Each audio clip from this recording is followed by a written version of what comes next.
Well, good morning and a very warm welcome to our coverage of the second day of the County Championship fixture between Lancashire and Derbyshire here at Emirates Old Trafford on Lancs TV and across the BBC Sport website and app. Umpire Jack Shantry marching out towards the edge of the boundary rope with a very important box of balls. That's the key box, is that. The Lancashire players are limbering up, led by their captain James Anderson. One or two hopping up and down. It is a chilly morning. Plenty of hands buried deep into pockets, and the two not-out batters are at the edge of the boundary rope. Of course, Derbyshire lost a wicket in the final over of yesterday. Caleb Jewell dismissed, and Matt Montgomery will be heading out alongside Harry Kane to resume this Derbyshire first innings. Scott Reed, Dave Fletcher and Callum Flynn, your commentary team in Manchester for today. Good morning, Fletch. You well? Morning, Scott. Yeah, very good. Very good. It's excellent that we're starting at 11 o'clock when I arrived this morning. The rain had just stopped, but the covers were very wet. And they go out and they do this clever thing, don't they? They sort of blow them up. Well, and all the water comes off, and then they just sop it away. Test ground. Clever boys, magnificent. Magnificent. So, yeah, looking forward to... well, I say looking forward to... hoping that Derbyshire can bat long in this game. Their first target is relatively small, isn't it? Couple of hundred runs will avoid any threat of a follow-on, which has to be, well, their first target has to be lunch, I suppose. But yeah, Mitch Stanley with a big wicket yesterday. Although having said that, and with the greatest of respect to Caleb Jewell, who's been magnificent for Derbyshire since he arrived at the start of last season. He averages 8 against Lancashire now. 4 times he was Jimmy Anderson last season. Now he's been Mitch Stanley. He must be sick of the sight of them. Well, it will be Mitch Stanley then. So he's got 3 balls left with this over, which started last night and will be concluded today. And Matthew Montgomery is the batter on strike. That's full but wide and swings away. He's sitting in the on the balcony, I'm sure. Caleb Jewell saying, well, why couldn't he bowl one of them to me last night? Wide of the off stump and swinging away. I could have just left it. It was quite an aggressive shot that Jewell played, which in the circumstances he might look back on and regret. He might not. I mean, he plays at a fair old tempo, and it served him well.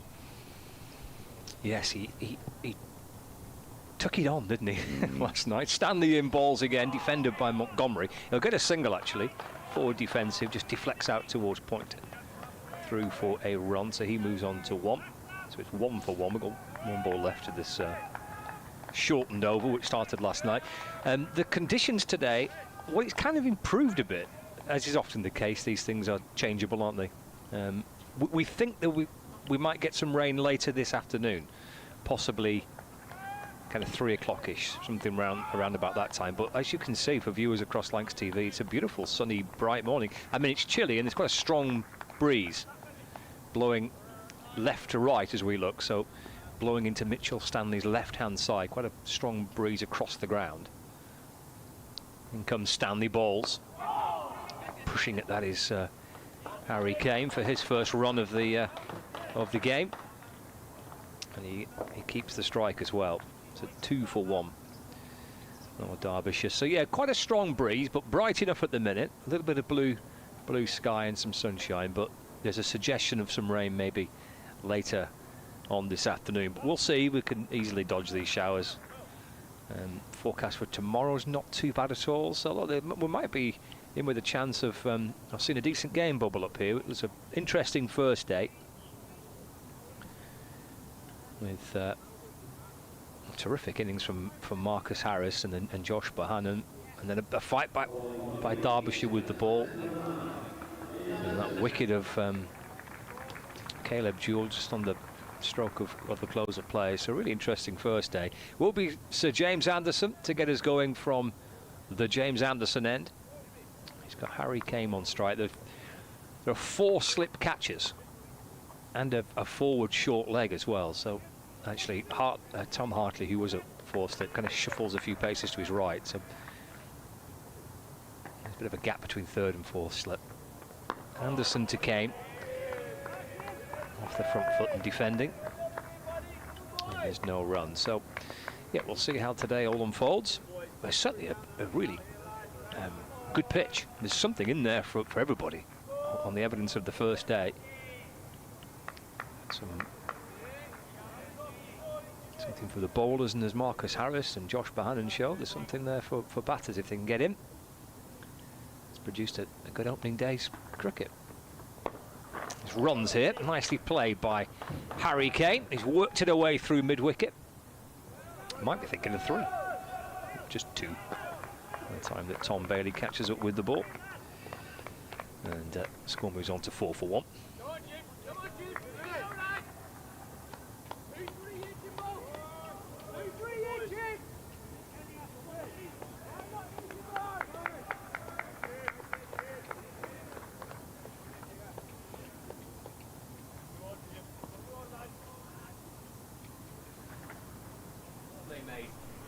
Anderson bowls wide of the off stump this time. Swinging away as well. Harry Kane allows it to go past and through to wicketkeeper Hurst. Comfortable leave for Harry Kane, both of them off the mark, which is good to see. I wasted my time going next door. Oh, disappointing. Absolutely nothing. Same happened last weekend. I might have to have a word with somebody. I don't know who to do it to though anymore. Let's have a word with me. Nothing will happen, obviously. Anderson bowls to Kane, who clips this off his pads out into the leg side. I know it's your over really, but no, you're into it now. He picks up another single. He moves on to 4. The Derbyshire stand-in skipper. I don't like calling him that really, but he is. Did you say that Wayne Madsen was around? Did you spot him? Well, we thought we'd spotted him, right, okay. but I don't think we did. Ah. I think we spotted Matthew Montgomery, actually. Right. Who was doing a bit of shadow batting. But he had a bobble hat, sunglasses, big coat. It could have been anybody. I mean, it could have been me. Apart from the stylish way he was shadow batting. Anderson bowls to Montgomery, who defends. Straight back to the former England man. He tries to do that clever thing with his left foot and flick the ball up and failed, really, disappointingly. He's being accompanied back to his mark by Tom Bailey. There was much surprise everywhere, I think, that Tom Bailey didn't bowl the first over last night from the Statham end, but it proved to be a very good decision, didn't it, with Stanley picking up the wicket of Caleb Jewell. 3 slips and a gully for Anderson. That one's left alone by Montgomery to go through to Hurst, and it brings to an end the first full over of the day. The Derbyshire on 5 for 1. Yeah, they probably view Mitchell Stanley as being the type of bowler that will. I mean, he's tall, he's a strong lad, and bowls quickly. And I don't think he's potentially someone who's going to have lengthy spells. So they might look at Stanley kind of game to game, kind of the phrase is kind of horses for courses type phrase, isn't it? Where, how do you get the best out of Stanley? Well, if you're going to play him here, you probably want him with the new ball. Right. While the ball's hard, his strength is to run in, hit the deck hard, try and get something out of it with the new ball. I suspect, I don't know, I'm just... His pace replaces Sing Dale's pace. Yeah. 4 slips and a short leg. Stanley in and bowls again. It's played late. Terrific stop by Bailey at gully. Harry Kane just trying to cut it down towards third man. Good tumbling stop by Bailey. So yeah, maybe Stanley's strengths perhaps suited to kind of this setup here. Like I say, I don't think he's someone that will play. Well, I don't think any bowler's going to play every game, are they? They're all going to have a break, but he could be a little bit. I think Lancashire are hoping is a little bit of a point of difference for them here, for pitches here. Stanley in again, pushes it a little bit fuller, squeezed away by Harry Kane towards the point boundary. 1 run. On the evidence of yesterday, certainly this looks like a pitch that will produce good cricket. Yeah, it does. We've seen a century, we've seen a fourfer. You can't ask for much more than that, really. No, it was really good to watch yesterday. Yeah. I Some think bits were nicer to watch for either of us at different times, exactly, and that's how it should be, isn't Absolutely, it? yeah. You should see one side dominate and the other side fight back, and I think that makes for really entertaining cricket. Yeah, it was encouraging the first day. Stanley's into Montgomery. It's good pace. Nicely through towards the keeper. 85.5 miles an hour. That is good pace. That's sharp, isn't it? Yeah, it's sharp. That looks a good spot on the screen. That watching that from the commentary box here, that went through very nicely to Matthew Hurst. Yeah, it's quicker than I'd anything, probably twice as quick as anything I ever faced in village cricket. I had no idea how they manage it. Of course, the drainage at Headingley is not as good, obviously, as it is at Old Trafford. No, they're not starting till 11:30 over in Yorkshire. No surprise there. No. Stanley balls again. Just squared up a little, Montgomery, off a thickish outside edge. And 86 miles an hour. And you mentioned that yesterday, and further evidence over there, the number of times we saw the leading edge. No, there weren't necessarily hundreds and hundreds of chances from the leading edge, because a lot of them went along the floor. We saw quite a few yesterday. Yeah, we did. With batters just squared up a touch. I don't mind that at all. No, that's encouraging. Lancashire wanting pitches here that can produce good games of four-day cricket. Stanley balls again. He's into that and plays it nicely, Montgomery, punching the ball through mid-off. Marcus Harris will catch up with it, and they will come back for 3, actually. Score moves on to 9 for 1. Yeah, so an encouraging first day. See how it all unfolds across the next 3 days, but there've been precious few wins here at Old Trafford in four-day cricket over the last 3-4 years or so. And they would like. I mean, there was a season a couple of years ago when nobody won here, either the home side or the away side. So yeah, I think we've had those at Derby. Yeah. It's an encouraging start. Looks like if we get some good weather, could be on for a good game. Stanley in again. Oh, that's a good ball. Probing forward is Harry Kane. 88. Slashed up on. Oh, he's just warming up. End of the 4th over. 9 for 1. Kane 5. Montgomery 4. Excellent stuff from Mitchell Stanley.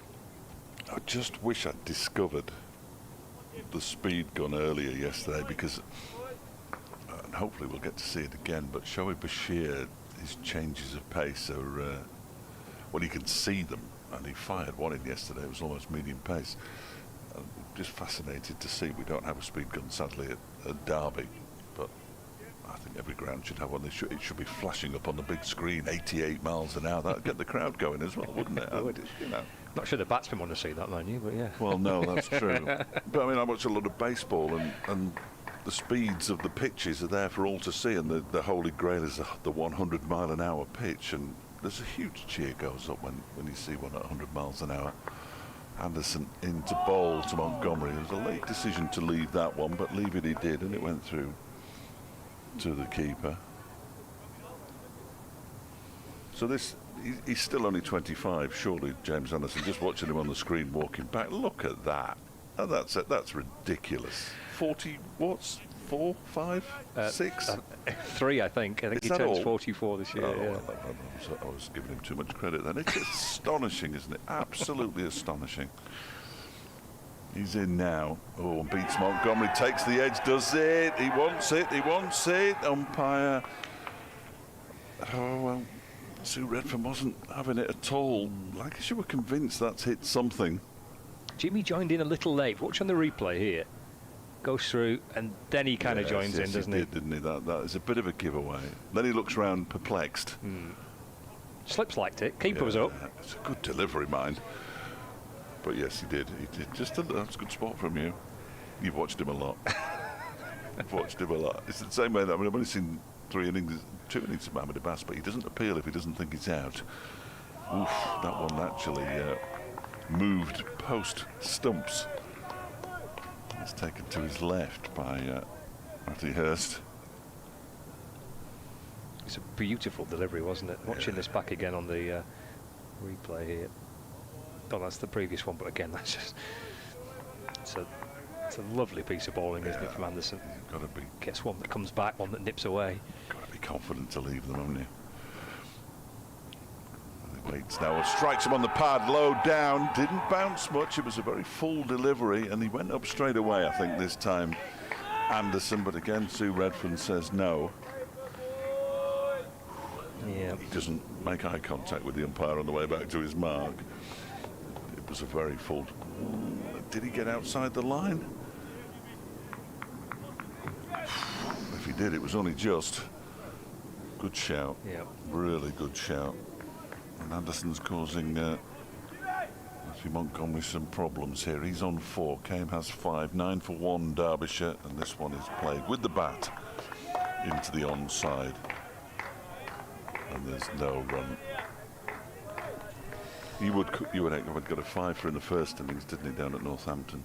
Another one. Yeah, he picked up. He was on one of those little magic runs before lunch. And an hour of cricket, he got four wickets in 22 balls, and it was just a procession, really. It was Northamptonshire were desperate for lunch. And then passing 400 first-class wickets for Lancashire. Yeah. He's in again now, and that one's left alone by Montgomery to go through to Hurst, because he's got over 1,100 first-class wickets, because he took quite a few for England, apparently. I don't watch much international cricket, but I've heard he was quite good. You're just handy. I've heard he was quite good. Yeah, and over 9 for 1. Kame has 5. Montgomery has 4. Another chilly day. Another day where it's jumpers and jackets and hoods and scarves, and I hope that chap's got a nice hot flask in that bag. His butties and his flask. He's digging. Oh no, he wants a hat. He wanted a hat. More clothing. More clothing. He was digging for his woolly hat. 9 for 1. There's Mitchell Stanley. 4 slip catches, and Harry Kame's on strike, and a short leg in place as well. Down the leg side. Great stop by Hurst. He's gone cartwheeling away to his left to get a glove on that. Speared down the leg side by Stanley. Some terrific work by Matthew Hurst. He's got his elbow there all strapped up, hasn't he? He's got bits of tape all over the place there. Yes. It's a bit of a concern, isn't it? Was it there? I can't remember if it was there yesterday or not. I assume it was. Yeah. These big fast bowlers have got bits of tape everywhere, apart from Jimmy. Yeah. Stanley in and balls. Dropped into the onside. And they've sneaked through for a run there. They've dropped towards kind of mid-wicket by Harry Kame. Derbyshire moving to double figures, 10 for 1. Yeah, he's got all sorts on that elbow there, hasn't he? Strapping around it. Just a precaution to make sure he doesn't strain it. Because unlike footballers, you can't see how strapped up their knees are. Yeah, that's very true, yeah. Bits of tape everywhere, aren't they? Lewis Rees said that the square is quite hard here, so banging that front foot down as well. In the balls, nudged away to the right of Bahan and under the helmet at short leg. Jogging through for a single. So 11 for 1. Montgomery moves to 5. Sid Radders went stat-tastic on social media yesterday. I didn't see this. Well, they're currently 418 for 1. All 3 of the batters used so far have got to 3 figures, of course. This is Northampton-Kent, isn't it? Yeah, which is the first time forever. It's only the second time in their history. I think the top 3 have all made centuries. Goodness. Stanley in balls, back on the length, and a bit of bounce through to the keeper. Banged in by Stanley. 86 miles an hour. I started to watch Martin's video and then I gave up. From Durham. 470 for 2. He was quite excited at the start of it, and I thought, I can't watch 3 minutes of Martin being excited. Plenty of runs around, weren't there, yesterday in a couple of games? Yeah. I mean, Bristol looked a bit brutal for the bowlers, didn't it? 470 for 2 at Bristol. 11 for 1 here. Here's Mitchell Stanley. In and bowls. Cut away down towards third man. Again, an excellent stop from Bailey. He's saved probably 8 runs there already this morning. Diving low to his left, stopping a couple of boundaries, both off the batting of Harry Kame. Just trying to fiddle it down to third man. Good work by Bailey in the gully. Yeah, they must have done something to the square at Bristol, because it was my very first game in 2016 was at Bristol. There were lots of runs on it, but it was really slow, and it generally is, isn't it, down there? Final ball of the over, Stanley. He's in and bowling. Again, it's fallen down the leg side, and again, it's another terrific take from Hurst. He's done some good work, leaping away down the leg side on a couple of occasions in that over. But end of another Mitchell Stanley over, running in hard, bowling quickly. It's great to see. Fast bowler, just kind of going through the gears and getting nicely warmed up. 11 for 1. It's a test for Harry Kame and for Matthew Montgomery. Kame on 6 and Montgomery on 5. Between them now, Hurst and Bailey have probably saved 16 runs. Yeah. Both. I mean, those 2 stops by Hurst down the leg side, absolutely superb. The first one, I thought my eyes had let me down, and because I couldn't see the ball going to the boundary rope, because it didn't get past him. I have no idea how. Here comes Anderson. There's a bat sound in that one, the stifled appeal as it's turned into the leg side. Matthew Montgomery on strike on 5. Harry Kame at the other end on 6. Caleb Jewell out last night for naught. Proper examination of the Derbyshire top order, this. From 2 bowlers at either end of their careers, potentially, as this one is left alone by Montgomery. I don't mean that in a disparaging way before you send me any emails. You know what I mean. One who's been there and done it all, and one who would quite like to go there and do it all. Yeah, it's a nice contrast, isn't it? I mean, Mitchell Stanley's 25, so you'd assume but he's played 3 games. In terms of experience, absolutely. Yeah, so you think a 25-year-old's racking up plenty of games, but he's absolutely not. Anderson bowls to Montgomery, leaves it again, and it cuts back. Misses the off stump. Anderson's still got one of his hands on his head as he turns around. Yeah, it's a dangerous game. A brave leave again. This one coming back in. An alarm of some description, or bells. I can't work out what that is. It's just to alert the batters that they're... Yeah, all the red lights are flashing. Be careful. I'll tell you what I noticed last night. They've gone soft. As this next delivery from Anderson is just really fiddled at it, really outside the off stump. He'll tell you that he left it, played inside the line. I'm not sure that he did, but he's nervous of that one that comes back now. Yeah. When the players sit on the balcony, they've got heaters. Is there heaters now? There's heaters behind them above their heads. Come on. Very nice. So you got to keep toasty warm. Unbelievable. I mean, you could probably toast bread on it if you had a big enough stick. And listen, that one is left alone by Montgomery. Goes through at a decent lick and good bounce. 77, I think, 77 and a half. From Anderson. Some kind of marshmallows on a stick, yeah. that type of thing. It'd be quite nice, wouldn't it? So heaters on the... Is it just the home balcony or the away one as well? I only saw them on the away one. Oh, that's very generous of Lancashire, looking after the away side as well. If that was football, it would be freezing cold in there. All the walls would be painted black. Sanders bowls left alone again by Montgomery to go through to Hurst. Maiden over for Sir James Anderson. 11 for 1 after 7 now. Derbyshire just trying to see off this new ball, see off the opening bowlers, after which Tom Bailey will come on, so that won't be any help. Well, it's just a fantastic 6 balls, that, wasn't it? To watch Anderson there get the ball to come back in, away, back in, away. Batter's not quite sure which way it's going to go. It's brilliant skill to watch. We've been quite privileged as watching Derbyshire, because I think Anderson played his first game for Lancashire in the match here last May. I think that was his first game back. Yeah, he missed a few at the start of the season. Yeah. And of course he played at Chesterfield. I think he captained at Chesterfield, didn't he? United and him and Madsen together, yeah. Stanley balls back of a length. Kame steering the ball off an open face of the bat with risk. I mean, he's got it down into the ground. It's not a catching chance for 4th slip. he's trying to get right on top of that bounce from Stanley, angling it into the ground, trying to work it down to third man if he can. He just get a single. 12-4. He really has to get to the full height that is available to him, Harry. He's diminutive. I had to lower the tripod when I realised it wasn't Mickey Arthur and it was Harry Kane last week. Stanley comes over the wicket, balls worked off the pads by Montgomery and fiddled away nicely for 4. Down towards the fine leg boundary. It's raced down towards the rope. Just deflected by Montgomery, but again Stanley bowling with some serious pace here. First boundary of the innings.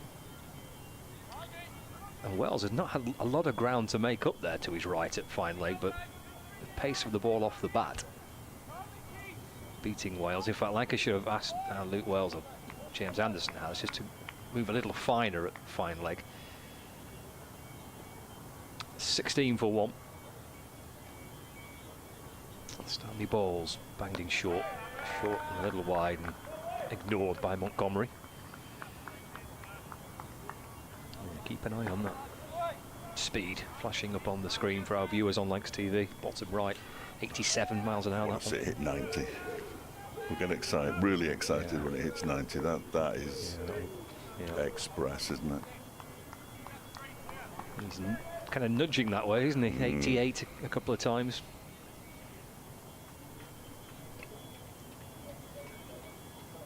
Stanley in again, balls Fuller and driven by Montgomery. Stanley's done well actually. He's taken a little bit of the pace off, low down to his left. 17 for 1. Nick Johnson's been in touch with me. One of the ways that I can't tell you how to get in touch with me, but you can get in touch with us at Derbyshire Cricket at bbc.co.uk. Can you tell us what is the state of Harry Moore's progress? Are we likely to see him gracing the first team? I haven't been told anything officially. Stanley's in to Kane, full again, driven through mid-off. Should have the pace to beat the chase from Marcus Harris down towards the boundary. Oh no, just slows up. Maybe that rain overnight and early this morning just slowing up the outfield a fraction. So in the end, just a couple. I know they came back for 3, 20 for 1. They cunningly didn't run a rope around the outfield before. It made all the difference. It will be a little bit slow because it did rain, the wind last night as well. Poor old Harry played in the first pre-season friendly at Leicestershire. Didn't play in the second one, and we haven't seen him since. So I will ask. Thank you, Nick. Stanley balls full again. 4. This got to be 4 this time. This time it's Montgomery, and he does find the boundary through extra cover. Oh, David Griffin bending down to field the ball there. Steady on. Yeah. He's got himself a little stool there, look. Oh, that's sits nice. back down. Oh, that's lovely. End of the over. 24 for 1. Was nicely played. A check drive through extra cover. Out towards the boundary rope, and here we go. Here's Griff. He's full of cold, the old boy. Oh, there we go. I say old boy, same age as I am.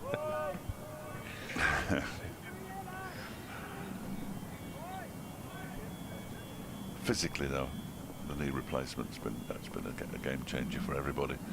Here's Sir James Anderson from his own end, and that one's wide of the off stump. I've allowed to go through to the keeper. Have you had yours done? No, I haven't. Griff had one before the start of last season.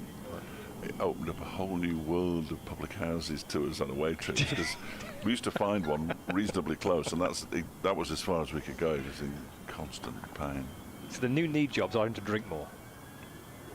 Yeah, that's probably not a good idea, is it? But we don't do much drinking. Well, we don't do any drinking in the winter. Anderson bowls, came rather hurried by that one, forces it into the leg side. Approaching 80 now. James Anderson. I never know what to call him. You didn't know what to call him. Jimmy Anderson, James Anderson, because everyone calls him Jimmy Anderson, but he's James Anderson, but he's also Sir James. I mean, it's an absolute minefield. I don't want to offend anybody. Oh, I don't think you'll offend him. And I'm sure he doesn't go to Tesco's and insist they call him Sir James all the time, but defended by came just into the offside. Anderson thinks about picking it up, but decides against it. Jim, could put Jim in there every now and again if you wanted to. Do you? Yeah, put Jim in there. So much like it. Where's Harry Kane going? I assume he's broken his bat, has he? He's coming towards the Derbyshire side of the players' pavilion down below us, looking rather ruefully at the blade of his bat, and then he's doing that thing that batters do, and he's sort of saying, "Yep, no, it's definitely broken because I can move the handle up." And here comes Jack Morley with a very simple decision. The one in your left hand, please, Jack. Go down ledge and see if I can find that one from Harry Kane, because despite the fact he thinks it's broken, I bet it's perfectly fine. They're worth about £350, aren't they? These proper bats. We found one in a bin at Leicester. Retrieved it, and Griff gave it to one of the young Derbyshire supporters, Ethan. You could see the crack, but if he's going to play cricket with a tennis ball, or the speed that they're likely to bowl at, he could tape it up and he'd be fine. He was really pleased with it. Anderson bowls to Kane, who gets the new bat on the ball and pushes it out into the offside, where it's fielded by Josh Bohannon, and there's no run. Use that. It's almost like fiberglass tape, isn't it? I often wonder, when we saw Marcus Harris doing it yesterday, and I thought of it at the time, when he puts that bit of tape on it, if the umpire then says, well, just see if it goes through this gauge, as this next delivery from Anderson is left alone by Kane to go through to Hurst, would he be penalised? It would be wrong to penalise him. And you don't see the bats being checked quite as often as you did a couple of years ago, when they were on it all the time, weren't they? We saw a couple of players have their bats removed from them and sent to Lords for a detailed inspection. Yeah. They had to do it again when they went off, in case it had got bigger, as that one is, or smaller. Left alone by Kane to go through to the keeper, so they had to check them on the pitch, and if it didn't go through the gauge properly, they had to get a different bat, and they checked the bat that didn't go through the gauge back in the pavilion in case outdoors it had expanded any, and then it was sent to Lords, and then I think it was put in the bin. Because I think I only heard one, possibly two people have any sanction against them for their bat being too wide. Anyway, 24 for 1 Derbyshire after 9. Surprising the umpires can actually kind of move freely with the amount of equipment they carry. All metal. Yeah. We've got a bowling change. That opening spell from Mitchell Stanley was wonderful fun to watch. And he's been replaced by Tom Bailey from the Brian Statham end. Stanley having a breather for now. 24 for 1. Montgomery's on strike. 2 slips in a gully. It's defender back to Bailey. Yeah, I mean, they've got obviously the back gauge, and they've got the metal kind of rings to check the ball, and they've got the light meters and pair of scissors. Now they've got this thing strapped to their front that looks like a suitcase on the front. It's a big enormous kind of iPad thing, and then they've got to carry everyone's jumpers, and oh dearie me.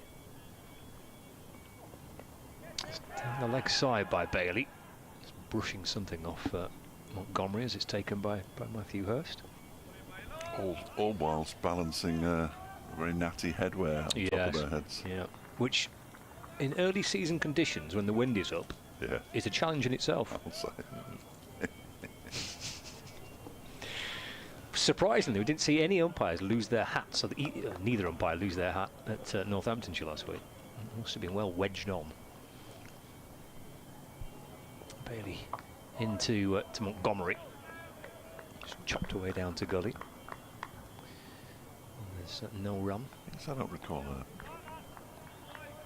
seeing any hats rolling across the outfield. There was a couple of caps went from the players. Look at Bailey, though, walking back to his mark, warming his hands up with those hand warmers in his pocket. I mean, it's unpleasant.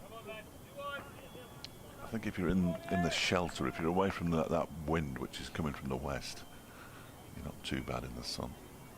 Bailey balls Turned out to the leg side by Montgomery, just leaning into it, deflects it to mid-wicket. There's no run.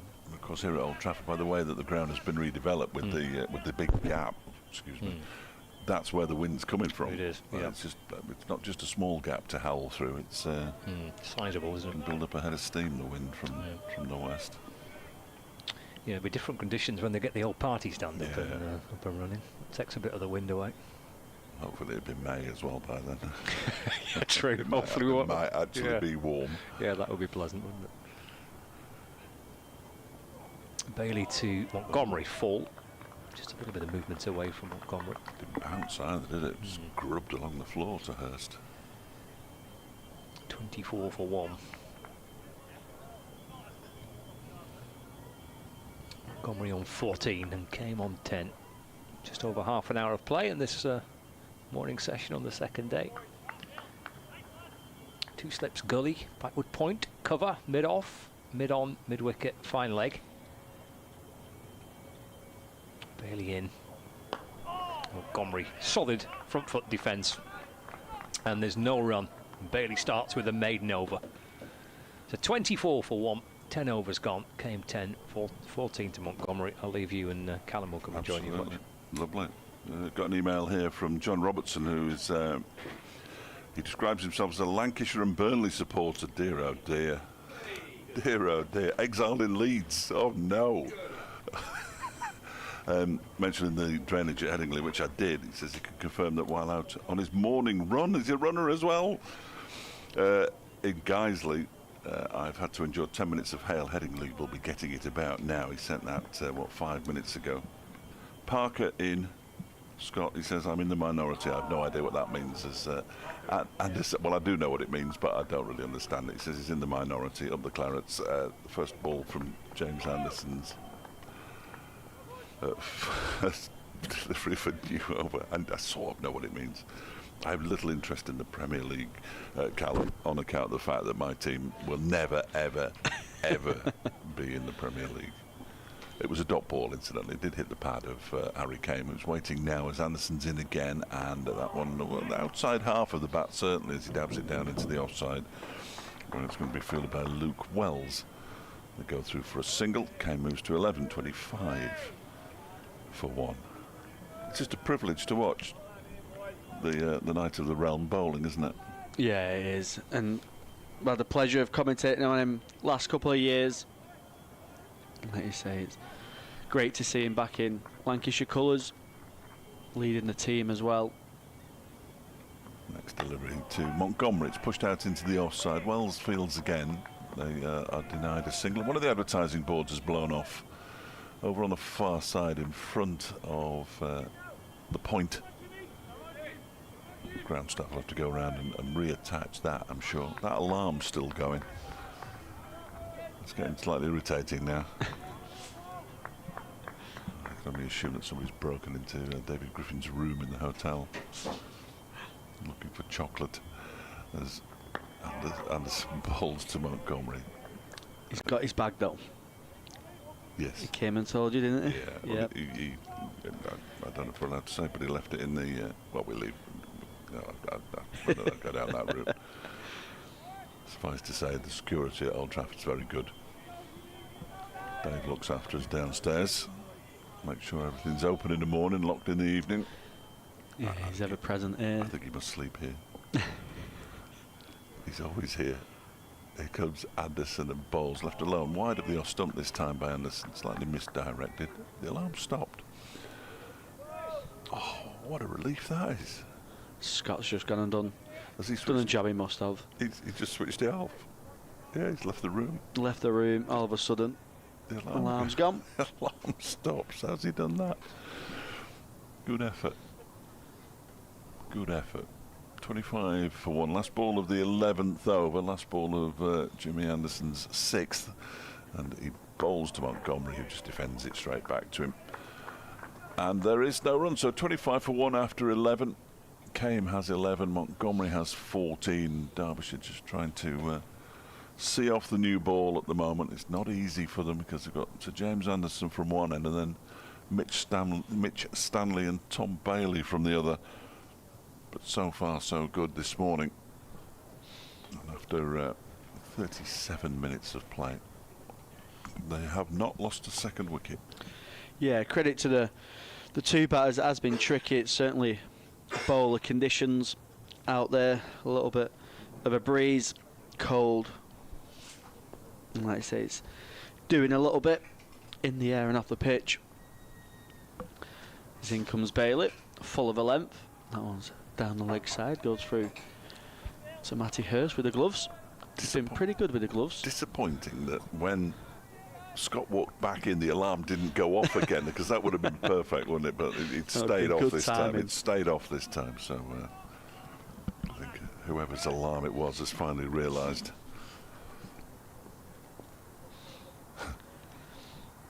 Two slips and a gully for Bailey. Point cover, mid-off, mid-on and mid-wicket. As Kane plays that nicely through the backward point region. He's played well through that region this morning. He's been a little bit unlucky. Tom Bailey stopped two excellent, what was going to be fours. I think that's the first time he's got a run from that shot, but he'll keep going with it. Keep going with it. He's looked well organised this morning. Yeah. Harry Kane. The first time I've seen much of him, but it looks like he's got a fair bit of time. Half century last week. Bailey to Montgomery, who comes forward, plays into the onside for no run. Both openers got to 50, and it was interesting when I spoke to Martin Anderson, who got the double century. He was very quick to praise the openers, making it a little bit easier for the middle order batters by seeing off the new ball. Kane was out before lunch and Jewel just after lunch on day one against Worcestershire. Probably. I think that'll be a similar plan now. See off this new ball. It's still going to be a little bit damp in the outfield, so the ball will probably get softer quicker as that one's played into the cover region. Josh Bohannon doing the fielding. Yeah, they have fielded well though, haven't they, Lancashire, so far this morning? Nothing's really got past anybody. Yeah, it's been a good, just two boundaries. Good energy about them this morning from Lancashire. How cold is it in here? It is cold. Isn't it? I thought it was going down with something, but everywhere else in the media centre it's probably too warm. In here.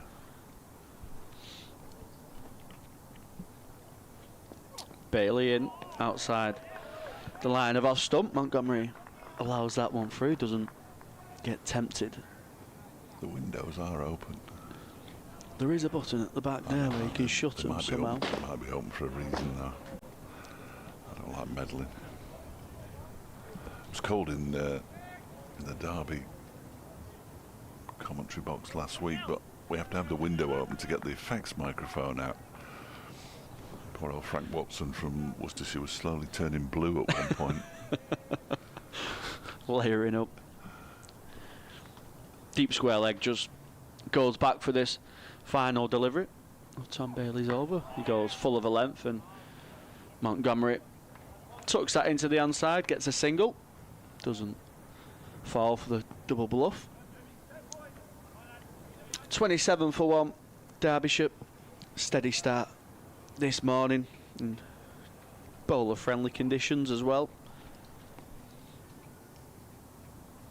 Yeah, I think they'll be pleased. Two Derbyshire batters, I think they'll be pleased. Bit of a shock to lose Caleb Jewell last night. Anderson's going to continue.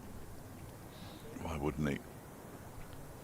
He's 5th over today, 6th in total. The last one that he bowled, this will be the 7th of the spell. Just walks slowly towards his own end.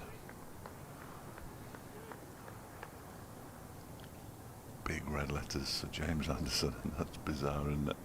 He's in now and bowls to Montgomery, gets an inside edge down towards long leg. Going to go through for a single. Mitch Stanley down there does the fielding. Can't have been many people who've bowled at their own end. I don't think so. Can't be many. It's usually something that's an honour that's bestowed after, once somebody retires, isn't it? But I think it entirely deserved, of course, but It's a little surreal for him. As he's in again now to Kame, who just pushes this in towards the mid-on region. It just seemed to bounce a little bit on him now, and he goes down and prods the pitch. Harry Kame, Derbyshire skipper, 12 off 32 deliveries faced now. Montgomery 16 off 39. Kame faced 6 last night. So Montgomery has had by far the lion's share of the strike this morning so far. As this next delivery tucks him up a touch, and it does get some back, goes into the ground towards Tom Hartley, who's feeling it good. It says 76, 77 on the speed gun, but it just looks a little bit nippier than that.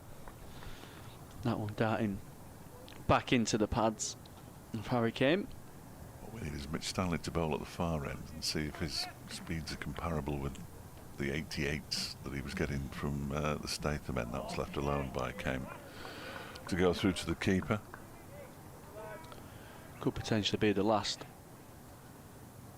over of Jimmy's spell this morning. 6 overs so far this morning once he completes these 2 deliveries. His decision, of course, now. Yeah. His decision. Yeah. Don't see many bowling captains, do you? Not really, in the game. No, not really.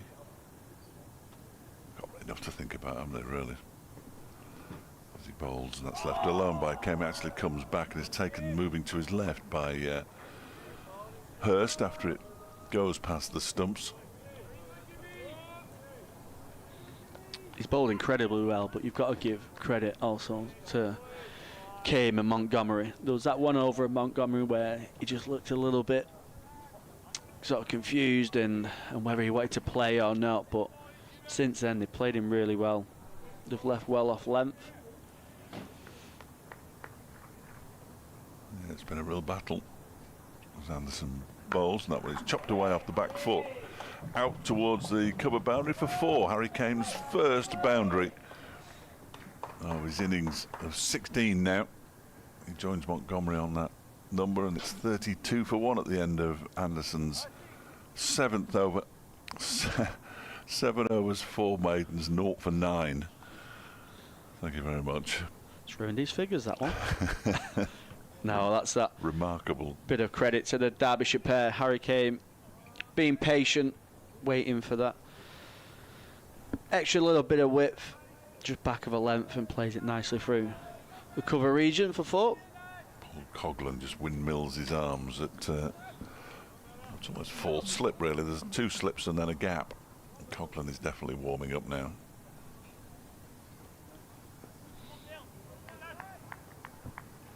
Yeah, 3 catches for Bailey. He's going to continue into Montgomery. Montgomery just advancing down the track a couple of steps, plays it into the offside for no run. I think we can hear Radio Lancashire in the background.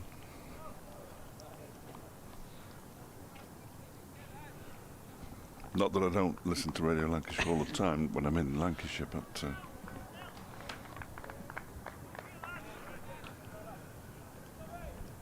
particularly loud song.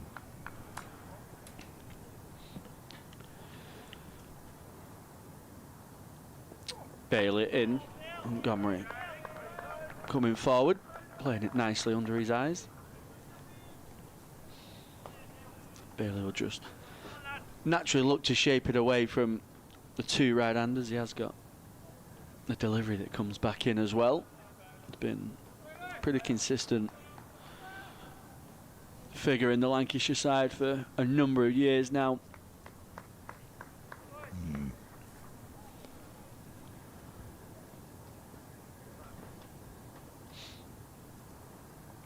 In he comes. Just think about an appeal, but I think it's very much bat first. Gentle shouts from the slip cordon. They've started at Headingley, well done everybody. But they've stopped at Canterbury because it's too dark. Ooh. Bad light stops play there. Northamptonshire still just 1 down, 437 for 1. Durham Can't have unplugged the lights. Yeah. Durham 524 for 3 after 99 overs. So Gloucestershire just sneaked themselves a bowling bonus point. Bailey in gets one going away from Montgomery. A little bit of extra bounce as well. It's a lovely delivery from the Lancashire seamer. Montgomery just advancing. Was a beautiful delivery, shaping away. A little bit of extra bounce as well. Very nice. Paul Coughlan's former county have lost Ben McKinney at last. 244 he's been dismissed for. David Beddingham's got to 100, 104. He's been joined by Graham Clark.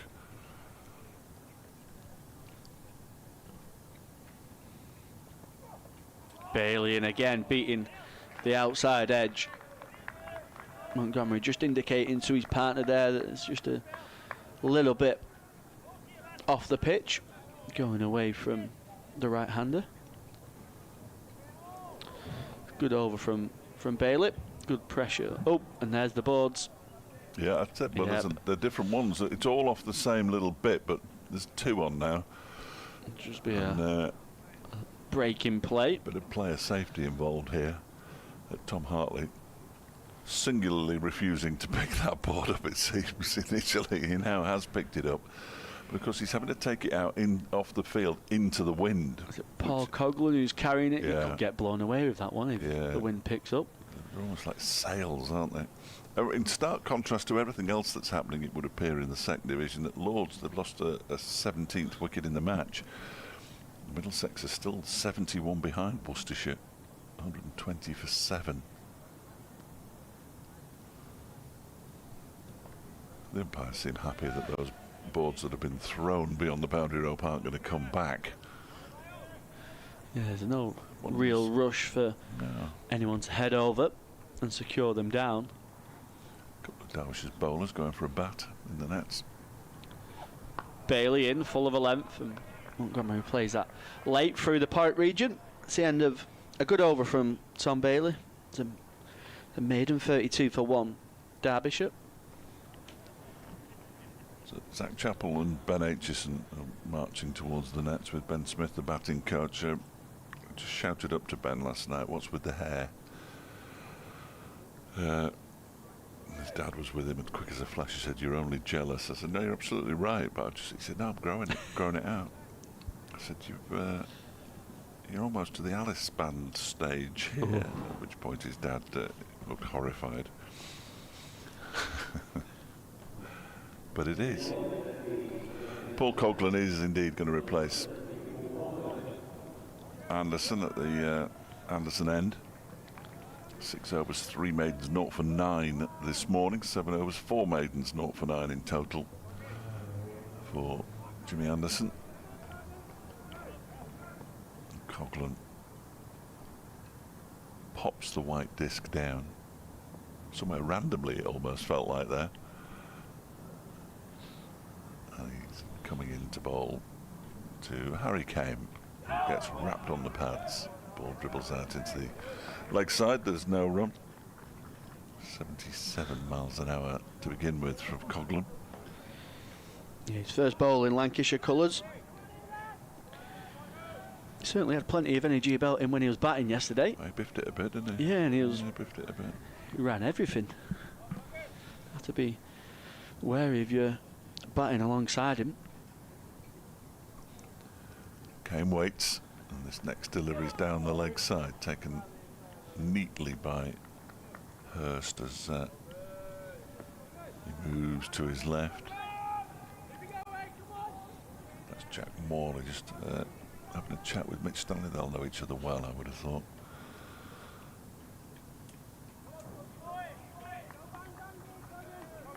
Well, I'm not entirely sure how long Mitch Stanley's been at Lancashire, if I'm honest. I think this is his 3rd year with Lancashire. He'll have been alongside Jack at some point. That one strikes the pad, but he's going down leg side even from here, which is why Coughlan didn't even turn around and appeal, because he knew where it was going. It was all behind the batter that the appeal came from. Jones at first slip and Singh at second. It's always a good indicator when the Bowler just carries on with his follow through. Didn't look interested at all. He was absolutely right not to be. 32 for 1. Still 319 behind Derbyshire.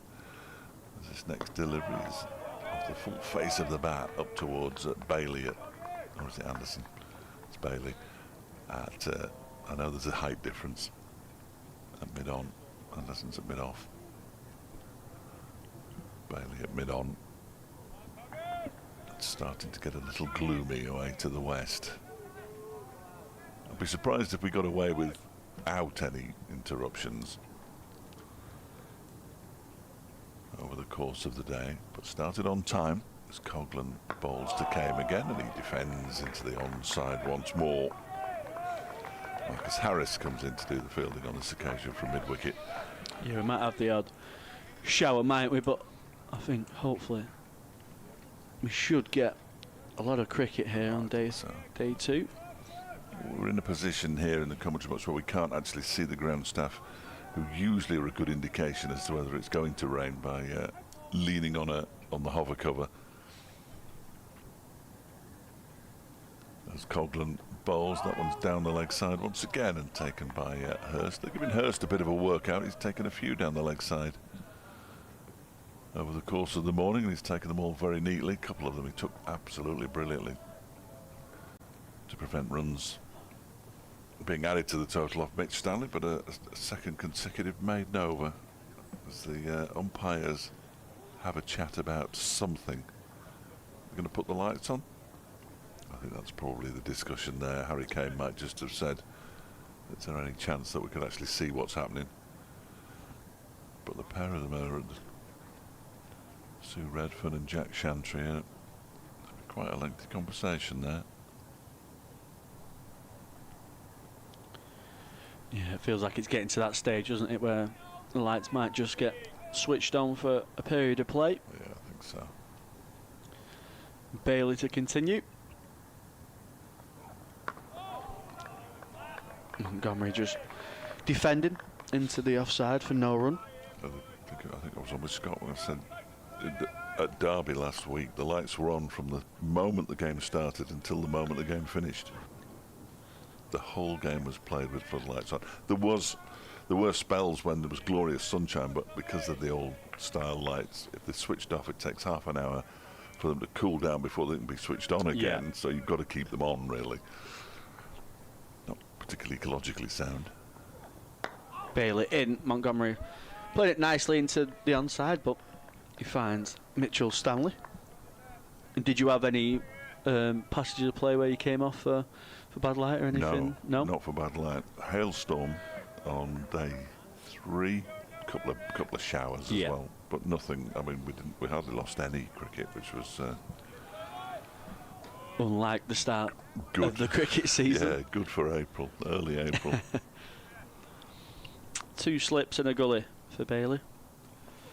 That one's pushed wider outside the line of off stump. Montgomery being very patient, as both of the Derbyshire batters have been this morning.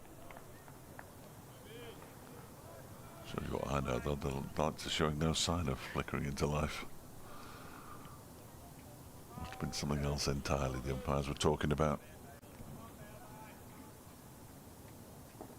The 2 batters, at least they've been out there for a while now, and we'll be able to, their eyes will be accustomed to the light. Bailey in, and this time Montgomery flashing at that one. I think that's the attempted in-swinger from Bailey. You can just see from his release, Montgomery fancied that one. Thankfully for him, didn't get any bat on it. He had the right to go for it, didn't he? But probably just a little bit too wide, especially with how patient he has been this morning so far. Montgomery this time allowing that one through to Matty Hurst. He didn't carry to Matty Hurst. It bounced once or twice just before getting to the Lancashire wicket-keeper. That's 2 from this end. They've kept quite low. which I don't mind. I mean, just makes it a bit more sporting, doesn't it? But they'll have that in their minds now, the batters, I'm sure. Yeah, generally the carry has been pretty good so far from this wicket. That one's bowled into the hips of Montgomery. He plays that from the crease into the onside. That's the end of another good over from Tom Bailey. 32 for 1. Derbyshire. A couple of maidens on the bounce. Yeah, 3 I think now. So the batter's just been tied down a bit. There's been a message sent out. One of the Derbyshire 12ers of... Yeah, Rory Hayden been spoken to by Sue Redfern, who clearly wants something and the message hasn't quite got through to whoever. Clever lad, Rory, so he'll be able to remember it when he gets off. Looks like it was some kind of visual or something with the way Sue Redfern was gesturing. You can see the wind there. The flag's quite blowing off the masts, but not far off it. On top of the pavilion, the Union flag and St George's flag. Lancashire flag, I can't see it, but I understand there's a Derbyshire flag somewhere. I assume it's on top of this pavilion. As Coghlan begins a new over from the pavilion end, that's clipped into the leg side, and it was aerial for a while. It might even have gone in and out of Marcus Harris's hands. I'd like to see a replay of that. Just by the way everybody was reacting, it was in the air for a long time. Just starting to rain. Is it? Has been the indicator we've been given. Don't lose a wicket before it starts to rain. I think that was a drop catch though. Yeah, I think you might be right. Pretty simple catch as well. There's Coghlan again, bowls to Kame, who turns this into the leg side. He might get 4 for this, out towards the square leg boundary. He will get 4 for it. Mitch Stanley won't get there in time. Picks up a boundary and moves himself on to 20, 36 for 1. Yeah, it's difficult to see the rain from here, but I'll take everybody's word for it. So often the case in cricket, a drop catch followed by a 4. Nothing that'll infuriate the bowler more. Coghlan bowls again. This one's down the leg side again, taken by Matty Hurst. This time he's almost kneeling down when he takes it, but he was kneeling down and moving and got back to his feet in the same motion, which quite frankly is impossible to do as far as I'm concerned. You know what's happening now, Callum, don't you? I'm going to go. I'm going to leave you, I'm afraid. I was ignored at 11 o'clock. You never know, they might come to me at 12. But I like to be there just in case. I'll let you talk about the rain. Yeah. Paul Coghlan in, back of a length, and Harry Kame on the back foot, playing that into the offside. Yeah, just starting to get a little bit gloomy here at Emirates Old Trafford. It's been a good battle this morning. Harry Kame and Matthew Montgomery been very patient. Just the one chance that's come this over. Harris dropping Kame on 16. Coghlan in, back of a length again. Just Harry Kame indicating a little bit of extra bounce.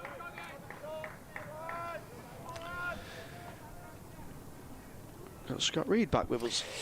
Good afternoon. They've bowled well, haven't they, this first hour? Kame and Montgomery have battled through it. A couple of chances, the Harris catch there, with appeal for a little caught behind the LBW shout of Jimmy. There's been chances created, opportunities, but they've survived. 2 slips and a gully for Coghlan, who's in onto the hip of Harry Kame, who tucks that away down to fine leg. He gets a single. A good over from Paul Coghlan, very unlucky. Drop catch, followed by a 4. The next ball is just so often the case, isn't it? If you're a betting man, you're earning a bit from that, aren't you? There must be a stat somewhere. Yeah. About, oh, I think it's raining. Yeah, it's coming down quite heavily as well. Oh, I think it's raining, and I think we might be going off. There's the sound of the hover cover. But why are they just staying out there for the time being? Yeah, it's interesting because the umpires have come to pick up New hats, I think. Oh, now they are deciding to take the players off. Yeah, I thought they were going off because the umpires were coming over here, weren't they? But as you say, they were just swapping hats. A sturdier hat required for both umpires, but players are dashing off now.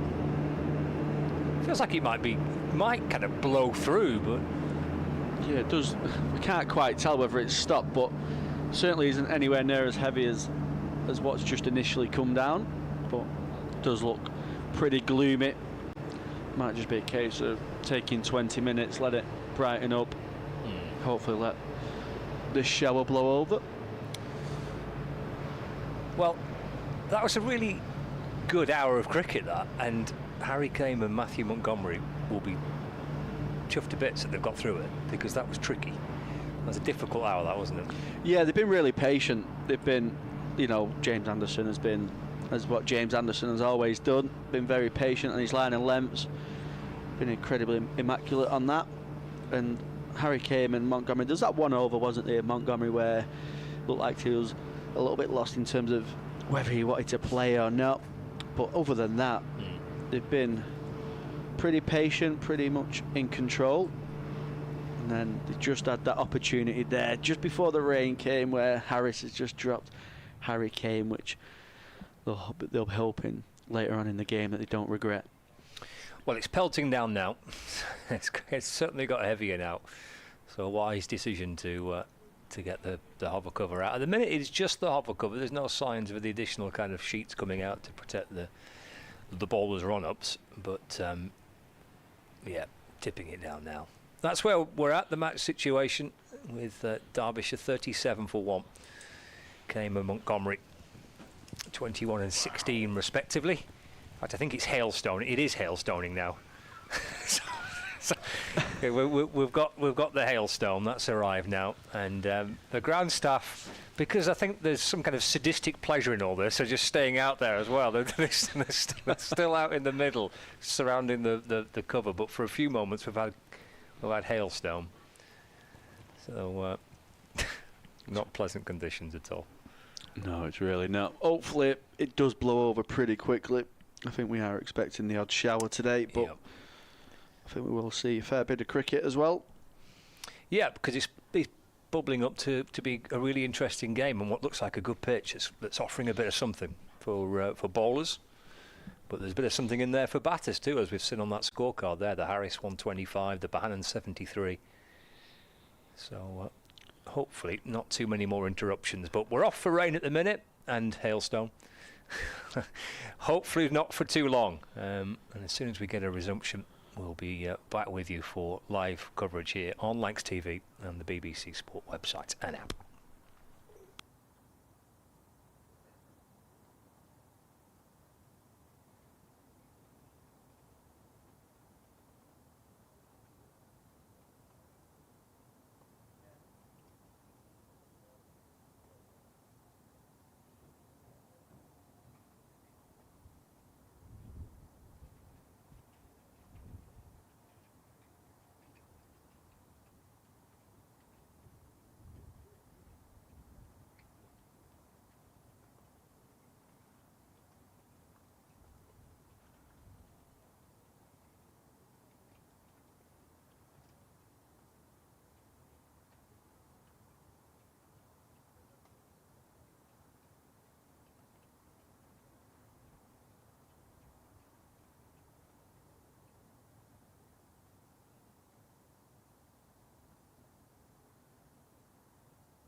Welcome back.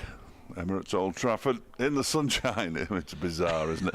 Blue sky up above. We've had a hailstorm and rain. They haven't even had to run a rope around the outfield to dry it off. The lights are on as well. And now the lights are on and the sun is shining. So there we are. It's one of the bizarre things about cricket that you quite often see, as I mentioned earlier, you quite often see lights on and sun shining. Scott Reed will be back soon. We're trying to make him do some work, but he's steadfastly refusing to do any. He's updated Radio Manchester at the moment. The Bolton Wanderers are playing today, as I understand it. I should have known that from living in Horwich. Horwich Wanderers. Oh yeah, how close will you be to the ground? It would take me about 10 minutes to walk there. Yeah. I come off at the same junction and then just a little bit into Horwich. I don't want to be any more precise than that in case anybody can piece together where I live. And we're going to see Tom Bailey. Paul Coughlin actually finished that last over before they went off.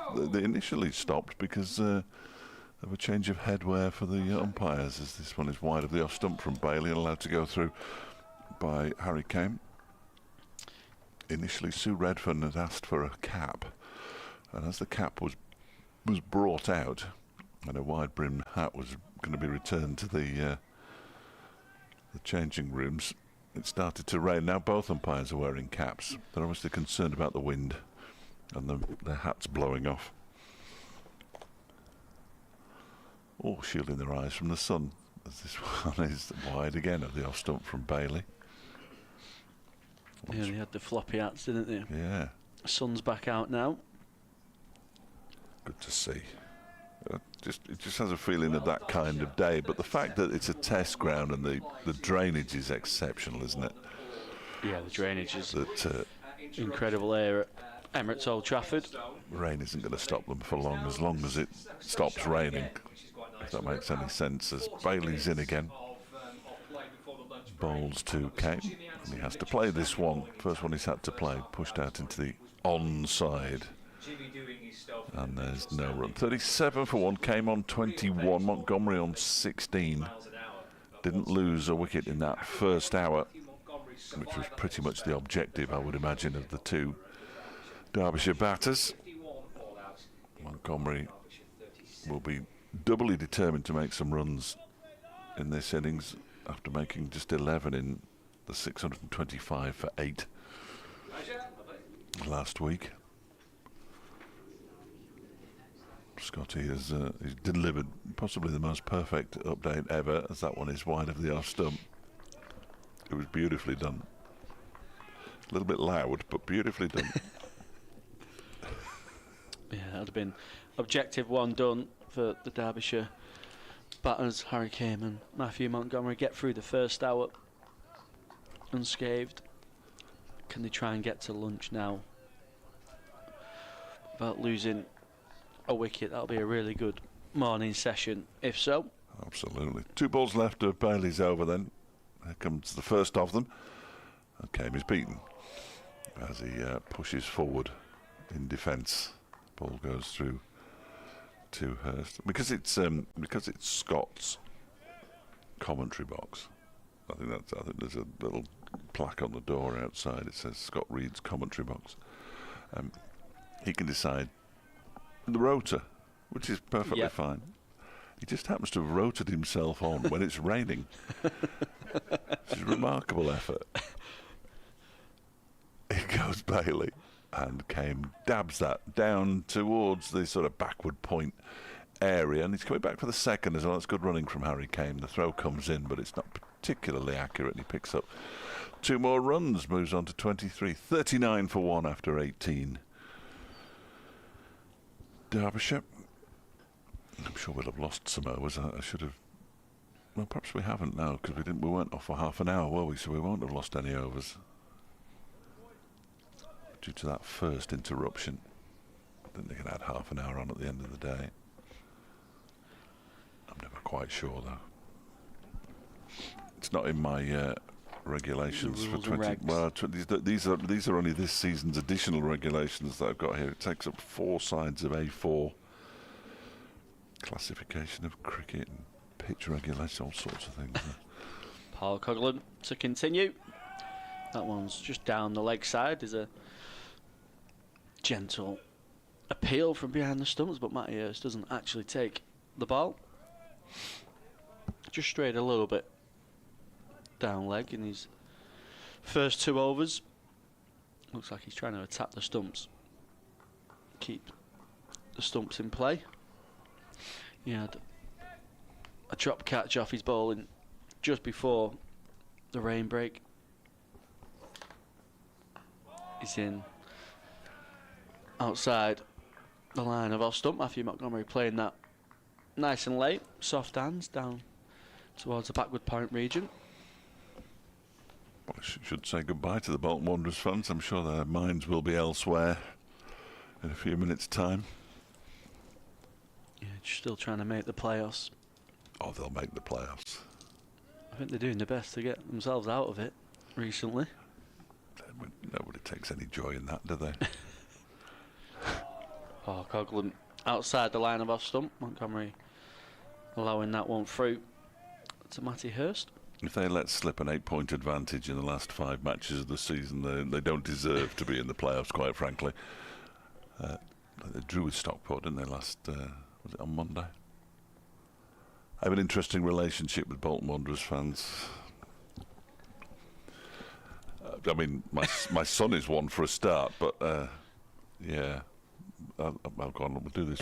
A vaguely amusing story. 2 slips in a gullet away as Montgomery slashes, tries to hit that one through cover point region. He's done that a couple of times, hasn't he? Yeah, he's had a couple of loose drives, should we say, this morning. He's just gone a little bit searching. Been patient so far. He just needs to continue, allow the bowlers to go searching. If anything, runs will then come.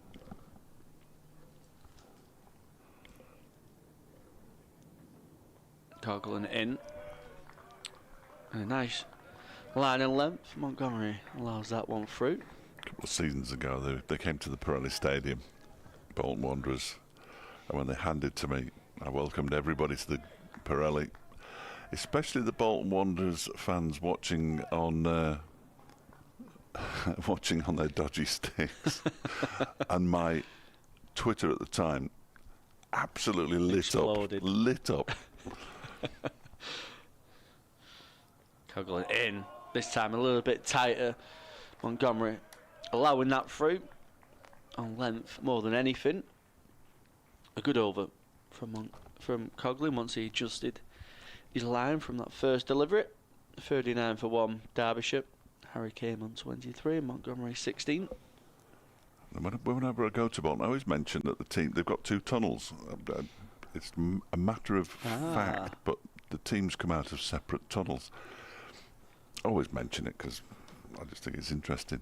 Well, the Bolton fans think I'm obsessed with, they've got 2 tunnels. Well, they've got 2 tunnels. There'll be many grounds, will there, that have 2 tunnels? No, I don't think there are. Tom Bailey to continue from Statham end balls to Kame, who just pushes this out into the offside. Harris feels there's no run, because I'm sort of kept abreast of what's happening. Josh Bohannon, in fact, who does the fielding, of what's happening there, because of the Bolton fan in my family, and I'm 100% delighted that he's a Bolton fan, because he was born in Bolton and has lived in Bolton his whole life, so that's how it should be. There's Bailey bowls. That's a check drive by Harry Kame, and that is Marcus Harris who fields this time. He's got a rag in his back pocket that he removes to dry the ball. That will be an issue for the fielding side. Yeah, he'll just get the ball a little bit softer as well, which Derbyshire will be pretty happy about. The bowlers will stay a little bit fresher, but that's the sort of payoff, isn't it? The ball deteriorating quicker.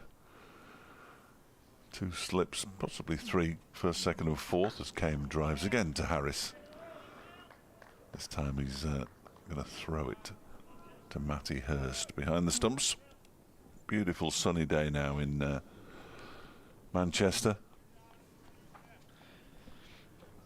Plenty of blue sky up above at the moment, so we'll almost certainly get through to lunch, you would have thought.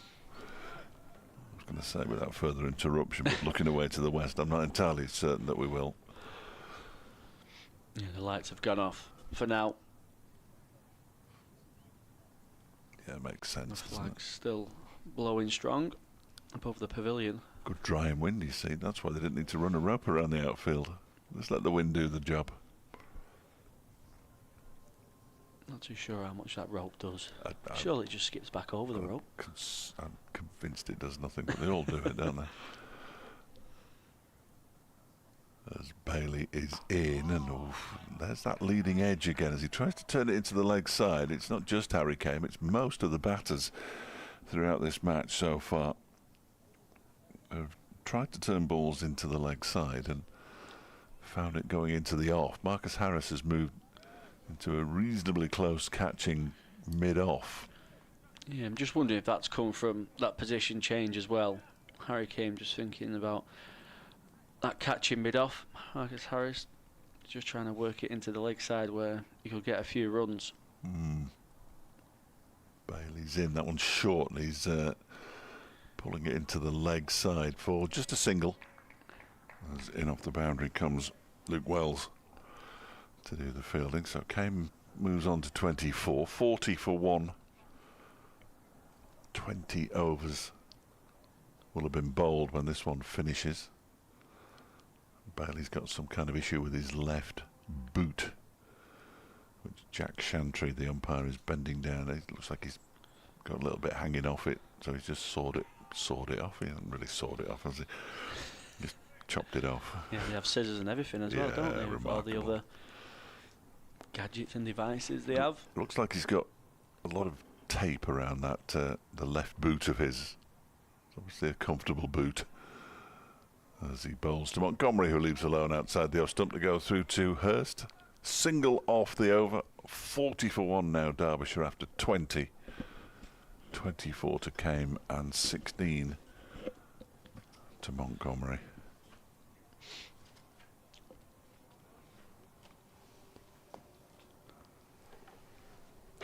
I think he should be hoping for a breakthrough this morning, just before lunch. I'd certainly like to see the back of one of Harry Kane or Matthew Montgomery. It's been unfortunate this morning. There's been a drop catch. It's been a close LBW call for James Anderson, and they've beaten the edge a couple of times, but Derbyshire so far going well as there's a big appeal onto the pads of Harry Kane. He looks to turn that away to the leg side. It's given as a leg bite. Looks like it was sliding down the leg side. That's what it must have been, mustn't it? Umpire Sue Redfern, unimpressed. Yeah, Lancs TV viewers will see. Definitely hit him in line, but wouldn't have hit the stumps. Yeah. Angling down towards the leg side. Coughlin in. That one's played nicely for a straight mid-wicket. He should pick up a couple. Harris does the fielding.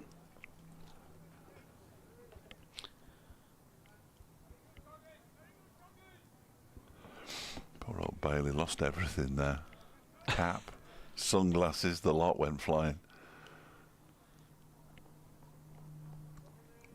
He didn't even get to the ball.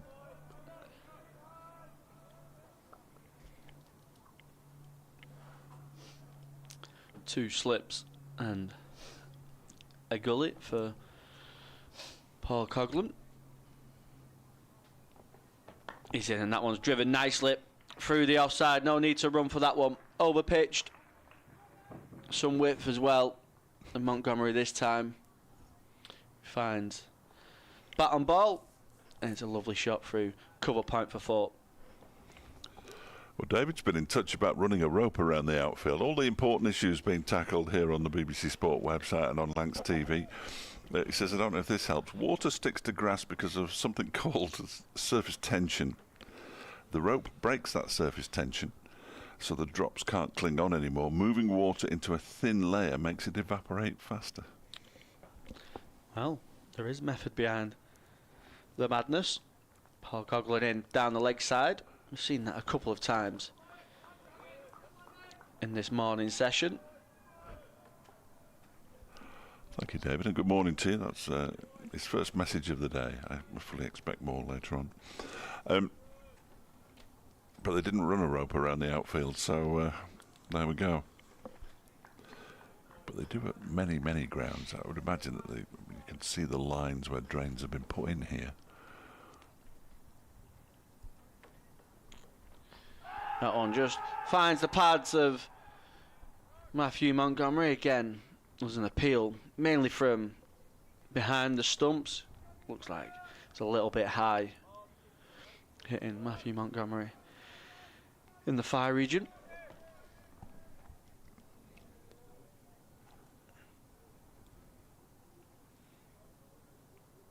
Yeah, highlight just showing a little bit high, maybe even outside the line of off stump. Apart from that, though. Coughlin in. Montgomery this time lunging forward, playing nicely back towards the bowler.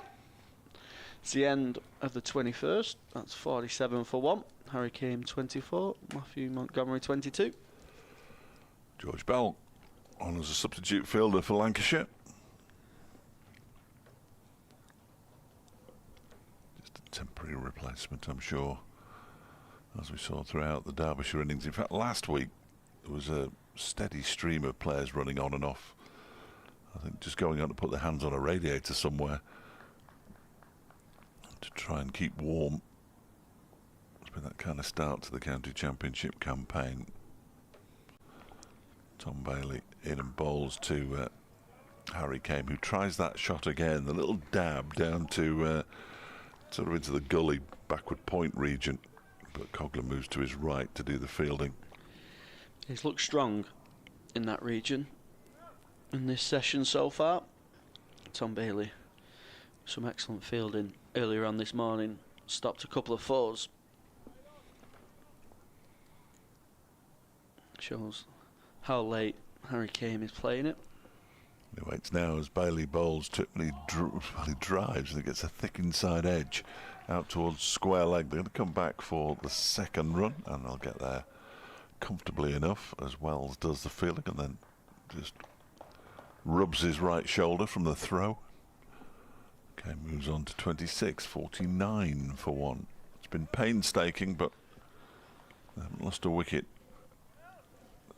in the hour and probably 25 minutes that we've played. Lost 10 minutes or so to the rain. Soon dries out though. Look at the tarmac away to the left as Bailey aborts his run. It's almost completely dry again. Yeah. Remarkable. As Tom Hartley's going through his bowling action out on the point boundary. Yeah, just been given the call from James Anderson. I think Mitch Stanley as well is off the field for George Bell, so maybe he's just getting his bowling boots back on for a spell before lunch. Quick rub down. Bailey bowls to Kane, who dabs it into the offside square, no run. Yeah, get him loose. Take more than a quick rub down if I had to come into bowl. I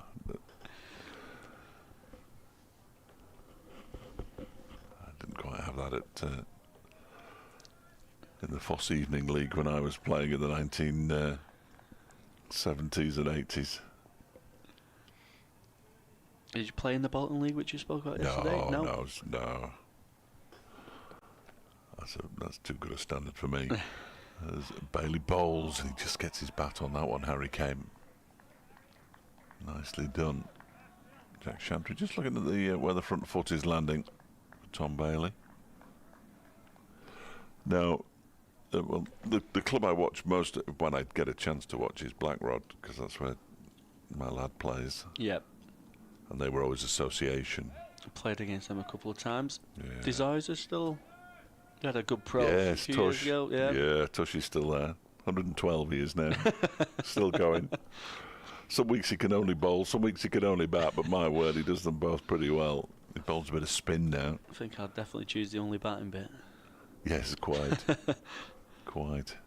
They won the, whatever it's called, the Northwest Cricket League. Yeah, it's changed, hasn't it? Some teams from Ribblesdale. Bailey bowls, that one takes off and jags away from Harry Kame. It had nothing to do with it at all, but that's obviously hit one of those little bald spots on the pitch that Shoaib Bashir was talking about last night. He said there are one or two little spots on the pitch, and you can sort of see them even from this distance with my eyes. It's a funny-looking pitch, but it's played really nicely. As well, them deliveries that ends up wide, but Yeah. because of the deviation from the wicket. Bailey bowls that one bang on target, and it's defended by Kame. And the over comes to an end. 2 from it. Both of them to Kame. 26 to him, 22 to Montgomery, 49 for 1. Now Derbyshire. Yeah, they go to some really nice grounds, and the change was brought about, as we spoke about yesterday, with some of the teams when they amalgamated the association in the league, and then some of the top teams in the Bolton, who were in the Bolton League, moved to the Greater Manchester. Yep. So the teams that were left sort of looked north, and there's some really nice little grounds that nobody had ever been to before. Makes a nice change. Paul Coghlan continuing from the Sir James Anderson end. That one's left alone by Montgomery, which goes through to Matty Hurst. Yeah, there's a little bit of travelling as well, isn't there, in all these local leagues now. Yeah. There's quite a lot of the leagues merging. They drive Quite a bit of travelling. Go as far out as Barnoldswick, which is quite a way. But Cherry Tree up north, blimey. I mean, it's good. And then, of course, on a weekend when I can go and watch it, they tend to play a little lever. Coghlan in. That one just finds the inside half of Montgomery's bat. Finds its way to George Bell at fine leg. Gets a single. Do you not venture on to Horwich then? Well, arch in the enemies. GMCL? Arch enemies. Yeah. No. We go occasionally. Grounds. We go occasionally. Horwich and West Orton were the two teams closest to where we live who moved into the Greater Manchester League. Coghlan outside the line of off stump. A nice little bit of shape away from the right-handed Harry Kame. I think Lancashire played some second team cricket at West Orton, haven't they? Yeah, I think they use it quite well on the regular throughout the summer. They originally moved, didn't they? They had, I think the old ground is now, is it a supermarket? Sainsbury's? Yeah. On Cricketer's Way.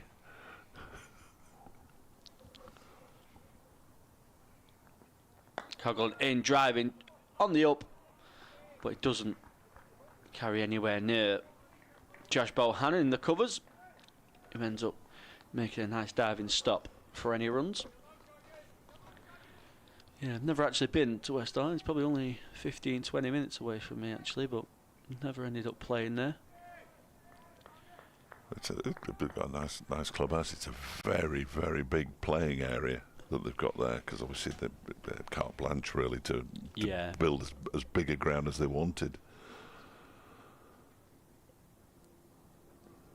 Coghlan in again. Nice little bit of movement away. Harry Kame allows that one through, being very patient. 26 off 69 this morning. It's been a real patient innings from both of the Derbyshire batters, and what's been needed. Lancashire have been excellent with the ball this morning. Haven't just quite got that breakthrough, but they haven't given many bad balls away. Coghlan in, finds the outside half of the bat. Played nicely from Harry Kane. He's played it really late all morning. That one goes through the gully region, finds a couple of runs. Never any signs of trouble. Plays it really late onto the ground. Quite get full value for it, did he, in the end? Yeah, it's Ball slowed held up, hasn't it? Yeah, slowed up as it approached the rope. We're going to see some spin now. Hartley removes his sweater. Yeah, Lostock got a new ground as well. You can see it from the M61, just on your left as you go north. Yeah, they've got a rugby pitch as well, haven't they, next to it? Rugby pitches next to it as well. They led quite a nomadic existence for a while because they were part of the British aerospace. They were sharing with Haydock, I think, Yes, for a few years. That's right. We went there once to watch. Well, I went there once to watch a game. But their new ground's quite nice. Imagine it's cold on a windy day. Yeah, they had Very open. T20 finals day there a couple of years ago. The league's T20 finals day, that is, of course. And it is surprising. It was a sunny day, but you still needed to get out of the wind. But it's surprising how close it is to the motorway. It feels like it's just a good hit away, but I don't think anybody's ever managed to get it onto the motorway. Yeah, I was gonna say, and you can't hear the motorway either that Right. much. I don't think. Hartley around the wicket with his left arm spin tucked into the leg side by Montgomery. And it moves on to 53 for 1. Because from the motorway, it does look quite small for a newly built cricket ground, actually. Is it like that when you actually No, in the? it's like an optical illusion. Is it? It's Yeah. really strange, yeah. It's really strange. The trees have pretty much obscured the motorway completely now, but it's Hartley bowls, bit of turn there, slow turn. Chopped away by Kame out towards the cover boundary for a single. Keaton Jennings, he's the man with number 1 on his back, I'm fairly sure. And it looks like Keaton Jennings, who's just having a chat to a teammate out on the mid-wicket boundary, as that one keeps a bit low and Montgomery has to get his bat down quickly on it. Hence the yelp. But I'm sure that Hartley will have been heartened by Shoaib Bashir's bowling yesterday. Might be a little bit in it for him, as this next one is pushed straight back to him by Montgomery. Yeah, I think the key for Hartley will be the pace that he bowls at. Bashir bowled it a little bit quicker, a little bit flatter, but also had the change-ups of pace. I think that'll be the key, because there's no real signs of any spin just yet. That one is guided off the outside half of the bat down into the gully by Montgomery. You shouldn't get raging turners in before we got to the middle of April, though, should you really? No. It'd be remarkable as this next delivery is defended by Montgomery. The only year it could have possibly happened as the over comes to end 54 for 1 was the COVID year, yeah. when we sat in our back gardens in April, March, in May, April, June yeah. and July, waiting for cricket to start on the 1st of August, which it eventually did behind closed doors, and it was really warm, wasn't it? Yeah, it was a lovely summer. Very dull sitting in the back garden and not talking to anybody, but Yeah, the only good wasn't a lovely summer, but it was a lovely summer for weather. and it seems like forever ago now, doesn't it? It was only 6 years ago. Yeah. It just seems like such a long time ago. Hopefully it never happens again, but Josh Bohannon just running off. it's George Bell again. Yeah, George Bell again. Maybe Bohannon's going getting some pads on to go under the helmet for Tom Hartley. George Bell back on the field as 12ers. 2 slips and a gully still for Paul Coughlin into his 6th over. That one back of a length, and Harry Kane trying to punch that through the offside. Finds Luke Wells.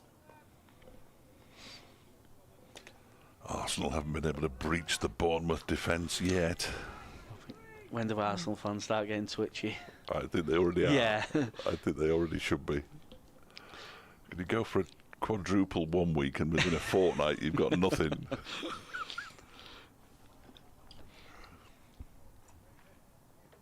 comes Coghlan, and that's well played from Harry Kane. It just bounces a little bit higher than expected. He rides it nicely into the ground. Tom Hartley doing the fielding.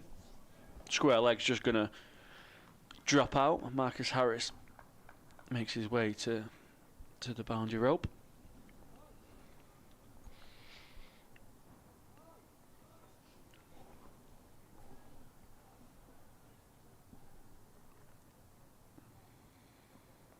Coghlan in. Back of 11. Kane thinks about a single into the onside. Tom Bailey comes from mid-on to do the fielding. Durham have declared, everybody. 605 for 5, having been put into bat, which is pretty much what happened last week. Worcestershire put Derbyshire into bat and they made 625 for 8 declared. Paul Coghlan in, attacking the stumps. Kane plays a nice on drive. Now at 18 wickets at Lords now. 169 for 8. They're still 22 behind Middlesex, so clearly it's not easy to bat at Lords. Yeah, won't be any Lords lunches on day 4, I don't think. No. Northamptonshire just refusing to declare. 458 for 1.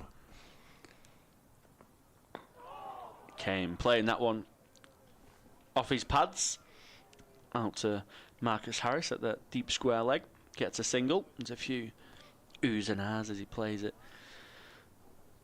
off the stumps, but he's been well in control so far as Harry Kane, the Derbyshire skipper. 30 off 76. Montgomery 24 off 70.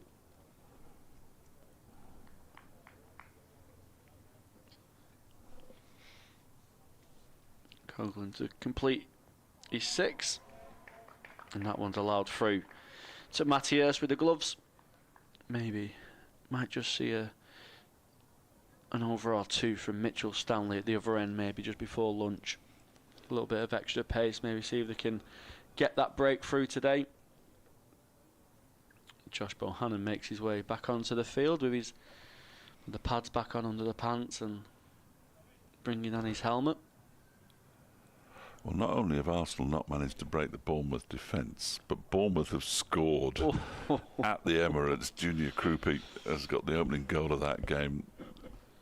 Oh, there's been some twitching going on there, won't there? There'll be more twitchy down there than it's been at Liverpool in recent weeks. With all due respect to Liverpool, which is in the historical county of Lancashire, of course. He suddenly remembered. 22 wickets have fallen at Trent Bridge in, a day and a session. It sounds like a points deduction to me. Nottinghamshire 9 for 2 in their second innings, leading by 175 as Hartley begins a new over here at Old Trafford. First ball is defended by Harry Kane. Surrey were eventually bowled out for 520 by Leicestershire, who are 18 without loss in reply. Hartley around the wicket again. Kane just turns that into the leg side neatly. Mitch Stanley does the fielding. Yorkshire 115 for 4, trailing Hampshire by 136 at Headingley. Short leg crouches down, Josh Bohannon, as we know. And that one is a little shorter and bounces kindly for Harry Kane to just push it into the offside. They go through for a single. Kane moves to 31.56 for 1. Somerset have a 100-run lead over Essex. They're 6 down in their first innings at Chelmsford. And Sussex in a spot of bother, but they have avoided the follow-on at Hove as Hartley comes in again, and Montgomery goes a long way forward to negate any potential spin. Sussex 119 for 7. They trail by 148 against Warwickshire.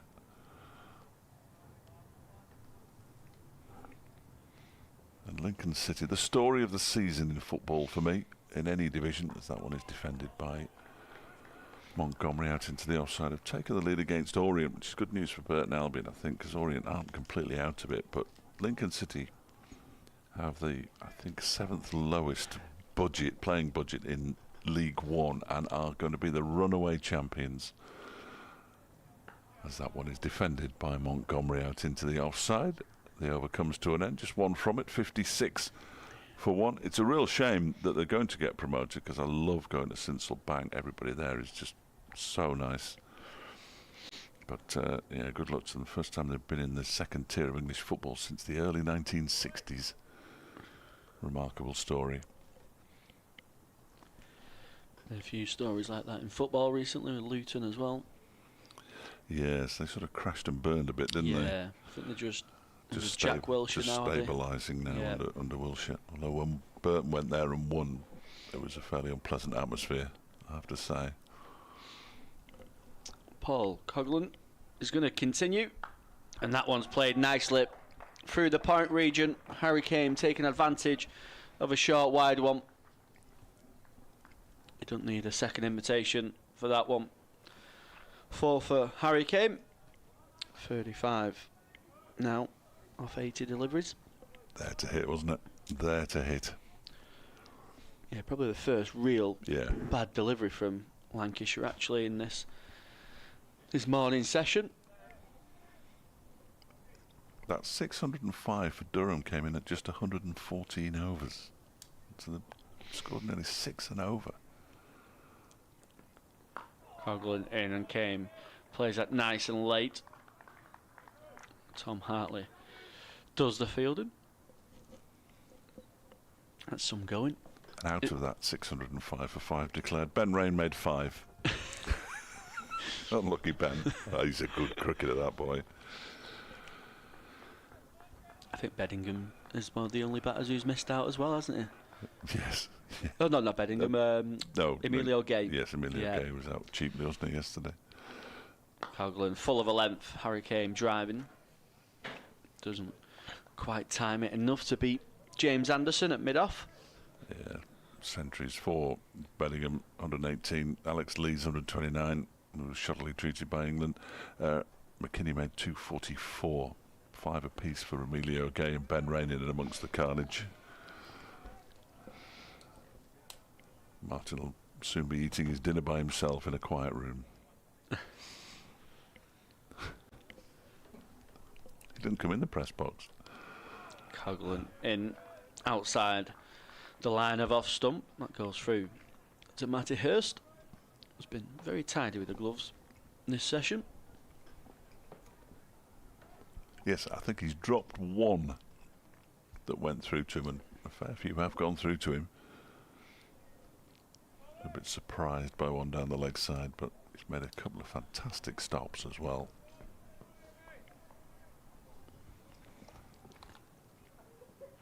Two slips and a gully. Coughlin finding a nice line and length after that first delivery of the over. Harry Kane playing that back towards the Lancashire debutant.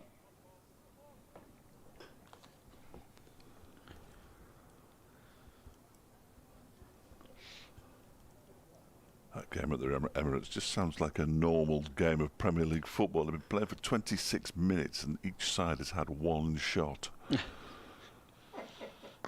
oh dear. Harry Kane trying to drive through mid-on, doesn't quite get all of it. Finds Tom Bailey, who does the fielding. 60 for 1, Derbyshire, after 27. This We'll get one more. yeah, should be two more, actually. Maybe. Yeah. At least the away fans are only being charged 30 quid, though. Derby County's away fans at QPR, £39. That's a little expensive for me. But they don't have the same agreement in place in outside the Premier League as they do with that 30 for away fans. Hartley then, around the wicket. The little dab sweep is attempted and pulled off by Matthew Montgomery, and he gets 4 down to fine leg. Nicely played. Really nicely played. He moves on to 28, 64 for 1.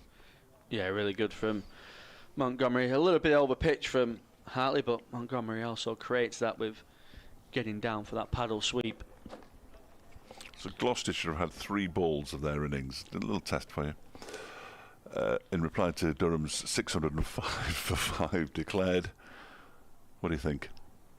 The one down, aren't they? Well, they're 3 for 1.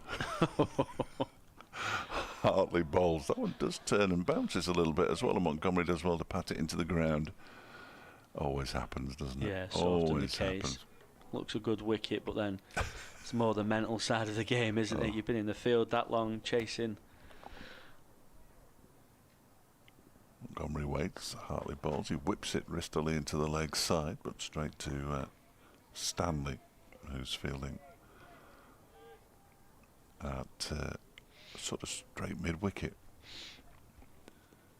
Rubs his hands together as he waits for Hartley's next delivery, which is defended by Montgomery out into the offside. We've had 4 deliveries of this over. I think they'll get another one in. It would be churlish not to, seeing as there might be some rain this afternoon. You might as well get another over in.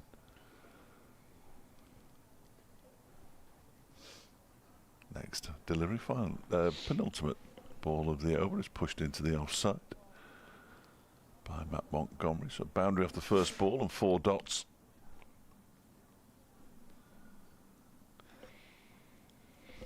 Montgomery settles over his bat, desperately wishing the clock to move quicker. But it doesn't, and he defends that one, and it's still only 12:58, so we will get another over before lunch. His best. Yeah, he just couldn't slow it down sufficiently, and he's left Harry Kane to face the beginning of the final over before lunch, which looks like it's going to be bowled by Harry Singh. Yeah, a ball, a little bit of off spin. Harry Singh.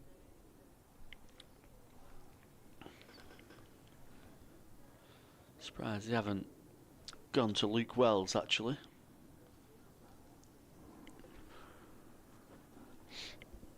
Luke Wells can often be a bit of a golden arm for Lancashire. Getting plenty of options, aren't there, for James Anderson. He's having a chat with his bowler at the moment. Now that the umpires have decided we can have a final over, it'll take them 10 minutes to decide where the fielders are going to go. We don't want the chili congealing. Is it?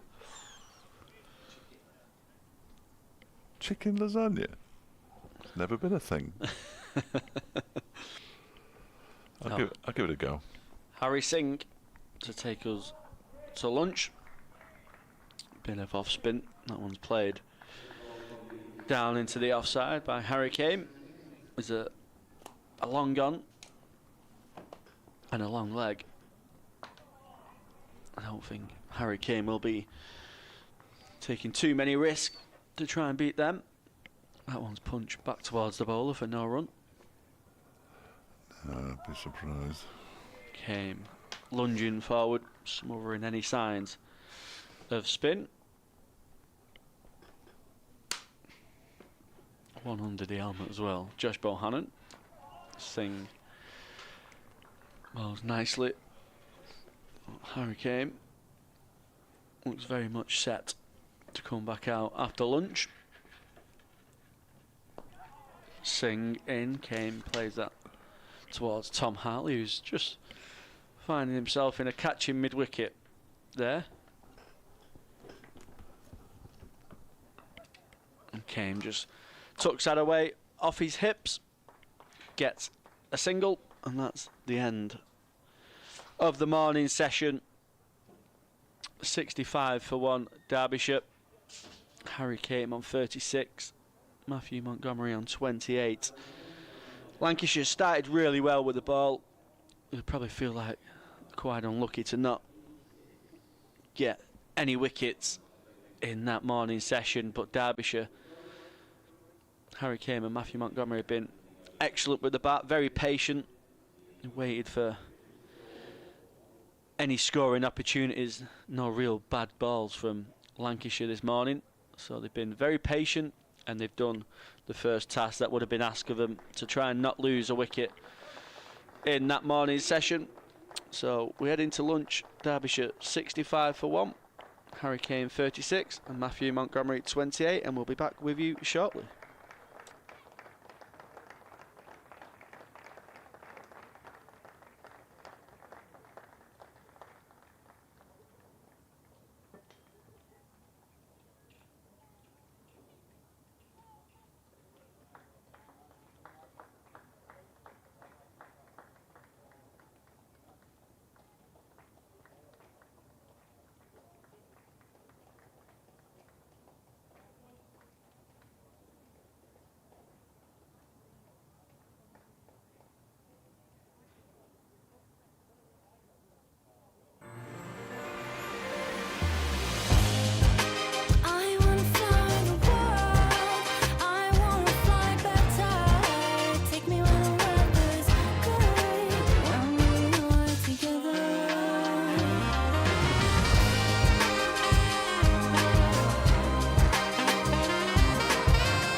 Two names rich in history. Barton's, our family-run business with over 100 years of experience in drinks distribution, and Lancashire Cricket, a club drenched in tradition, heritage and globally recognised moments. Since 1917, Barton's has been supplying the finest wines, soft drinks and premium beverages across the UK, partnering with world-class brands to bring unforgettable experiences to every occasion. Now, we're excited to announce we will be bringing that same passion to cricket fans at Emirates Old Trafford.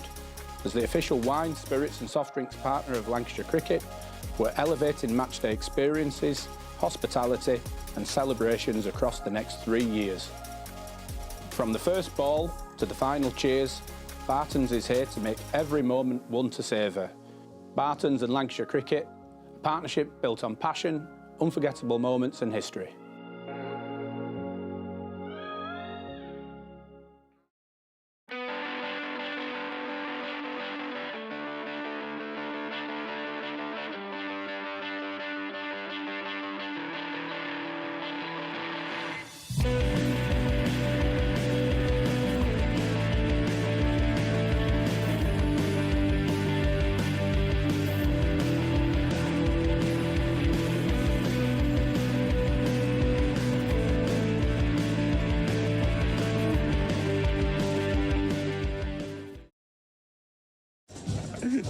What is this?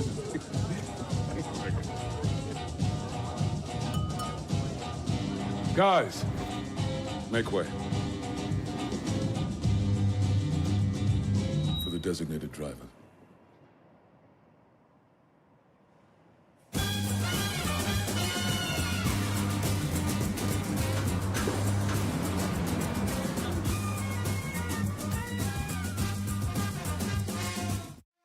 When I was a kid, there was no professional women's cricket. I didn't even think that women could be professional sports people. Especially early on, it just didn't really seem like there was a career in it. To support myself around cricket, I had to work at the petrol garage. I was the only girl, so I stood out. I'd love for young girls to be able to dream about being an athlete and it to be achievable. Thanks to the Hilton funding my contract, it's allowed me to play the game that I love all day, every day. We're like an engine and we need to be fueled with the right gas. Without funding, we can't be visible. You can't be what you can't see. As a team, it feels like we're breaking boundaries. Thunder and Lancashire always want to put women's cricket at the forefront, and now I think that's really shining through. It's mad to think that without the Hilton funding, like, we wouldn't be playing cricket every day, training. Well, we could be, but we wouldn't have any money. Yeah, true. Welcome to the opening day. Oh, that is a wonderful shot.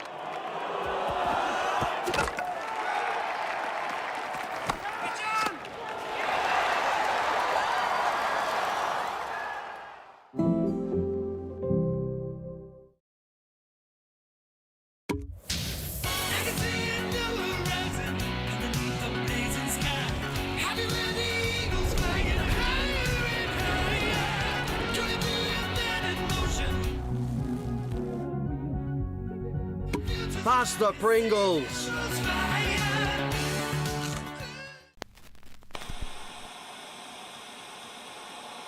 Fumble a bag, now I will not fumble a bag. Your call is important to us. Do not hang up. Fumble a bag, now I will not fumble a bag. Act like you know how this goes.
This is a call for hungry dreamers and hard-working self-believers. Success is down to more than just luck and talent.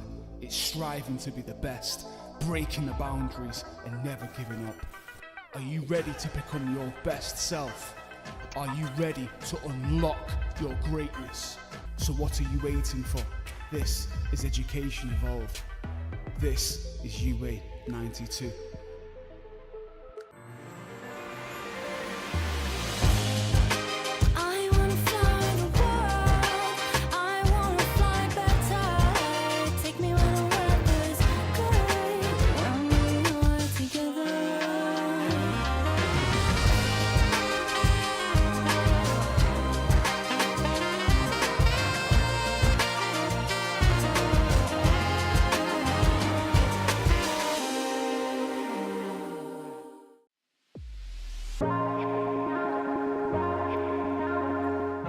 Two names rich in history: Barton's, our family-run business with over 100 years of experience in drinks distribution, and Lancashire Cricket, a club drenched in tradition, heritage and globally recognised moments. Since 1917, Barton's has been supplying the finest wines, soft drinks and premium beverages across the UK, partnering with world-class brands to bring unforgettable experiences to every occasion.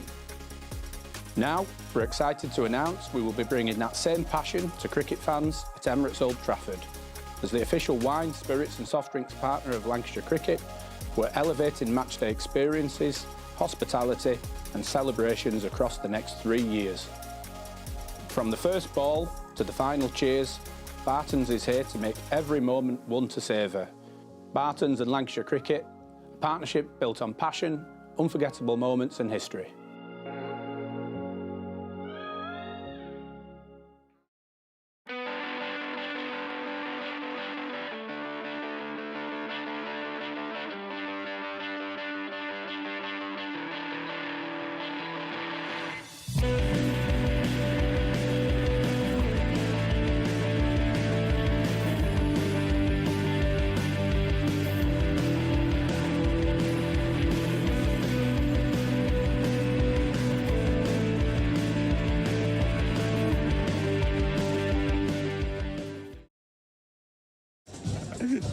What is this?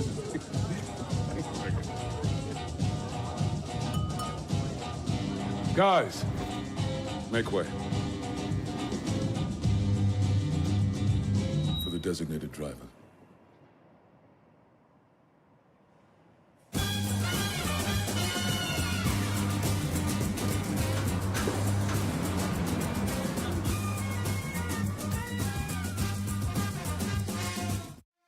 When I was a kid, there was no professional women's cricket. I didn't even think that women could be professional sports people. Especially early on, it just didn't really seem like there was a career in it. To support myself around cricket, I had to work at the petrol garage. I was the only girl, so I stood out. I'd love for young girls to be able to dream about being an athlete and it to be achievable. Thanks to the Hilton funding my contract, it's allowed me to play the game that I love all day, every day. We're like an engine and we need to be fueled with the right gas. Without funding, we can't be visible. You can't be what you can't see. As a team, it feels like we're breaking boundaries. Thunder and Lancashire always want to put women's cricket at the forefront, and now I think that's really shining through. It's mad to think that without the Hilton funding, like, we wouldn't be playing cricket every day, training. Well, we could be, but we wouldn't have any money. We wouldn't, yeah, true. Welcome to the opening day. Oh, that is a wonderful shot.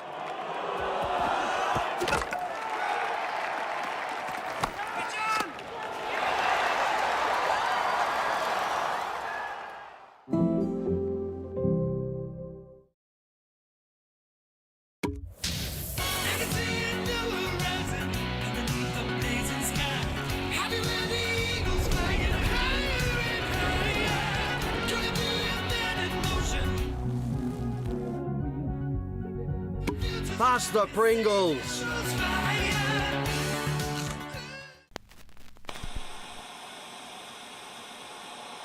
Fumble a bag, now I will not fumble a bag.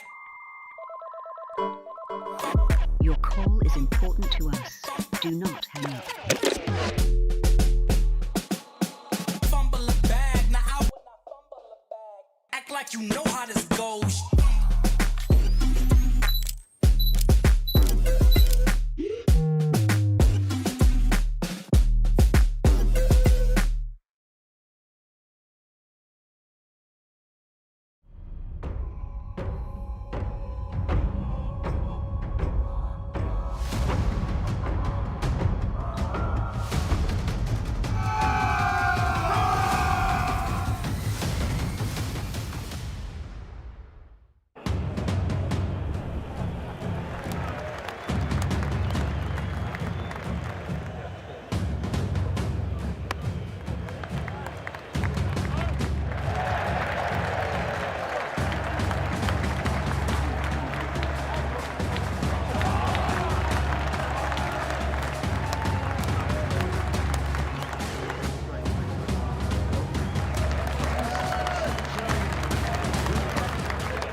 This is a call for hungry dreamers and hard-working self-believers.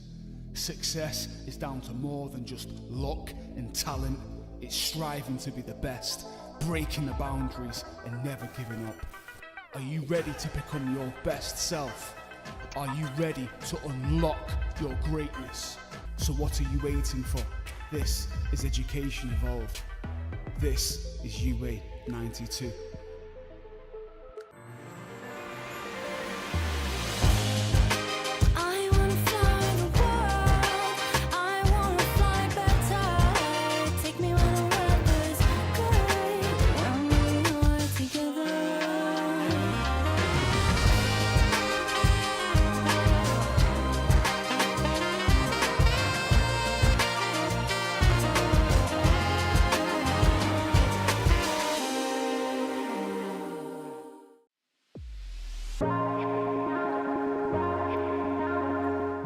Two names rich in history: Barton's, our family-run business with over 100 years of experience in drinks distribution, and Lancashire Cricket, a club drenched in tradition, heritage and globally recognised moments. Since 1917, Barton's has been supplying the finest wines, soft drinks and premium beverages across the UK, partnering with world-class brands to bring unforgettable experiences to every occasion. Now, we're excited to announce we will be bringing that same passion to cricket fans at Emirates Old Trafford.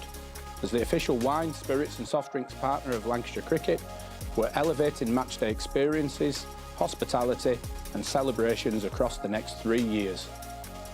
From the first ball to the final cheers, Barton's is here to make every moment one to savour. Barton's and Lancashire Cricket, a partnership built on passion, unforgettable moments and history.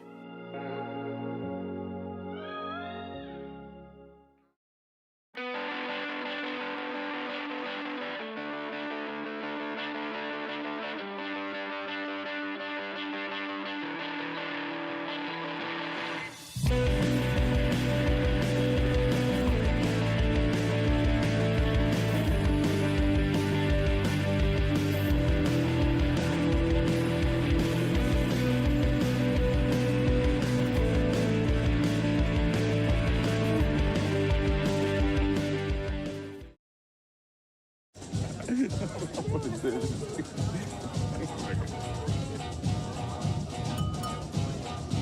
Guys, make way. For the designated driver.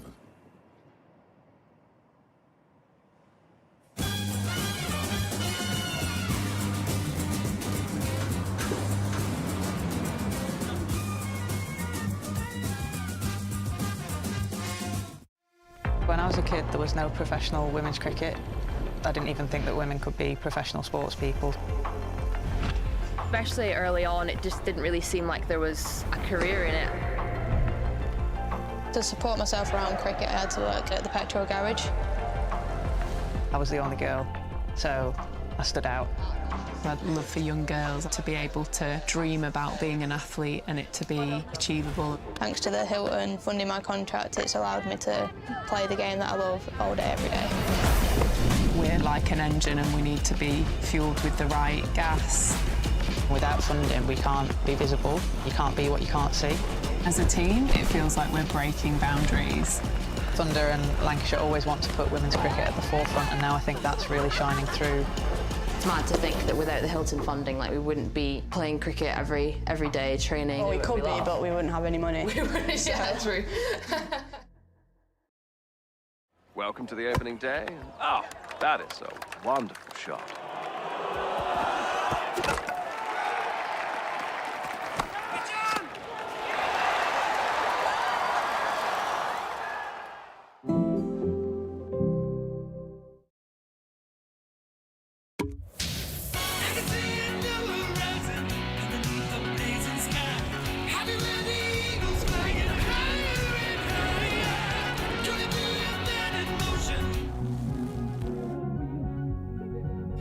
Pass the Pringles.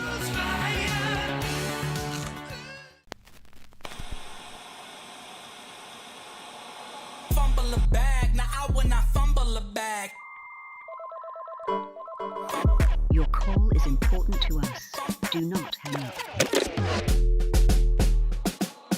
Fumble a bag, now I will not fumble a bag. Act like you know how this goes.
This is a call for hungry dreamers and hard-working self-believers.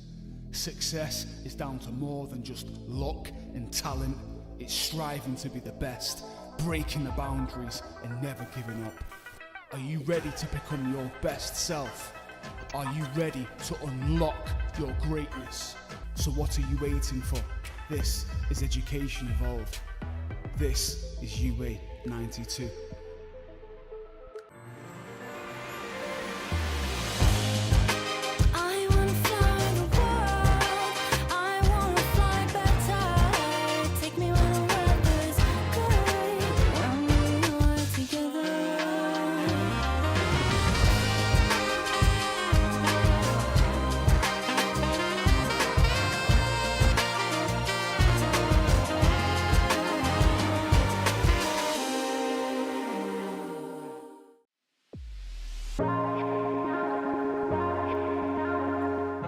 Two names rich in history: Barton's, our family-run business with over 100 years of experience in drinks distribution, and Lancashire Cricket, a club drenched in tradition, heritage and globally recognised moments. Since 1917, Barton's has been supplying the finest wines, soft drinks and premium beverages across the UK, partnering with world-class brands to bring unforgettable experiences to every occasion. Now, we're excited to announce we will be bringing that same passion to cricket fans at Emirates Old Trafford. As the official wine, spirits and soft drinks partner of Lancashire Cricket, we're elevating matchday experiences, hospitality and celebrations across the next 3 years. From the first ball to the final cheers, Barton's is here to make every moment one to savour. Barton's and Lancashire Cricket, a partnership built on passion, unforgettable moments and history.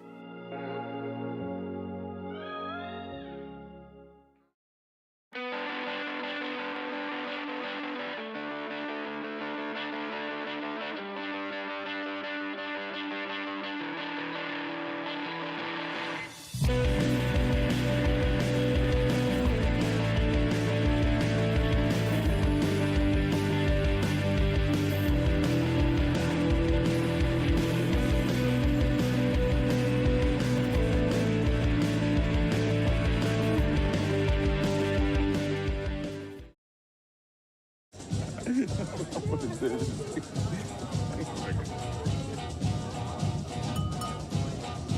Guys, make way. For the designated driver.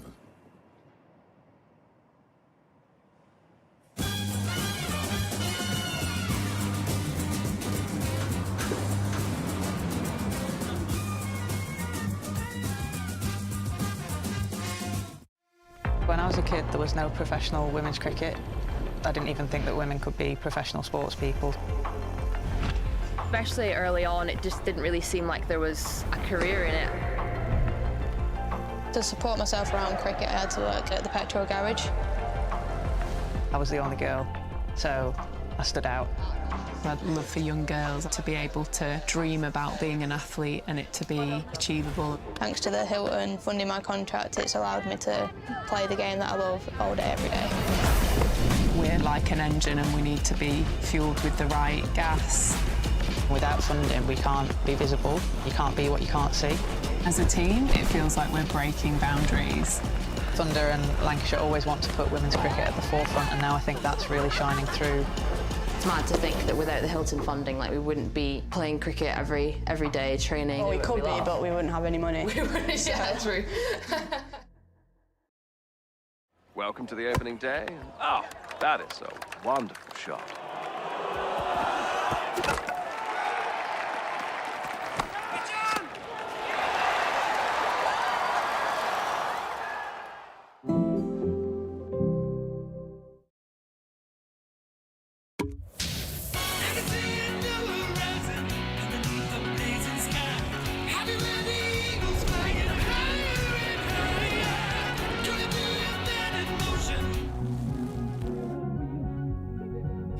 Pass the Pringles.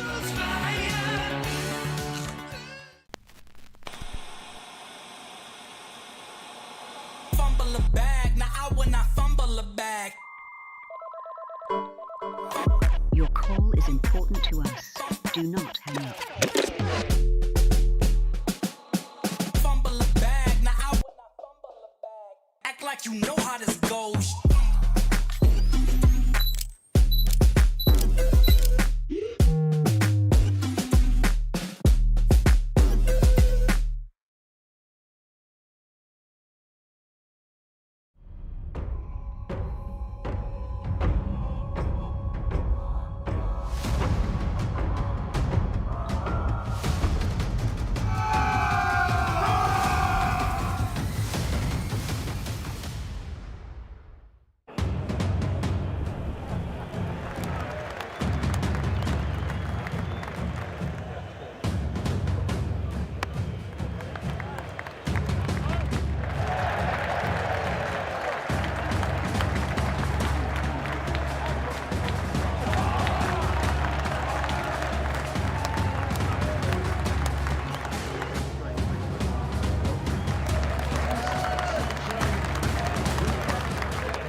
This is a call for hungry dreamers and hard-working self-believers. Success is down to more than just luck and talent. It's striving to be the best, breaking the boundaries and never giving up. Are you ready to become your best self? Are you ready to unlock your greatness? So what are you waiting for? This is Education Evolved. This is UA 92.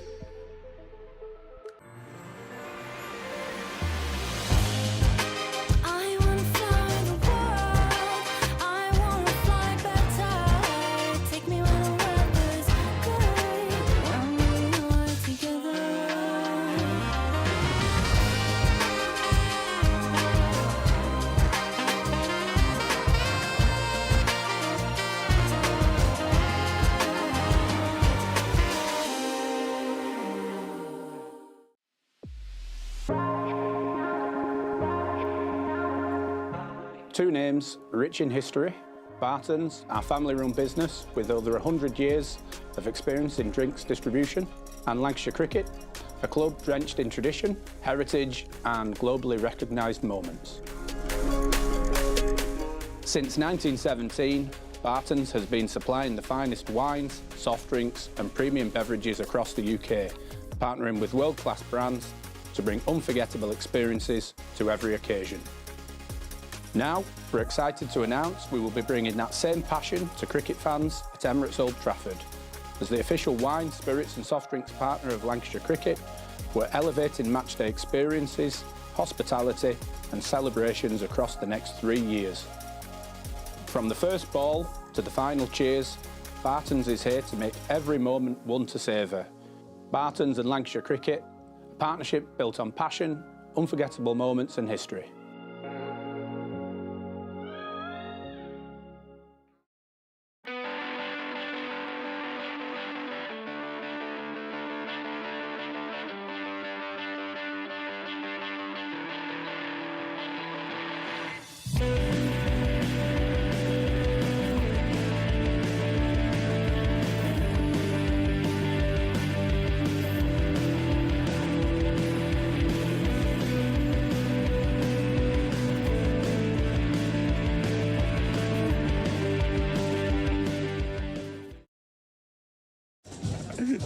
What is this?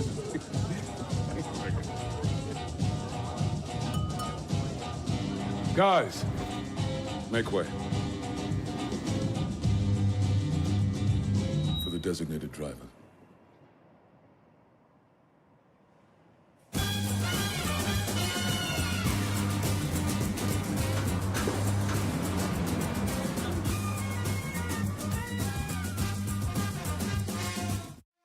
When I was a kid, there was no professional women's cricket.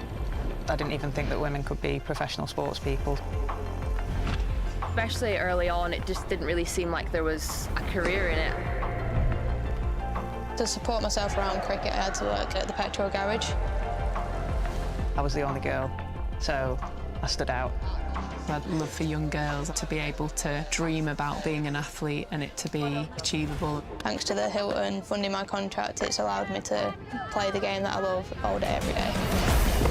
We're like an engine and we need to be fueled with the right gas. Without funding, we can't be visible. You can't be what you can't see.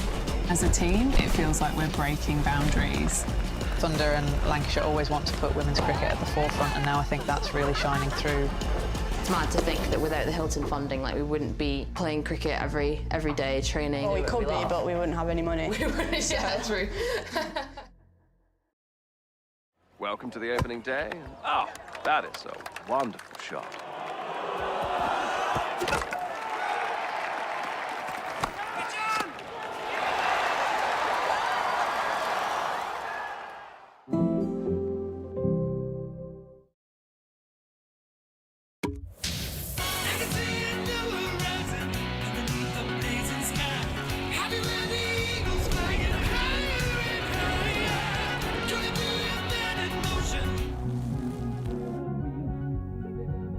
Pass the Pringles.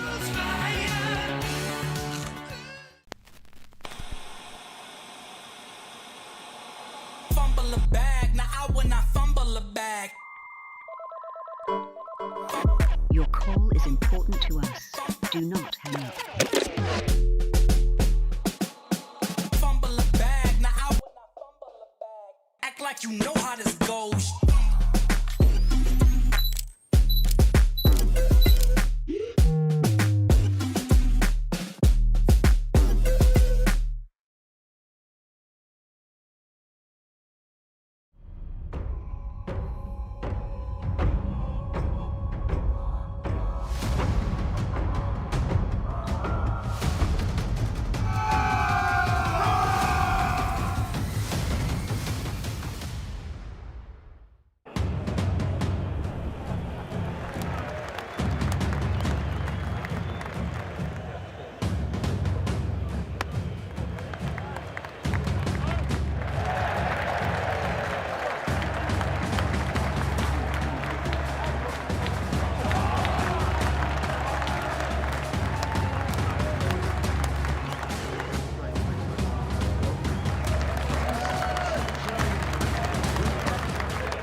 This is a call for hungry dreamers and hard-working self-believers. Success is down to more than just luck and talent. It's striving to be the best, breaking the boundaries and never giving up. Are you ready to become your best self? Are you ready to unlock your greatness? So what are you waiting for? This is Education Evolved. This is UA 92.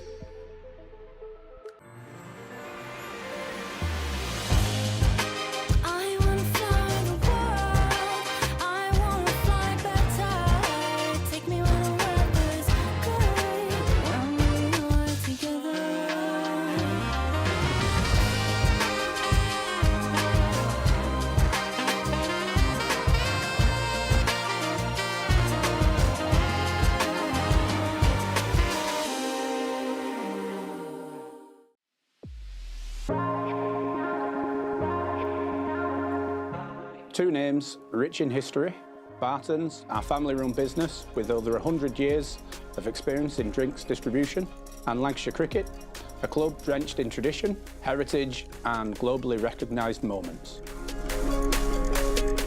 Since 1917, Barton's has been supplying the finest wines, soft drinks and premium beverages across the UK, partnering with world-class brands to bring unforgettable experiences to every occasion. Now, we're excited to announce we will be bringing that same passion to cricket fans at Emirates Old Trafford. As the official wine, spirits and soft drinks partner of Lancashire Cricket, we're elevating matchday experiences, hospitality and celebrations across the next 3 years. From the first ball to the final cheers, Barton's is here to make every moment one to savour. Barton's and Lancashire Cricket, A partnership built on passion, unforgettable moments and history.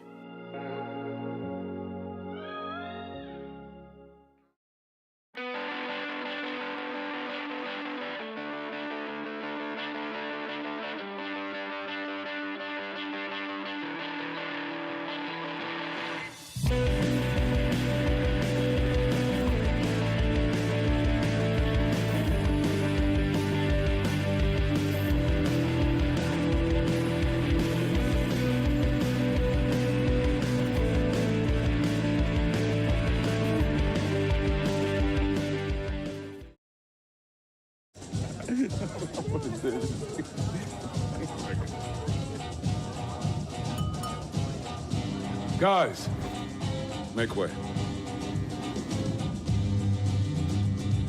For the designated driver.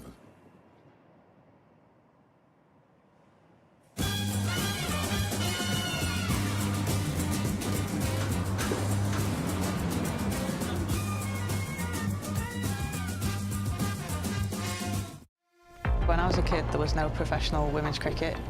I didn't even think that women could be professional sports people. Especially early on, it just didn't really seem like there was a career in it. To support myself around cricket, I had to work at the petrol garage. I was the only girl, so I stood out. I'd love for young girls to be able to dream about being an athlete and it to be achievable. Thanks to the Hilton funding my contract, it's allowed me to play the game that I love all day, every day. We're like an engine and we need to be fueled with the right gas. Without funding, we can't be visible. You can't be what you can't see. As a team, it feels like we're breaking boundaries. Thunder and Lancashire always want to put women's cricket at the forefront, and now I think that's really shining through. It's mad to think that without the Hilton funding, like, we wouldn't be playing cricket every day, training. Well, we could be, but we wouldn't have any money. We wouldn't, yeah, true. Welcome to the opening day. Oh, that is a wonderful shot.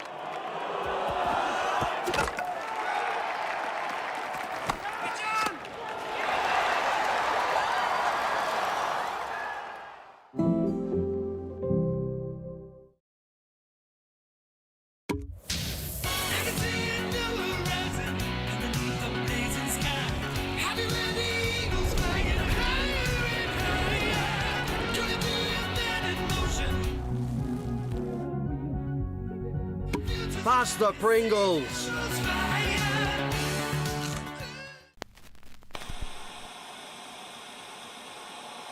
Fumble a bag, now I will not fumble a bag. Your call is important to us. Do not hang up. Fumble a bag, now I will not fumble a bag. Act like you know how this goes.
This is a call for hungry dreamers and hard-working self-believers.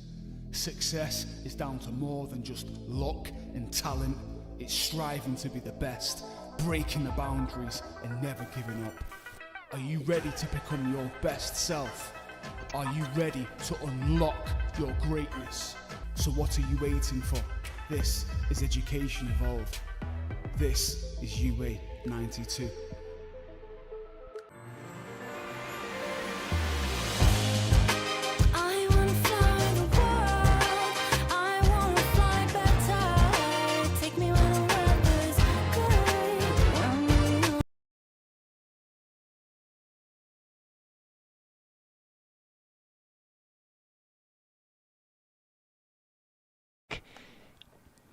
underway, and Hartley's in and bowling, and Harry Kane going back.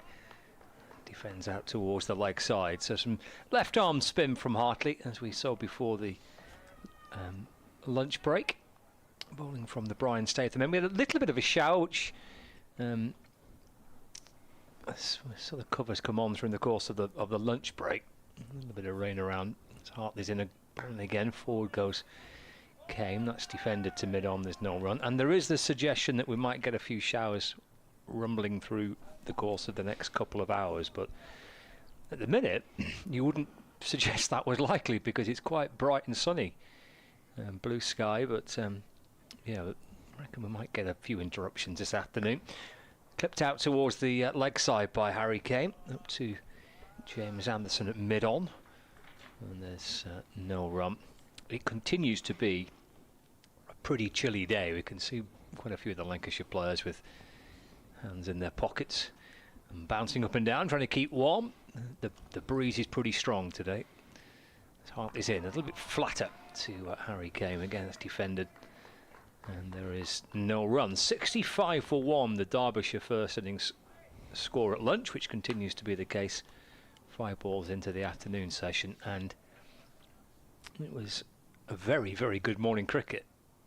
As Hartley's in, foot to Kane, defends, and there's no run.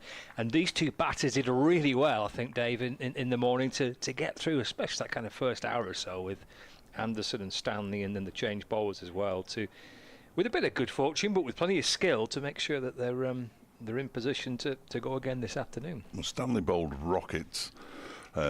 Anderson and Bailey bowled 14 overs, but they actually bowled 13 overs between them today, but they have bowled 14 overs, 7 of which have been maidens. So yes, very watchful. Yeah. And we're going to see Mitch Stanley from the pavilion end. That's the James Anderson end. First up after lunch. Good lunch. Yeah, solid. Yeah, mine was fine until Exeter took the lead at Plymouth. Ah, that's not ideal, is it not? Not really. Right. Not really. Drops Blackpool into the bottom 4 temporarily. Oh, that's no good neither, is it? Burton 5th from bottom as things stand, as they say, although Bolton's just conceded twice early in the second half as well down at Cardiff. I'm sure League Two's lovely. I hate football. League Two's not lovely, believe me. Okay. It's no better. In fact, it's potentially worse. Matthew Montgomery then on strike, 3 slips in place, and here comes Mitch Stanley in and bowls to him, and he's driven for 4. I say for 4, he hasn't really got hold of it. I thought he got hold of it much better than he had, but he does get 4 runs for it in the end. It just about manages to roll its way to the boundary, with Luke Wells giving chase from backward point. It's a big boundary, that, isn't it? It's enormous. Yeah. It was going over the square, but he obviously didn't time it as well as I thought he had. It sounded quite nice off the bat, but it sort of bobbled its way across the square and just made it. An extended square here, actually, at Emirates Old Trafford. A few extra pitches. Stanley's next delivery is left alone by Montgomery. I was hoping they were extending the square and not planting sprouts or something like that. It just looks, it's in the early stages, isn't it, at the moment, of becoming part of the square. 4 potentially pitches there? We're not quite to Surrey. No. Yeah, but it's getting there. Yorkshire's is really, really wide as well, isn't it? But they have no outdoor nets. Whereas they do here at Old Trafford, away to our left-hand side, all covered up against the elements. 69 for 1. Stanley bowls to Montgomery, dabs it down straight to where 4th slip would be, and there's a shy at the stumps there from Coghlan. I'm not sure how much trouble Harry Kane would have been in had the ball hit the stumps, but it didn't, and Harry Kane's okay. And Montgomery picks up his 5th run since lunch. He moves to 33. 70 for 1 now, Derbyshire. Yeah, it's such a big site here, isn't it, at Old Trafford, with the outdoor nets, which again have been extended recently, and then there's the indoor school behind us. There's plenty of space around this ground. I drove around it quite a lot last night because I couldn't get out of the car park. Stanley bought his run up. I could get out, but they were asking me to pay £6, and I declined and reversed. Came out and got a little ticket off Dave downstairs. Yes, I saw you running back to. I thought something's going on here. Scurrying back, praying that he hadn't left. Stanley bowls to Kame. He's a little bit hurried by that one. Turns it into the leg side, and they'll get a couple of runs here. So Harry Kame's up and running for this afternoon. He moves on to 38. That was an 85 mile an hour slower ball from Mitch Stanley. He got up towards 90 this morning, which is pretty quick. He got into a bit of a rhythm, didn't he? Nice rhythm this morning, bowled beautifully. And the fact he didn't go for that many runs. I mean, he's bowled 4 overs. Not for 7. That's Hartley. I'll come back to that. Stanley bowls. That one's guided down towards backward point for a single. Wells in off the boundary to do the fielding. He's perhaps going a little expensive at almost 6 and over, but because he bowls so quickly, if he's just slightly offline, the ball will fly to a boundary. I was chatting to Kyle Hogg, who's downstairs, a former Lancashire seamer who knows a thing or two about bowling, and he said he's just got a bit of something about him, something different about him, Mitchell Stanley. He's going to bowl to Matthew Montgomery now, who turns this into the leg side. Backward of square. Hartley fields. Single is taken. 74 for 1. Montgomery at the end of the over has 34. Kame has 39. Like I said, these two have done really well. I mean, there's been like a touch of good fortune along the way, but you do need that. Harris obviously has dropped a catch. There's been the couple of LBW shouts which have been pretty close. The caught behind that Anderson kind of went up for a little bit later than the rest. But so there's been a bit going on in that morning session, but Kame and Montgomery has found a way to get through it. Found a way to survive. Not completely kind of shut up shop, and still tried to score where possible, but crucially for those two that they got through the morning. It could easily have been a morning where Derbyshire had 70 for 4, something like that. Tom Hartley's left arm spin, forward goes Montgomery in defence, and there's no run. If Lancashire get an early one in that first half an hour, 40 minutes, and get on top, it could have unravelled, but great application by Kame and by Montgomery. Hartley bowls again, play back towards him by Matthew Montgomery. We missed out last week against Worcestershire, hoping to make amends in this second round of fixtures. Plenty of runs for Derbyshire last week. Hartley's in, it's off the back foot, work to the onside for no run. 50s for Kame and for Jewell, double century for Anderson, century for Rees, 50 for Dahl, and in the middle of all that, 11 for Matthew Montgomery. So looking to try and make amends this time round. He's 34 not out. Hartley in and balls to Montgomery, right back in the crease, and works the ball away through the onside. Just gets underneath the reach of Mitch Stanley, which is a good effort because he's got quite a long reach, but he couldn't quite get fingers on it, and it's worth 2 for Montgomery. 76 for 1 now. He's probably, and it happens to bowlers, doesn't he? He's probably thinking about this first ball of the next over. I'm going to bowl this, and that'll be that. And the next thing the ball's coming to, and you think, oh no. Hartley to Montgomery, snaps it into the offside. That's what I used to blame.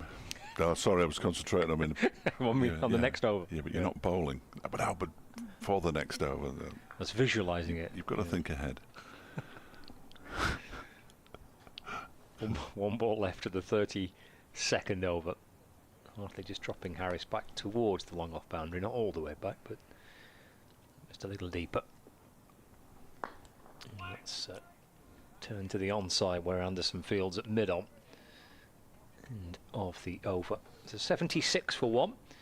Harry Kame on 39. Matthew Montgomery on 36. for James Anderson for that opening spell this morning for the first kind of half an hour or so, but likewise from Bailey with one spell in the morning. We've seen Paul Coghlan bowl today. A couple of spells from Mitchell Stanley. Hartley looks like he's settling into his work at this end. Lancashire trying to find a way to unlock this partnership, break this partnership, which is going along quite nicely for Derbyshire. So far, so good. As Kane waits, and new over from Mitchell Stanley guides it down to third man-ish, and it's a good sliding stop down there by Luke Wells. Keeps them down to 2. Harry Kane might have thought it was 4 off the bat. He hit it pretty well, but Luke Wells gets around from backward point. Doesn't go quite as far back as he was, so he's hedging his bets now. Kane moves on to 41, 78 for 1. Still the wind blows as Kane dabs this into the offside. They're going through for a quick single. Bohannon with the fielding pads is hindered and has to run around the ball to pick it up, so there was always a single there. The right-hander, you've got to pick your fielders really, haven't you, when you just dab it into the offside or the onside. Bohannon is nowhere near as quick with the fielding pads on as he is without them. Yeah, he's pretty sharp, isn't he, normally, Josh Bohannon? Real kind of turn into a good Look gun at fielder. the size of those pads. I mean, they might be normal sized, but they're enormous. They come way over his knee. That's got to slow you down. 79 for 1. Stanley bowl. That's a short delivery, but ill-directed, and Montgomery just watches it go, looping through to the keeper. It's a slight waste of effort from Mitchell Stanley, but worth chucking one in every now and again. Even Mohammed Abbas chucked a couple in yesterday, short balls. I don't think I saw him bowl one short delivery against Worcestershire. He was getting a bit frustrated, in all honesty, but just the one wicket yesterday for Abbas. Stanley bowls, that's better. Just short of a length, and yes, it has wrapped Montgomery on the right hand. Probably his thumb took the brunt of that. He's still wringing it out now. And at 86, 87 miles an hour, that hurts. Hurts a lot. Rather him than me. That's why we're here. Safer up here. Yeah. Stanley, next delivery driven, but straight to the well. Straight to James Anderson, who's misfielded and allowed them to get through for a single. Ooh, that's an angry-looking throw. He's upset with himself there, the Lancashire skipper. He got down almost into the long barrier and it somehow escaped his clutch. Dribbled away behind him. 80 for 1. It allowed Montgomery to move on to 37. Plymouth still letting us down. As Stanley comes in and bowls to Harry Kane, who dabs it into the offside this time. It's too close to Josh Bohannon for them to safely consider a quick single. Therefore, they don't. End of the over. 4 from it. 80 for 1. Kane has 42. Montgomery has 37. I like it how you do kind of take it personally. I mean, you're not a Burton Albion fan, but you're kind of taking it personally. You're kind of committed to the Burton Albion cause, aren't you? I like it. Yeah, a little bit. Yeah, a little bit. But you're right, I'm not a Burton fan. Wait till 3 o'clock comes around and they're both playing. I am fully committed to Tranmere, and I can't see anything other than defeat there. I might just say that in my 2 o'clock update in a few minutes. Actually, I can't concentrate on the cricket. What's going on? It's Hartley to Montgomery. Push into the offside and through for a single. You don't have to answer this clearly. Do you have a team? Yeah, I'm a Burnley fan, yeah. You are a Burnley fan. More games next season, so you look on the bright side of life. It's 46 games next season in the Championship. My dad's got better value for money next year for his season ticket. Can't wait for it. Hartley in. It's worked away by Harry Kane towards square leg for a single. And potentially more wins. There can't be fewer. 82 for 1. You'd expect a team that gets relegated twice in recent succession as the Premier League earns a few quid, doesn't it? Yeah. They shouldn't be short of a bob or two. Hartley in.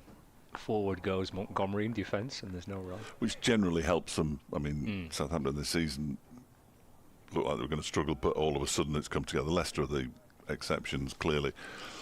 But goodness knows what they've spent their money on.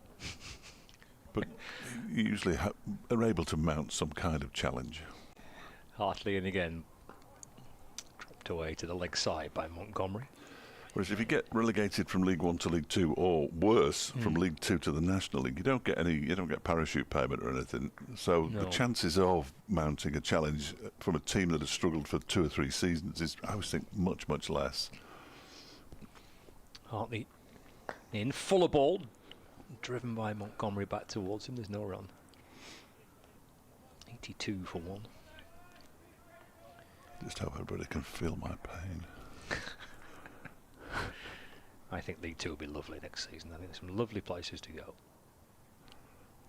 Leon again. Cut sisters at Montgomery. But only as far as backward point, and there's no run. At the end of the over, it is. Just a couple coming off it. 82 for 1.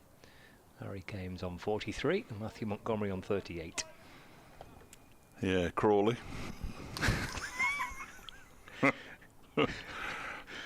Grimsby. Great fish and chips. That is true, actually. Trip to the seaside there. Gillingham. Garden of England, Kent. Long way, isn't it? It's a very long way. No parking. Shrewsbury and Oldham. That's not too bad. Walsall. Yeah. Anyway. Beautiful in the Midlands. Yes. Fleetwood Town. That's up on the coast. Nice little trip to Fleetwood.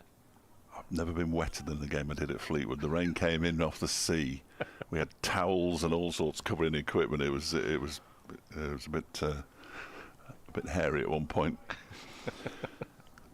I've just been asked if I'm okay for the intro. So if I just do one, do a couple of deliveries perhaps, if they ever get this over started before it rains, because it's gone a little bit gloomier again. Yeah. Lights will be on soon. Sun in the distance, but that's gone. Stanley bowls a short delivery and came. Ducks underneath it. Didn't have far to duck.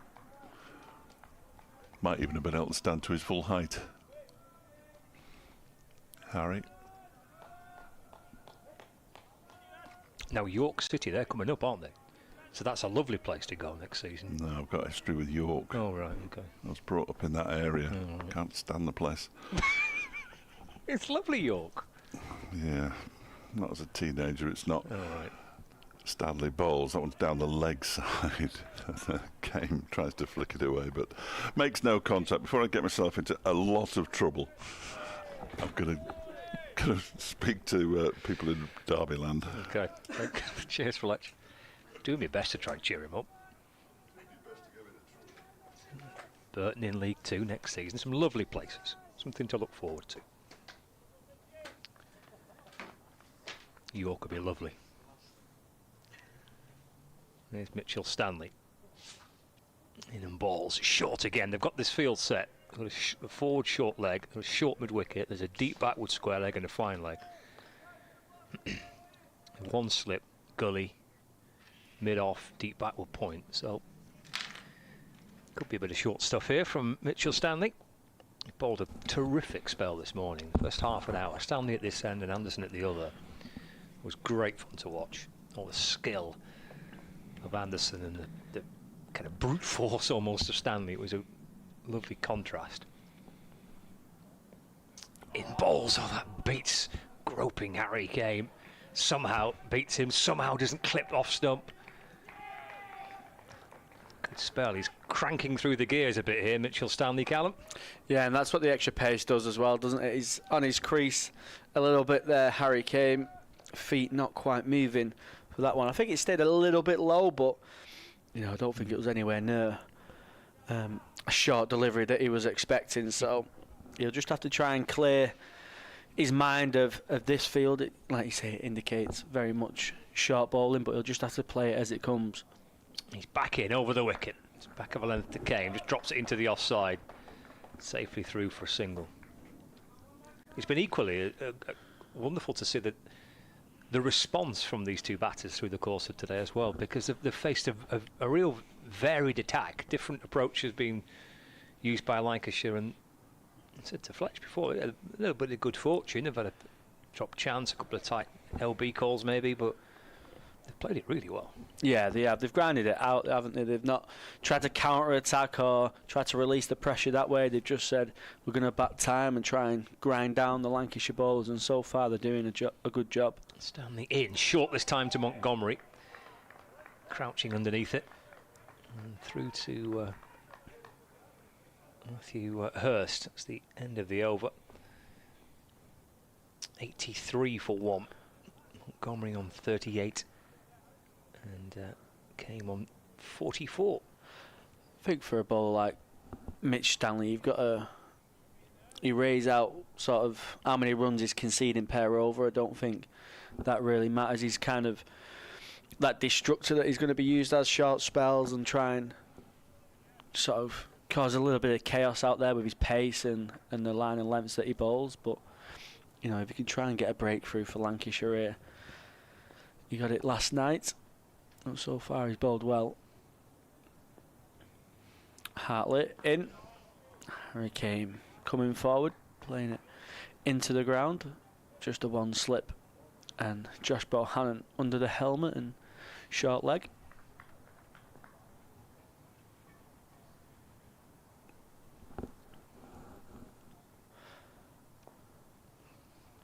Hartley in quicker and flatter this time, trying to fire in that Yorker. Kane plays it nicely, opens up the face and gets a single. Saw a lot of variations from Bashir, didn't we, yesterday when he was bowling. He seemed to kind of really get to grips early on with the pitch and what was required. I think his biggest variation was his pace difference, wasn't it?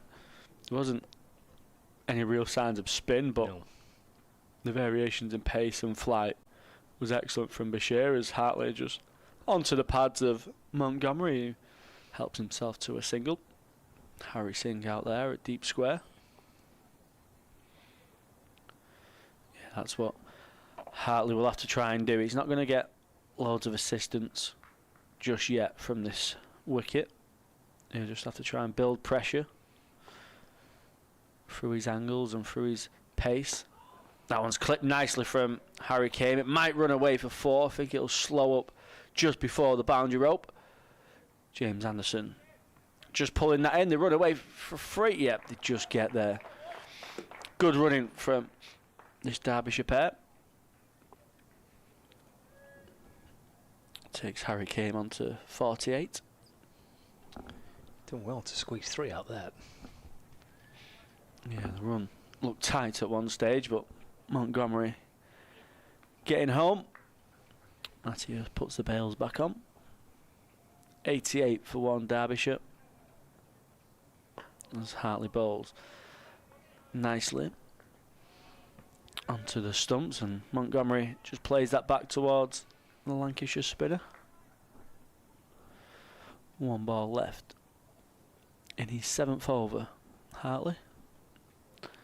That one's played into the onside off the inside edge of the bat, so he gets a single as a deep square fielder. He's on the boundary. 89 for 1 Derbyshire.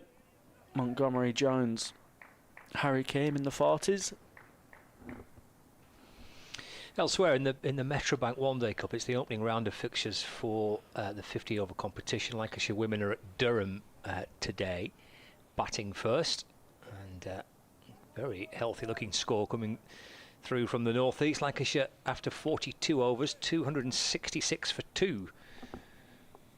Eve Jones making 82. Emma Lamb out early for 6, but then Gabby Lewis 131 not out for Lancashire women against Durham.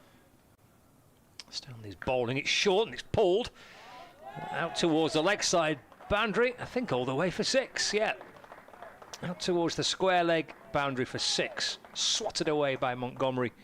Takes him to 46 not out. And Derbyshire 95 for 1. It's a beautiful shot from Montgomery. Picks up on that very early. Like you say, the field does indicate that's what's going to come down. Montgomery throws the full blade at it, and he gets a good chunk of it. Excellent shot. I think Montgomery will take it on more than Harry Kane. We've seen that throughout the day. Montgomery flashing at a few loose drives, trying to get bat on ball. So maybe this could be a good little battle between Stanley and Montgomery. 95 for 1. Stanley to Montgomery. Driven, edged, caught. Coghlan takes a catch and Stanley picks up the wicket. And the Lancashire bowler, having been muscled for 6 in the previous delivery, finds the edge of Montgomery's bat. It's a good, sharp catch by Paul Coghlan at gully. Montgomery departs for 46. Ends a 95-run partnership between these two. Derbyshire 95 for 2. That's brilliant from Mitchell Stanley. Montgomery probably would have expected another bouncer from the big quick bowler after being hit for 6. He goes fuller. Montgomery driving on the up, and it's a brilliant catch, like you say, in the slip cordon. Paul Coghlan flying to his left. It's a perfect height for the catcher, but like you say, they're never easy, especially coming at that pace in the cordon. Brilliant partnership though for Derbyshire. 95, especially after the wicket of Caleb Jewell last night. It's exactly what Derbyshire would have spoken about this morning, and Montgomery and Kane have done that well, but Montgomery falls just shy of his half century. Pitches the ball up a lot, doesn't he, Stanley, as well, at good pace. He ran in a little bit hard on that delivery as well. You could notice that as soon as he was running in, he was really sprinting hard. He sends it down a good, and we've spoken about this, haven't we, yesterday, and I think this is why he's been selected. He might be used probably more often at home than he might away. And mainly because of the surfaces here, and he's that point of difference. He's quicker, he releases it from way over 6 foot. He's a big, tall, well-built, quick bowler, so like you say, he might leak runs, but he'll also create chances, and that's what I think will suit Lancashire, with the likes of Tom Bailey, Balderson and Anderson bowling around him. Brooke Guest is the new batter. It was a very gutsy partnership between Harry Kane and Matthew Montgomery. Guest defends this first delivery he faces. Dropping it away into the offside. 95-run partnership. Of course, Derbyshire losing their first wicket in the final over, actually, of play yesterday without scoring, so they were 0 for 1. So 95 runs added for that partnership. Comes to an end. Mitchell Stanley picking up his second of the match. A couple of slip catches in now. 2 slips in the gully, plus the short leg. Short mid wicket. Deep backward square leg. Stanley from the Anderson end balls, and Brooke Guest doing all he can to get right on top of the bounce and to steer it safely into the ground, which he does. Guest coming into this fixture on the back of 36 in that big first innings score for Derbyshire against Worcestershire last week. Former Lancashire player. Stanley striding in again, balls to Guest. Nibbles back in towards him. A little nod of approval, I think, from Brooke Guest. It was a good delivery from Stanley. That's 80, just shy of 85 miles an hour. Good length. He's in a good bit of rhythm here, isn't he? Yeah. Mitch Stanley's running in a lot harder since that 6, really. He got the wicket as well. He's sending them down at a good pace. Good little battle going on now. Final ball of the over. Stanley's in. Balls again, tickled away down to fine leg. Guest gets off the mark with that. Single for him, and he keeps the strike as well. But excellent comeback from Mitchell Stanley, having been muscled for 6 in the first ball of the over. His comeback there was terrific. And when he's in this little rhythm, you know, he's very, very impressive to watch. He's kind of hoping that he gets a real crack at it in terms of injuries, and he can have a real run in the team. But I agree with what you're saying, Callum. I don't think he's not going to play every week. I think they'll use him where they think the conditions best suit his bowling. Yeah, and I think the signing of Paul Coughlin as well will complement that kind of way that Lancashire will go about it. Another seamer in the ranks, like you say. Stanley's his injury record isn't great. Hopefully he can stay fit, but you know, there's a local legend in Andrew Flintoff, who I know has raved about him previously during his time at the England Lion camps and them training camps that they do. Yeah, he's been around England set up for a while, hasn't he? Hartley in, and Brooke Guest there just didn't know whether to come or go. He just finds himself stuck on the crease. In the end, he does keep it out. Yeah, he's been around them camps. I think he obviously sees the stature of him, his height, how strong he is. If they can keep him fit and keep him bowling at 90 miles per hour. It's Hartley in. Brooke Guest playing forward. No run. That's a big thing, just staying fit and getting overs under his belt. He's only played a handful of first-class games. Yeah, just his third, this one. Hartley in, Guest well forward and smothering any signs of spin into the offside.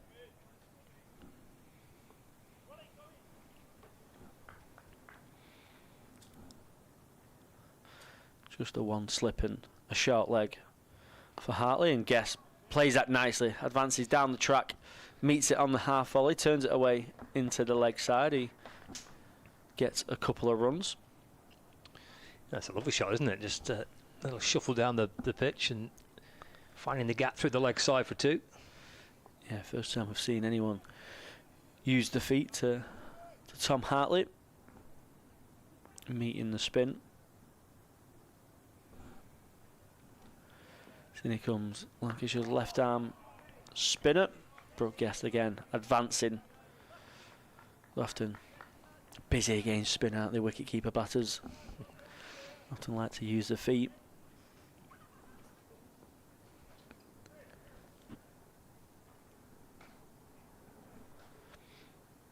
I'll just ask Marcus Harris just to drop a little bit deeper at mid-off. Hartley just a little bit slower in the air, trying to tempt Brooke Guest, but plays that into the offside for no run. 98 for 2, Derbyshire. Yeah, nice bright sunshine here. There's quite thick cloud cover out in the distance, but that's been that's not coming out in our way. That's blowing to the north of us, and well, we're suggesting they might get the odd shower, but they could easily just blow off course, and we might dodge them, might get a little bit lucky. At the minute, conditions are okay. Mitchell Stanley is eager to have another go. And they've got the field set here for the odd short delivery, which might be coming the way of Harry Kane. One slip and a gully as well. Stanley bowls on his toes and steers it safely down to gully where Coughlin fields. Josh Bahanam under the helmet at short square leg. There's a deep backward square leg. There's a fine leg. Bailey's come quite square at mid-on. He's almost mid-wicket really there. A slip and a gully and an extra cover and a mid-off. Actually, there's no mid-off now. Yeah, there's... yeah, Bailey's at mid-wicket, so I don't know what's coming here from Stanley, but he just occasionally will push it full as well. Yeah, that's the one he's got to be careful of. No mid-off, no mid-on.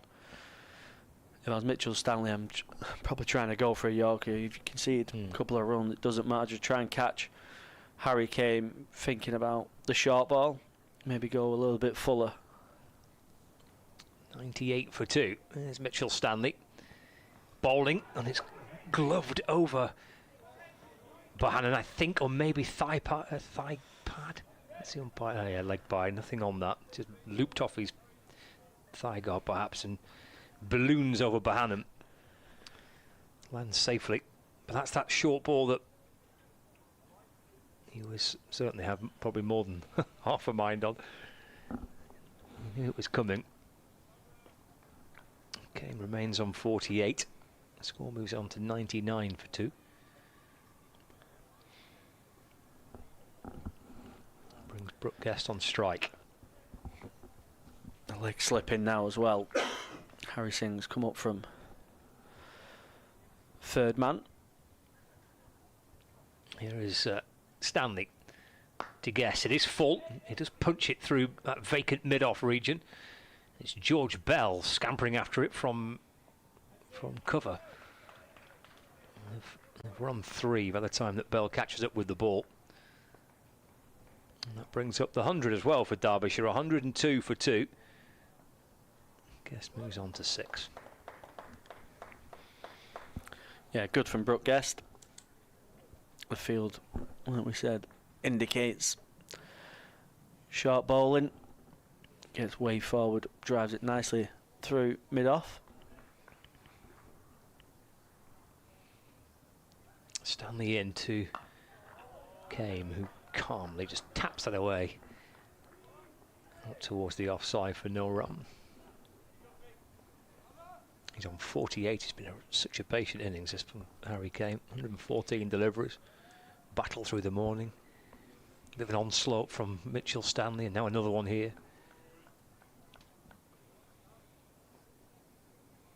Still going for Derbyshire. 50 last week. Looking for back-to-back half centuries to start the season. He's battled through some good spells, hasn't he? 2 from Mitch Stanley this morning, and now, and then James Anderson as well this morning. He's been very patient, played the ball late under his eye line. There's nobody at mid-off, nobody at mid-on, there's nobody at mid-wicket. There's a lot of green grass in front of the batter, a lot of fielders behind him. Stanley strides in, balls again, short to Kame, he just swerves out the way of it. Through to Hurst.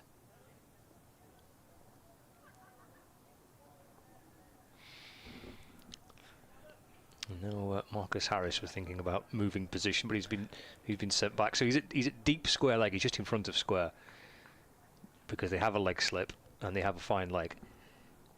So just a fraction in front of square on the boundary. And Bohannon is 2 pitches away from the batter at short leg. There's a leg slip, 1 slip, gully. Stanley to Kame. Oh, he's played that nicely. Gets right on top of the bounce and gets it down into the ground, nudging it out towards Bohannon at short leg, but nicely played by Harry Kame. End of the over, 102 for 2, Derbyshire. 39 overs gone of their first innings. Yeah, they might get 1 more over, maybe out of Stanley. They won't bowl him in long spells, 4, 5, maybe a 6 at a max. Yeah, that was his 5th over of this spell. Yeah. He took the jumper as well. It's going to be short bursts, isn't it, really, from Stanley, I guess, especially when he's bowling to a field like that. Yeah, it's a tough ask for any fast bowler to come in and bowl short most of the time, as Hartley's in. Brooke Guest playing that deep in the crease, back towards the bowler. Yeah, it really takes it out of you. They'll try and look after him. He'll have a big part to play across his first innings. Hartley in, fuller of a length this time. Brooke Guest driving back towards the Lancashire spinner. Jimmy's warming up at mid-on. Might be the end of Stanley's spell, and maybe Anderson's spell coming up. Harlett in. Brooke Guest playing from the crease. Tucking away into the onside for no run. Slipping a short leg for Tom Hartley. Backward point, a deep cover, extra cover mid-off, mid-on, mid-wicket. And a long leg. As that one's played forward from Brooke Guest. 102 for 2. Derbyshire.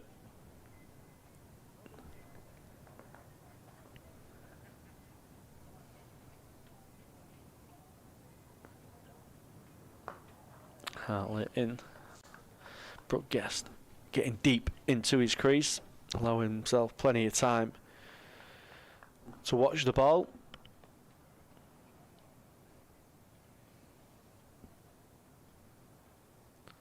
Looks quite deep in his crease from the start, does Brooke Guest. Again, playing off the back foot to Tom Hartley.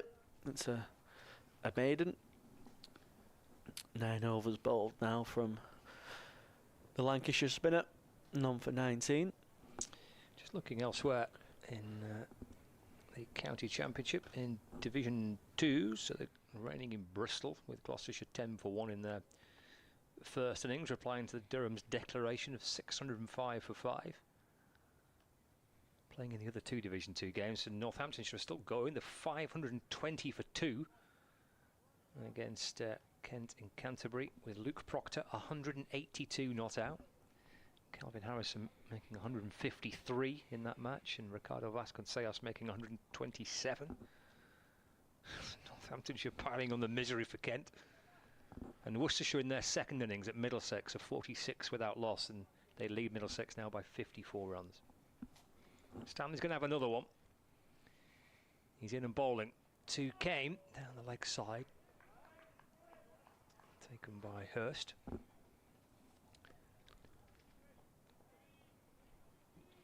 $102 for 2. Division 1 scores. Essex, Somerset. Somerset 330 for 7. Replying to an Essex score of 149 all out. It's a lead for Essex of 180 runs with 3 wickets remaining. For Somerset rather at Essex. Stanley in. Kane just leans back and uses the pace of the ball, deflecting it off horizontal bat down towards backward point for a single. Notts are 60 for 2 in their second innings. The game's moved on a bit at Trent Bridge. So Notts 60 for 2 against Glamorgan. They lead by 226 runs. Leicester 71 without loss, replying to a series total of 520 all out. Brooke Guest is back on strike. Here's Mitchell Stanley. In and bowls a short ball that hits Guest. Sussex, Warwickshire. Sussex 172 for 8. Replying to Warwickshire's 267 all out. And the Yorkies are 153 for 7 against Hampshire, who were bowled out for 251.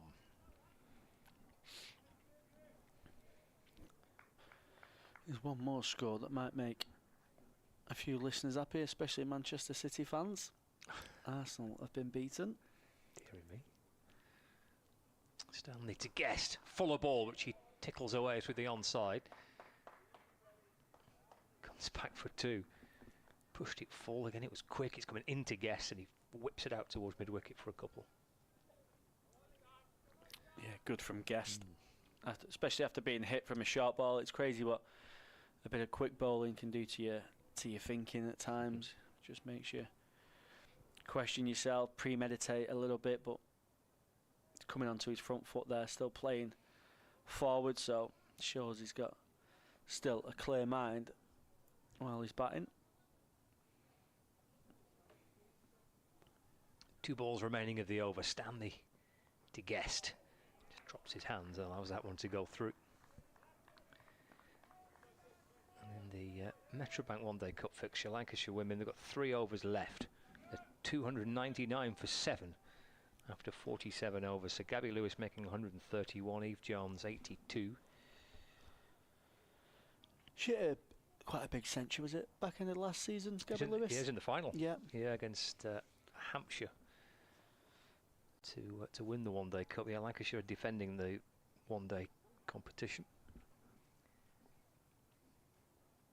Stanley in full again, driven by Guest. Back towards Mitchell Stanley. Wondering when the Stanley spell might come to an end. I think that's over number 6 now in this spell. 105 for 2, came 49 Guest on 8.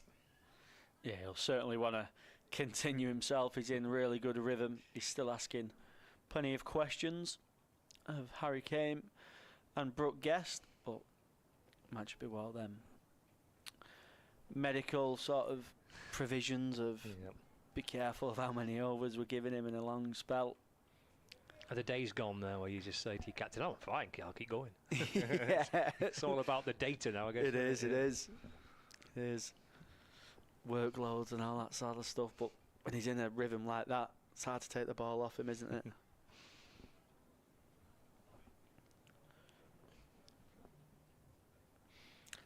Hartley to continue.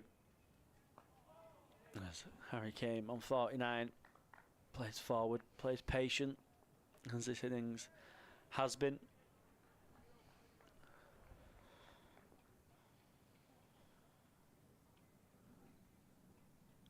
Just one for his half century, Harry Kane. And that will be the one. He tucks that away into the onside off his pads. He gets a single. It's a half century for Harry Kane, backing up a half century in the previous game as well. It's a good knock from the Derbyshire skipper, especially after losing the early wicket of Kayla Jewell last night. He's been very patient today. Hartley in, Brooke Guest driving that towards James Anderson at mid-on. Yeah, it's an excellent knock, that, isn't it? Really gutsy innings with a great deal of skill to negotiate some very, very testing spells from Lancashire bowlers this morning especially. Hartley quicker this time as he sees Brooke Guest advancing down the pitch. Guest holds back, just turns that away into the onside. Well bowled from the Lancashire spinner. Brooke Guest trying to be busy in the crease. As he's deeper in his crease, he pulls one away into the leg side. It will just be stopped for 4. Harry Singh. It's a good effort. Doing the fielding. You get a couple. Good from Brooke Guest. He's using the crease really well. He's advancing to Tom Hartley and then playing a lot deeper. A sign of a good play versus spin when they're getting so deep in the crease. This time Hartley drags him forward and he plays defensively into the offside. It's the end of the 42nd over. 108 for 2. Derbyshire. Harry Kane, a Derbyshire skipper, reaching 50 and Brooke Guest on 10. Yeah, excellent work from Singh on the boundary there to save a few more runs. Good little battle, isn't it, when Guest is facing the spinner? It's quite good fun to watch that. Yeah, he's trying to be busy. It's, you know, you often find with wicket keepers they are very busy in terms of looking to try and be positive. The footwork's often such a big part of wicket keeping, so that certainly helps them playing against spin, but the best players of spin are often the ones that don't get stuck on the crease. They're either using the feet and coming down to the pitch, or they're getting really deep into the crease, and you find a lot of the world's best also defend deep into the crease against spin bowling, allowing it to turn and bounce and then play it. So James Anderson comes back on from the Sir James Anderson end. That one's just a loosener short and wide cut from Harry Kane into the offside for a single. Deep backward point. think it's Luke Wells out there. Got 2 slips and a gully. Cover, mid-off, mid-on, mid-wicket. And a fine leg. Anderson into Guest, who defends back down the ground.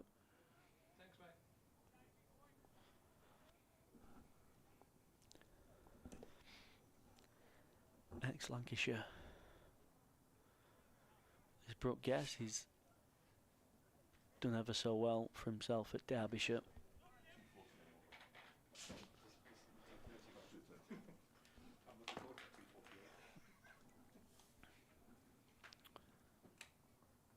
Anderson in, Brooke Guest on top of the bounce, punching it into the offside where Tom Hartley does the fielding. Callum. Absolute scenes in Devon. Absolute scenes in Devon. Exeter conceded an equaliser in the 79th minute, 1 apiece. Then they scored in the 87th to go ahead again, but Plymouth got an equaliser. Oh, thriller. Anderson in, Brooke Guest playing forward, defending. Good start from Anderson after that one loosener. He'll look to try and get himself amongst the wickets. 8 in the first round of county championship fixtures last week at Northants. 5 in that first innings as well. In on a length, Brooke Guest playing with a nice straight back towards the ex-England international. Freddie, who's doing Burton instead of me today, is an Arsenal fan. They just lost, and bless him, he's just been taken apart on air by the presenter. He came back well, though. He came back well. I was going to say, did he get a chance to respond? Anderson in, Brooke Guest defending towards mid-on. Yeah, Dom mentioned it before he went to Freddie, and Freddie said, "We're not thinking about the Premier League here today, Dom." He was. Professional hat on. You better hear Freddie tomorrow on the Derbyshire stream, actually, as the women get their campaign underway at home to Middlesex. So Freddie will be on duty tomorrow down at the Central Co-op County Ground, after he's seen Burton home to victory this afternoon with a bit of luck, but we'll wait and see. Who have they got today? Wimbledon at home. Wimbledon. Yeah. It's got a bit gloomy again here, hasn't it? It has. Cloud gathering round. Oh, it's me. Hartley begins you over from the Statham end, and it's defended into the offside by Kame. It was 50, took him 46 balls more than the half century that he got in the opening game against Worcestershire. And that one is defended as well, but he's done a real job for his side here as the stand-in skipper, back-to-back half-centuries to open the campaign. He'd be pleased with that, and so he should be. As Hartley is in again, and that one is turned into the leg side by Kame. There aren't any free runs on offer at all at the moment, are there really? That 6 was remarkable. Of course, he was out next ball, but it just came out of nowhere. It did. Absolutely out of nowhere. And I'm thinking, oh, well, he's got his eye in now. The next one, he put everything into it, didn't he, as well? Edged it to Coughlin, and that was the end of that. This one is defended. It was into the wind as well, which is even more impressive. Because the square boundaries at Old Trafford, like they are in T20s as well, they're always a long way out. Derbyshire have really struggled in T20 cricket to come to terms with the dimensions of this ground. They just never win here. Well, they don't win here in first-class cricket either, so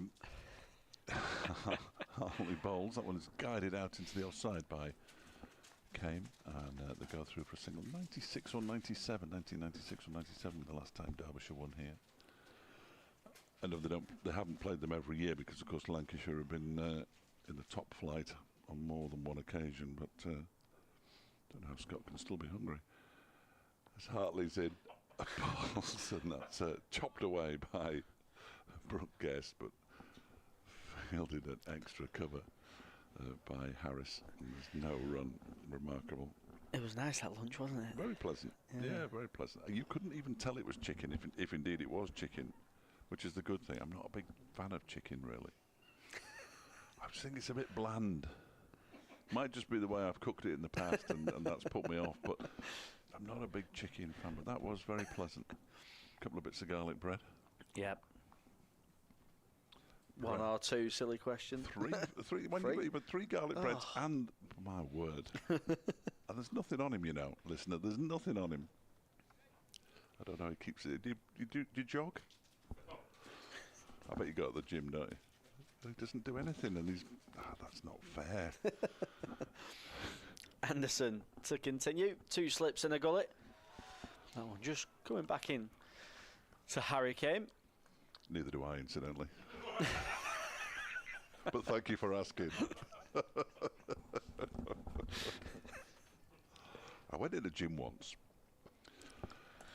but it was for a newspaper because it was brand new and they were just opening it. I had to say, "Oh, what's that machine do?" Then, oof, no, I don't fancy that. I didn't have a go on anything, but it was very nice and shiny.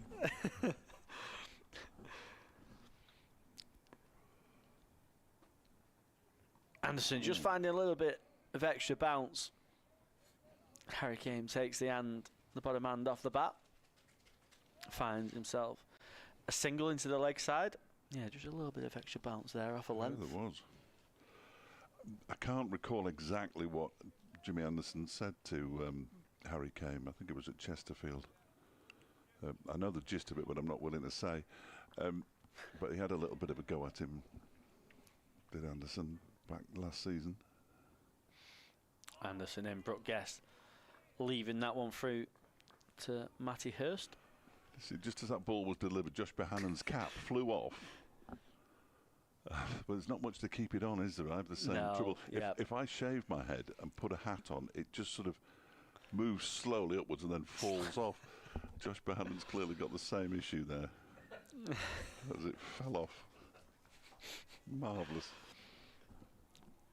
There's nothing funnier than somebody's hat falling off, is there? Our first one, I think, today. Yeah, I think you're right.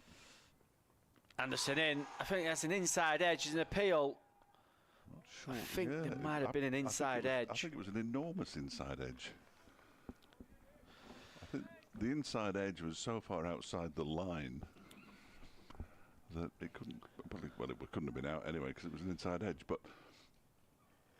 yeah, looked outside the line as well. But there was an appeal from James Anderson. Brooke Guest playing forward.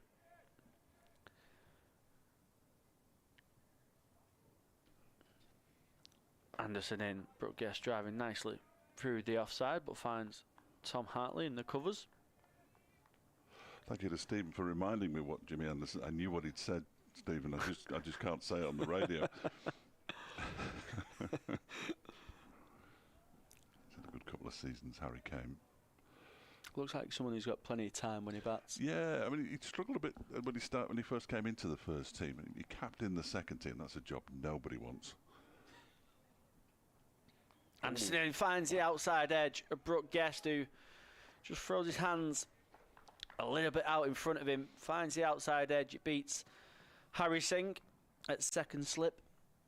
And he finds 4 runs. Here, just driving at one there. Brooke Guest. Just right in his look. You have to say, and in Derbyshire's defence, and I will say it now out loud, 1 or 2 of Lancashire's runs were scored in that kind of area with that kind of shot, weren't they? So the grey clouds really are gathering now away to the west. They don't look pleasant at all. Scott was right about the first lot that went to the north of us, but it's blowing in from the west and just slightly south of the west, I think. And if it does come, well, we've seen them dry off this outfield very, very quickly indeed to get us underway at 11 o'clock this morning. Excellent work by the ground staff. Paul Coughlan's coming back into the attack, bowling from the Statham end this time. He bowled his earlier spell from the Pavilion Anderson, James Anderson end of Old Trafford. He's got one of those sort of pretend mullets going on, Paul Coughlin. And a bit of a tash as well, which I'm entirely in favour of. As he bowls to Harry Kame, who guides that with the outside edge of his bat into the offside, where it's fielded by Ajit Singh Dale, who's on the field, I think.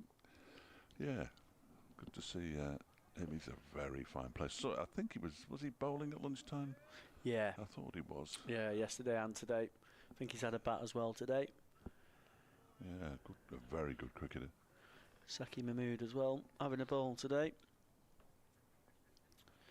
Might see him in Lancashire colours at some stage. Was he still red ball? Was Coughlin bowls, and that one is defended by Guest into the gully. Yeah, I think he still is. I don't think he's ever, Scott will know more than me, I don't think he has signed a white ball only contract. He was certainly bowling with a red ball as well. Oh, okay. You often see now, don't you? Yes, if the white ball, and it's only 6 weeks away, isn't it? The blast, of course. So, could see him in the whites. Shorts and Hawaiian shirts all round. In 6 weeks' time, it's hard to imagine, really. As Coughlin runs away from us, full delivery on leg stump. It's really nicely fielded, though. Mid-wicket by Mitch Stanley, diving away and crawling along the floor to his right to make sure the ball didn't get past him. I think Buck Guestwood might have thought he was going to pick up some runs there, but he didn't. I think only Mitch Stanley's reaching that one off a dive. Yeah, there is that. That is a good shout. 116 for 2. As Coughlin bowls to Kame, who guides it out and turns and looks for the response from Harry Kame, but there's always going to be a single there. And they do indeed trot through for one. That's George Bell, so there are 2 substitute fielders on at the moment. Always keeps the visiting commentator on his toes, that kind of thing. There were at least 2 on several occasions last week, and they were Derbyshire 12th men, 13th men. Coughlin is in again. Oh, and he's edged this one and been dropped. Harry Kame gets a second life. Wow. Harry Singh puts it down. I think it's Jones, yeah. I think Jones. I got some duff information from somewhere. Yeah, Michael Jones. Is it? Thank you. I should never listen to these people. Oh. I think it's a reasonably straight. I mean, it's just moved in the air a touch. He's driven at it hard, and yeah, he's got to catch that. Coughlin bowls, and this time he's pulled him into the leg side, and just as you said, he did it last time as well, didn't he, Callum? When he was dropped, the next ball goes for 4. It's happened exactly the same. This was a violent pull into the leg side. As Harry Kame moves his score on to 58, but dropped on 54 by somebody at slip. Yeah, it's Michael Jones at first slip, Harry Singh second. Like you say, as a first slip, that's where you want him every time. On the drive, coming at a nice pace, waist height. Michael Jones will be disappointed with that one. 2 drops now off the bowling of Paul Coughlin. Yes, and like you say, both off him, and the next delivery both went for 4. Yeah. No, it's. It doesn't matter who dropped it. Let's not blame anyone. Both Harry Kame as well. Dropped on 16 straight in initially. Straight out, wasn't it, really? James Anderson into Brooke Guest, who turns that away off his hip. He thinks about a couple, and he comes back very quick. Is Brooke Guest. George Bell, who's on doing 12ers.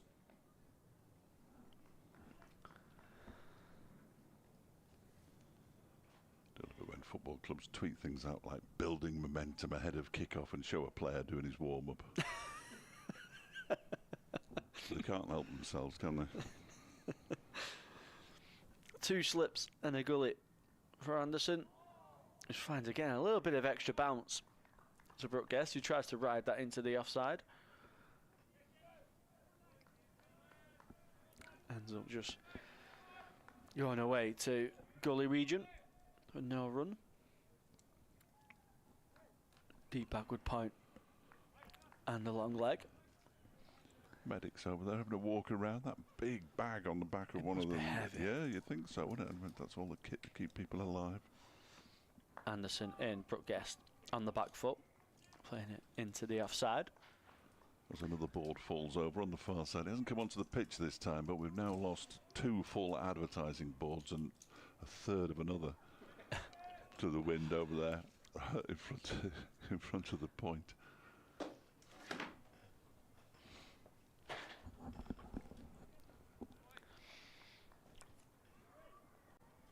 $123 for 2, Derbyshire. As Jimmy Anderson in, full of a length to Brooke Guest, who drives nicely to Josh Bohannon. Does the fielding. I like the sound of that 123 for 2. My favourite score, I think, is 1, 2, 3 for 5. Oh, yeah. Yeah, I like that. Doesn't happen that often, fortunately, but... you don't want it to happen now, definitely not. Oh, goodness me, no. No, that would put them behind the 8 ball. Still 228 behind. Anderson in, bringing one back into Brooke Guest, who leaves that one. Probably does end up going over the top of the stumps with how much it's moved back in, but left well on length. Still some good carry in this surface. Shown that throughout the first 2 days. It's been a good cricketing wicket. A little bit in it for both bat and ball. Brooke Guest just trying to drive on the up through mid-on. Another good over from James Anderson. Well, there isn't many bad ones, is there, from him? No. What's that now? He's bowled 10 overs, 4 of which have been maidens.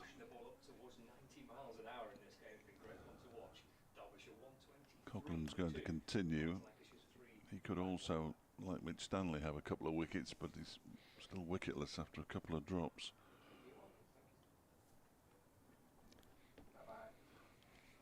He's got a polite BA there. Very polite. Always be good to the BAs because they make us sound good. People who work behind the glass, pushing the buttons and making sure the faders are up when we start talking. Here's Coughlan then. 2 slips in a gully. The close catches as he bowls to Kame, who drives him straight down the ground for 4. Really nice shot from Harry Kame, making the most of the let-off at the moment with a couple of boundaries since he was dropped. Moves into the 60s. That was only his 5th 4. 127 for 2. Shot of the day for Harry Kame. Driving through mid-on. Slightly over pitch from Paul Coughlan. Well, Harry Kame waits for it nicely, as he has done throughout this innings, playing everything under his eye line as late as possible. Drives nicely for 4. Well, the next delivery is a full one. It goes underneath his bat and through to the keeper. If that had been on the stumps, it'd have gone, because he played right over the top of a Yorker there. Good response from Coughlan to get the ball past the bat. Yeah, just surprised him a little bit, didn't it? Yeah. There? Don't think he expected it to be that full.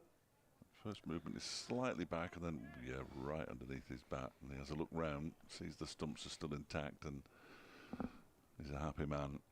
And he waits now. Bowls. And that one is just another one of those guides to gully. And he applauds with the bat. And I don't know whether he was applauding the shot, whether he was applauding the delivery, the piece of fielding. What I did see him do in the last over was pick up a bit of debris off the pitch and throw it to the left as we're looking, as the lights come on. And of course it would have blown straight back Straight back at him. on, yeah. Straight back at him. I've no idea what he was thinking. I'm sure he knows what he's doing. He certainly knows better than I. At 62, not out. As Coughlan is in, that one is driven again. That might be 4 more. There's a chase. Well, I would say chase. Harris gave it up pretty quickly, and he was right to do so. It's fielded by James, the S&C. Apologies, I don't know his surname. The Derbyshire S&C. It's a name that has been got wrong on social media by somebody not connected with the club, well, sort of connected with the club. but I'm not willing to say it out loud what it was. It fits something, I believe, as Coughlan's in again, and that one's defended by Kane. He's on 66 now. With Derbyshire up to 131 for 2. It's just getting a bit of movement in the air, isn't it? That one just ducked back towards Harry Kane, looking at the replay. Yeah, I think that's why he's going a little bit fuller as well, which... Thank you, Stephen. I don't think... I don't mind, especially with how narrow Harry Kane actually does get in his stance. This one's driven down the ground. That's a repeat of the shot from earlier, from the first ball of the over. He's taken 12 runs off that over in 3 boundaries. That was beautifully driven. And here's a little look at his bat. There's nothing wrong with that. He's moved on to 70 now, Harry Kane. 135 for 2. Derbyshire. Where's the overs remaining? It's somewhere on that board. 50. So we've got 18 to go until tea, if it doesn't tip it down in the meantime. At the moment, it's holding off. The lights are on, but it is holding up, which is great news. There were people when I arrived this morning, not Dave, not anybody in this room, but people, and not Derbyshire's photographer either, who said, "Oh, we'll not play today." And then the next thing is they remove all the covers and it's perfect, and we've lost about 10 minutes. Fitzgerald is James's surname. Thank you, Stephen. James Anderson continuing. He's into Guest, who's playing forward, defending. 3 lovely drives in the previous over from Harry Kane. Takes him into the 70s.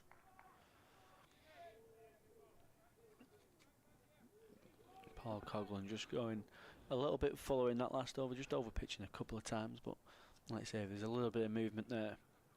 Maybe Lancashire just trying to exploit that as much as possible. The lights are on as well. No one's at home. Anderson in. I think that's an inside edge actually onto leg. He looked worried, didn't he? Yeah, Brooke Guest looked back straight away. Fell way short of Paul Coughlan. Yeah, and Harry Singh in the cordon. He looked worried. Just seems to find a little bit of lift from a length here. James Anderson, just a little bit of extra bounce.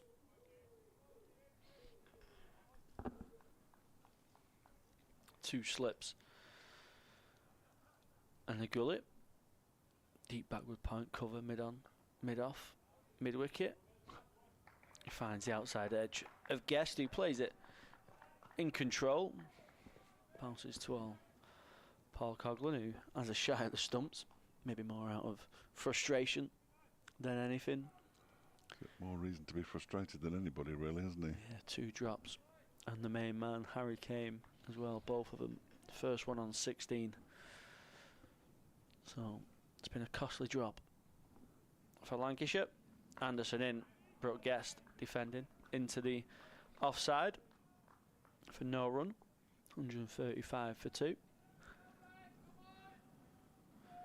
Derbyshire still trailing by 216.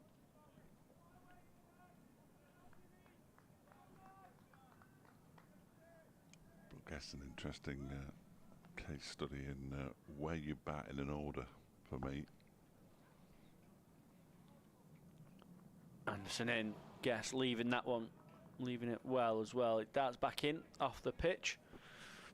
Matty Hughes taking that probably around the off-stump line from where it originally started. He's coming at 4 here. A few seasons ago he was batting at 3 and he got 5 centuries in a season. He hasn't got a century for a couple of years now. And the lower down the order he goes, and it sometimes happens, doesn't it, the fewer runs he seems to get. Guest defending into the offside. Another good over from Anderson. Maiden 17 off his 11 overs so far, as you expect, very economical. It was 4 he got in 2022, having got 1 in 2021. He only has 7 in total, so he's got 2 in the last 4 seasons, having had that really stellar season. 7 centuries, 15 half centuries, an average in first-class cricket of 47, not to be sniffed at. Brooke Guest's first-class record, former formerly on the books here at Old Trafford, as are a number of the Derbyshire players who we'll be seeing coming up. Tom Bailey is coming back. Lewis Rees, also on the books here. And that's it. Oh no, Ben Aitchison, of course, on the books at Lancashire as well. I think Lewis Rees probably had the best Lancashire career of all those three. He was a first team regular at one point. Bailey then bowled 7 overs and conceded 7 runs so far, and straight away concedes an 8th run down to the third man region off the edge of Harry Kane's bat, guided edge. Derbyshire moved to 136 for 2. Miserly at 0 for 8 off 7.1 overs. Ridiculous. And there is just a little bit of movement with this ball now as well. Just a worry. Slight tail away from Harry Kane. So that one's left alone by Brooke Guest in a slightly extravagant manner, allowing it to go through to Hurst. Just about to get underway in the football. That'll be now the Easter ornament. There'll be even less use, should I say. Big afternoon. Big afternoon. Sport on Radio Manchester, Radio Lancashire, Radio Derby. This one defended by Guest. Back up towards mid-on. Anderson Fields. What's your Burton prediction then? Come on. No, don't. I never. No. I don't predict. I'm not supposed to have an opinion, really. I seldom do. Steady. Only occasionally. So many people disagree with me. Here's Bailey. Bowls. That one is pushed out into the offside, out towards. Is that still George Bell?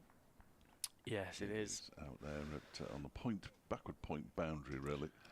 Guest picks up another single. He moves on to 18 now. He made 36 in the first match, because only 9 Derbyshire batters had batted coming into this game, because we didn't see, disappointingly, we didn't see Shoaib Bashir or Mohamed Abbas bat.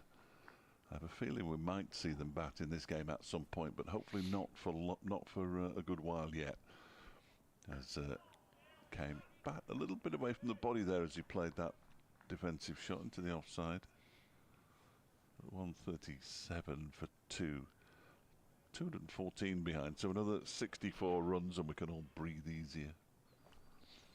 Slightly easier. Not massively easier, in fairness.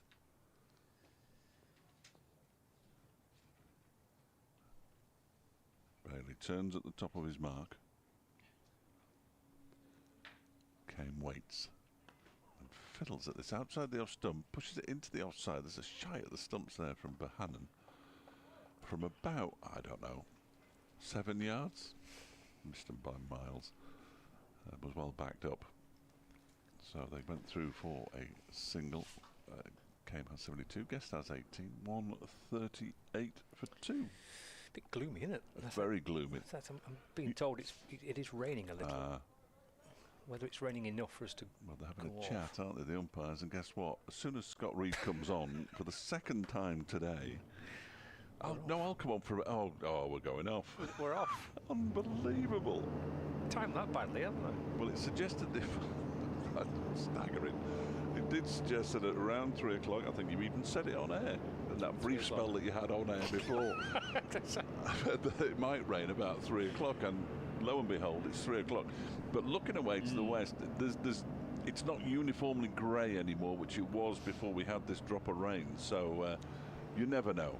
You never know. But 138 for 2, Derbyshire losing the 1 wicket in that session, that of Matthew Montgomery, who was caught at slip. The ball after smashing Mitch Stanley for 6. Stanley got his revenge the very next ball, and Paul Coughlin took a good catch in the slips. He may be going back into the changing room to say that's how you catch a ball, because Harry Kane's been dropped twice off Coughlan's bowling, once this morning by Marcus Harris, and once in that session at slip by Michael Jones. I'm sure he won't dare say anything, but he might be thinking it. The umpires are staying out there, actually, so they're looking at the app, the groundsman's app, aren't they? That's Jack Chantry's pointing over there. That's not coming here, Jack.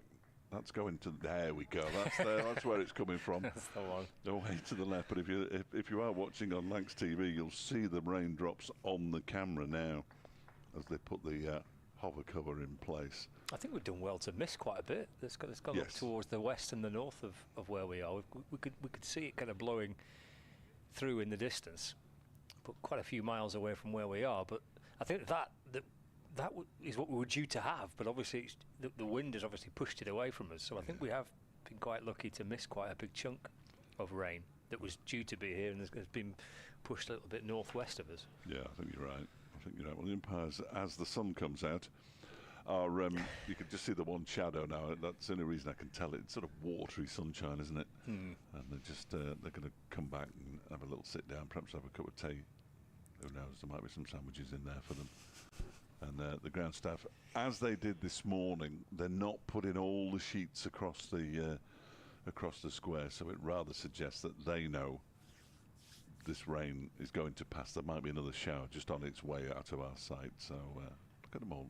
How many's there? There's 8. 8 ground staff. It's quite a heavy machine to operate that, though, isn't it? The hover cover. If that starts running away from you, then you're in bother.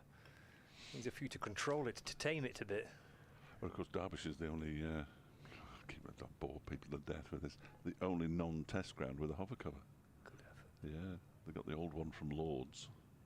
Is that really what? Is that? Yeah, Okay. there. Lords got a new one. So Right. Derbyshire's all as they had to do. It was quite expensive, as I understand it. But you transport it. Right. The engines are fine, but the engines come off. They've got spare engine. You can see it underneath the media centre. It's but you know how big they are. There's people leaning on them. They're big old things, about 5 foot tall. So they've got a spare engine as well, and it saves a lot of time. But they've also got they're not using them here, and I'm not sure why. But they've got the sort of blow up roll and you roll the cover out, and then you roll it back up and stick it on the 2 gutters down the side. They haven't got them here for whatever reason. They might just not inflate them. They inflate using one of those leaf blower type things. It's marvellous, absolutely marvellous. But it means that if it does start raining, bang, you can get the strip covered straight away, can't you? Yep, out there in the flash, isn't it? I've run out of things to say. I tell you what, that's great hover cover knowledge, is that? I'm loving that. I'm loving the fact that you knew it got transported and all the rest of it. Terrific stuff. I don't think we're in for a long delay, at least let's hope not. Derbyshire trail by 213 runs at 138 for 2. You're on Lancs TV, the BBC Sport website and app. We're off for rain. We'll be back with you for more live coverage just as soon as play gets back underway.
So thankfully it was only a very short, sharp shower, and we're heading back out.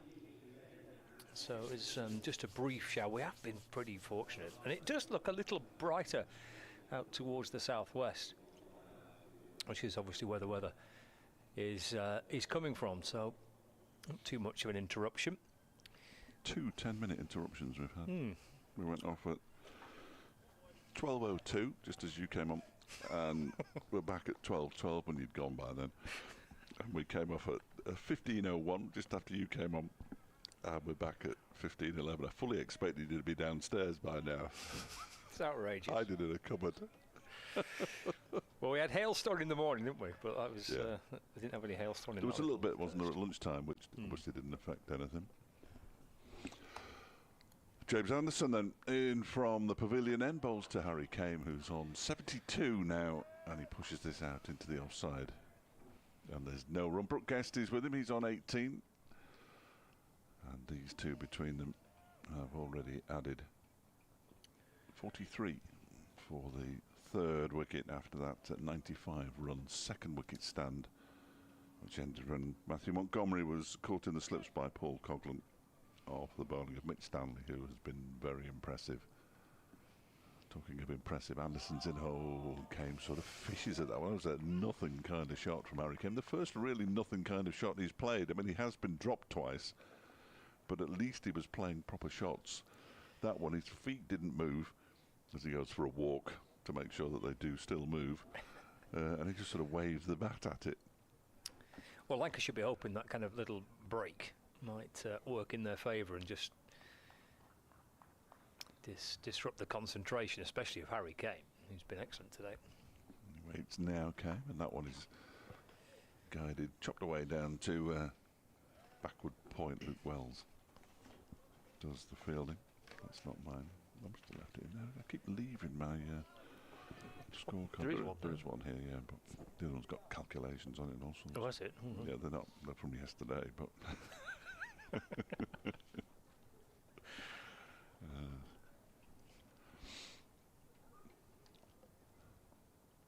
so we're in the 51st over of the innings. There are 47 and a half left in today's play. That one is driven by Brooke Guest this time. Once again, it's Luke Wells down below us to our right who does the fielding. Throws the ball in and immediately thrusts his hands back in his pockets. It's that kind of day again. I don't think we've had a day that hasn't been that kind of day so far this season. The wind, isn't it, I think, as much as anything. That strong wind that's pretty chilly. Some brightness up above at the moment, which is nice to see. Perhaps the next shower could come at tea. That'd be useful. So Anderson is in, and this time, well, once again, really, it's guided away. This one's much squarer, and they're going to come back for the second here as Wells returns the ball, but that's good running. Harry Kame going back to the danger end. There were no thumbs up, though, from Harry Kame. Usually they do, yeah, no, that's good second. I think he was too busy breathing hard. Moves to 75. 144 deliveries. The half century was 46 balls slower than the one he got last week. And he leaves the next delivery from Anderson to go through to Hurst. It was the final ball of the over, first over after the resumption. 142 for 2. Kame 75, Guest 19. Yeah, we had Bailey before the rain arrived. It looks like it will be Bailey again from the Brian Statham end. Two batters meeting halfway down the pitch for a chat. Guest on 19, Kame on 75. 15 minutes in and Tranmere aren't losing yet, which is something of a triumph. They haven't scored though, but they never do. Is Tom Bailey into to Brooke Guest. Defends off the front foot and pushed away to mid-wicket. Yeah, it's that time of the year where if you've got allegiances in both sports, in football and cricket, you're kind of keeping eyes across different screens, aren't you? I'd rather be here. I've made that perfectly clear. I'd rather be watching Derbyshire than Burton Albion, but Are you done for football now? Is that? Are you got any more? No, Okay. next weekend when Derbyshire don't play, Right. we're at Peterborough. Oh, lucky you. Mm. Bailey bowls. Guest taps it out towards the leg side for no run. So it's just it's 2 weeks and then a break for Derbyshire. Yeah. Okay. Yeah, it's an early break, isn't it? I don't think there are many matches next weekend. You know, I think you're unlucky in having 3 in a row. We've got 4 in a row. Got 4 in a row, right? Then you have a break. No. Yeah. Play 4 and then a break. I think they play 6 in the first 7, don't they? Yeah. What I can understand. Well, yeah. Lancashire rotated or rested a couple of their bowlers for this game with that little sequence in mind. Again, defended by Guest, but Bailey just overstepping that. Jack Chantry, the umpire at this Statham end, signalling the no ball. Yeah, Lancashire with trips to Northamptonshire, then this game here, then game at Gloucestershire, then a game at Durham to end this 4 on the spin before the break. So a team that doesn't score goals gets a penalty. Oh dear. And misses it. Right. Murray Patrick. Bailey to Guest, and turned out towards the leg side. And there's no run. Who also has a foot in both camps, because I saw him play for Burton when he was in Burton's squad, and now he plays for Tranmere. I don't know what he's done to deserve. I think he went to Carlisle in between. Oh, goodness sake. Putting the hard yards in there, Come isn't on, he? Amari, you're better than that. Bailey to Guest. That's edged but softly down into the ground, bouncing well short of the slip fielders. Lancashire have created a chance since the Montgomery wicket. There was an edge which was put down by Michael Jones at first slip. Yeah, poor old Paul Coughlin. 2 drops off his bowling, and yet he took the catch to get rid of Montgomery. 144 for 2. Bailey to Guest. Defended into the onside. There's no run. It's difficult to tell how tall these bowlers are nowadays, or in this match especially, unless they're bowling from Sue Redford's end, because he's considerably shorter than Jack Chantry, who is a very tall human being. Yes, tall man. Sue not so much. Both umpires have replaced their hats with peaked caps instead now, with the wind around. It's a good leave by Guest. Shuffling a little bit back in the crease and hoisting the bat to shoulder height, and the ball sails through to the keeper. End of the over. 144 for 2. Derbyshire. Guest on 19. Came on 75. I'm getting barracked by somebody at work who's a Chesterfield fan. Oh dear. No need for that, is there?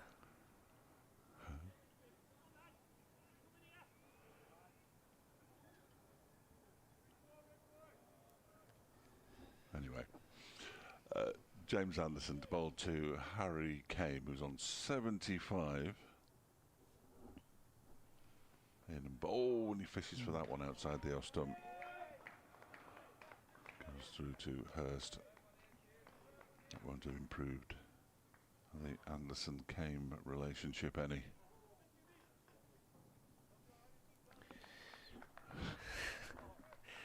He got a bit of stick, did Harry, when I'm not sure if it was here or at Chesterfield. I think it might have been. I think it's at Chesterfield, wasn't it? Yeah. Stephen did tell me what he was saying. You can have a read of it if you want, but don't read it out loud. Here comes Anderson in and bowls. That one's turned into the leg side by Kane. There might be 2 here. In fact, there almost certainly will be. And there'll be 2 comfortable runs. Mitch Stanley eventually picks the ball up after it had been chased towards the boundary by Tom Bailey. 50-run partnership from 97 balls, taking the minute over the hour mark. And it was important that they didn't lose quick wickets as well from a Derbyshire perspective.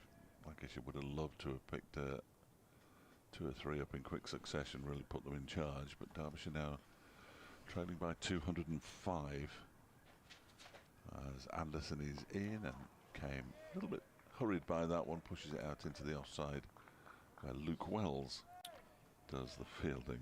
That's why that morning session was so important, wasn't it? Because I think had Derbyshire lost a wicket in that first kind of half an hour or so, which they could have done. Lancashire ball really nicely. There's a couple of LBW calls that could have gone another way maybe, but I think could have unravelled in that morning. It was really difficult, but getting through it, really important. Yeah, huge.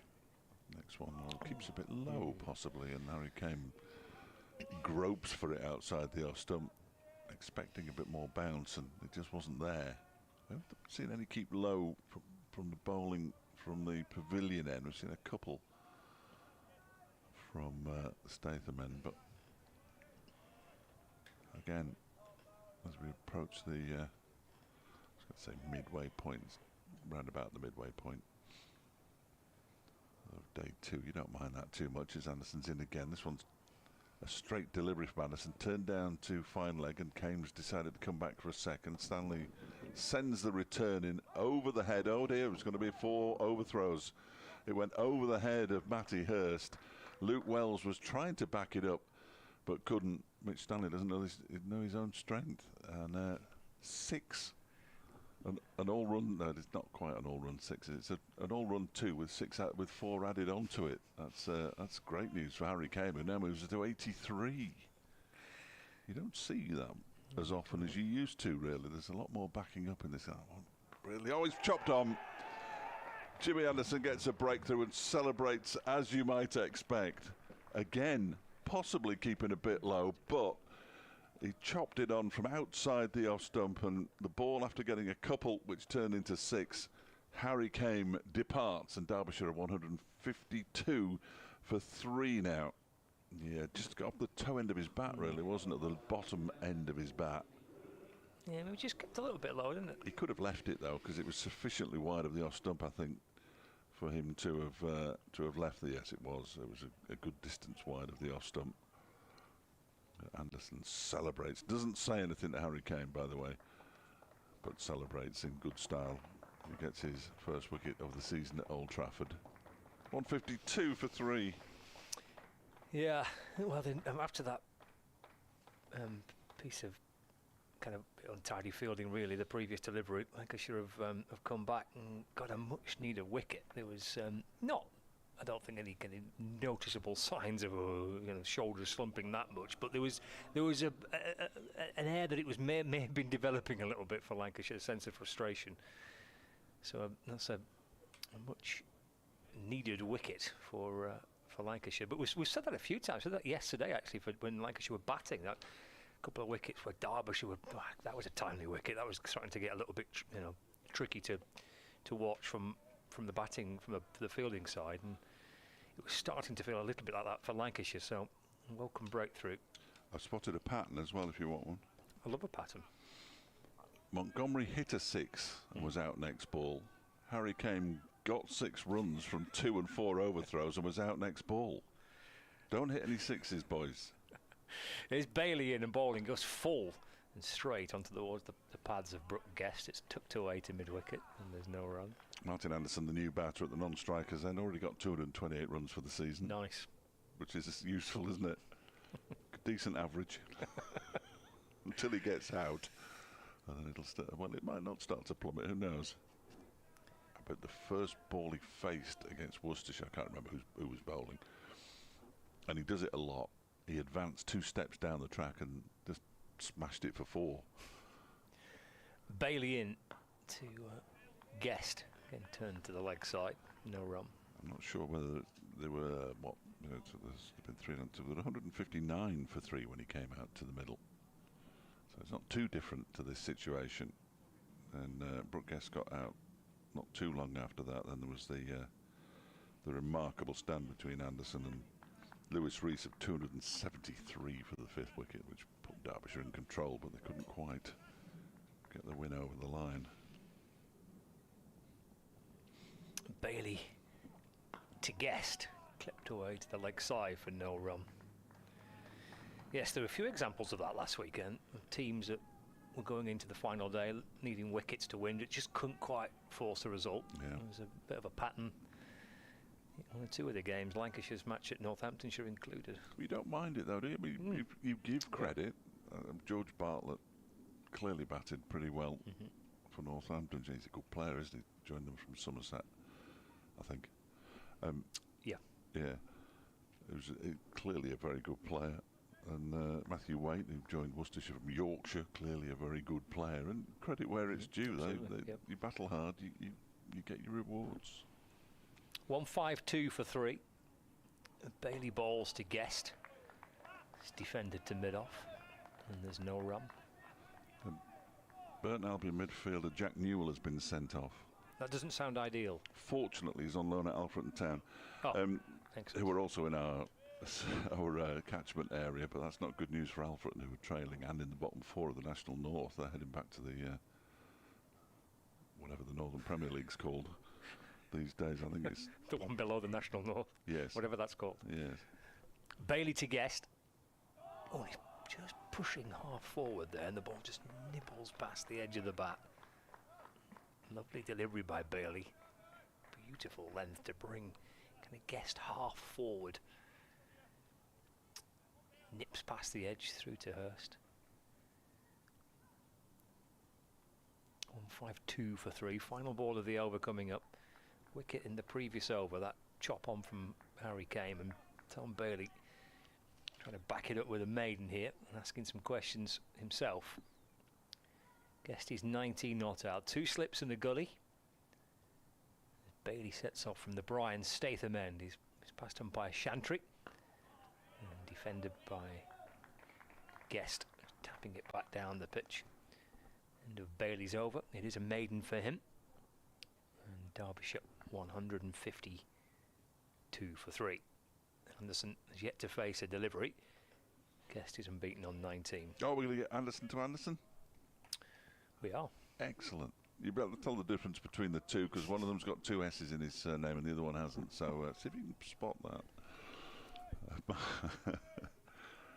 I just love that he's got 2 S's in. Met his parents when he scored his first century at Leicester last season. They were thrilled, as you'd expect.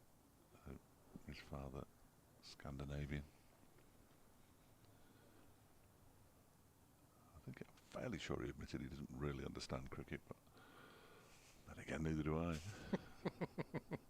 Anderson, James that is, in and balls to Martin Anderson, who gets tucked up by that. One ball goes out into the offside. Anderson, oh dear. Martin Anderson doesn't take us 2 steps towards Jimmy, perhaps wisely. First names required now, aren't they? I think so. Yeah. But that's a bit too informal for me. It's like using nicknames. Or full names then. Got to go full names. I want James Anderson to Martin Anderson all the time. Sir. Yeah, yes, don't forget the sir, quite. James Anderson. And there are the 2 steps forward. He waited till the second ball this time and he just defends it. Likes to impose himself on bowlers. Well, if he can impose himself on James Anderson, Martin Anderson, then he'll be doing well. Because that is no easy task. Many have tried and failed over the course of James Anderson's career. Got Marcus Harris just having a chat with him there as he walks back to his mark. Martin Anderson settles over his bat. 2 slips in the gully. And he defends this next delivery into the ground.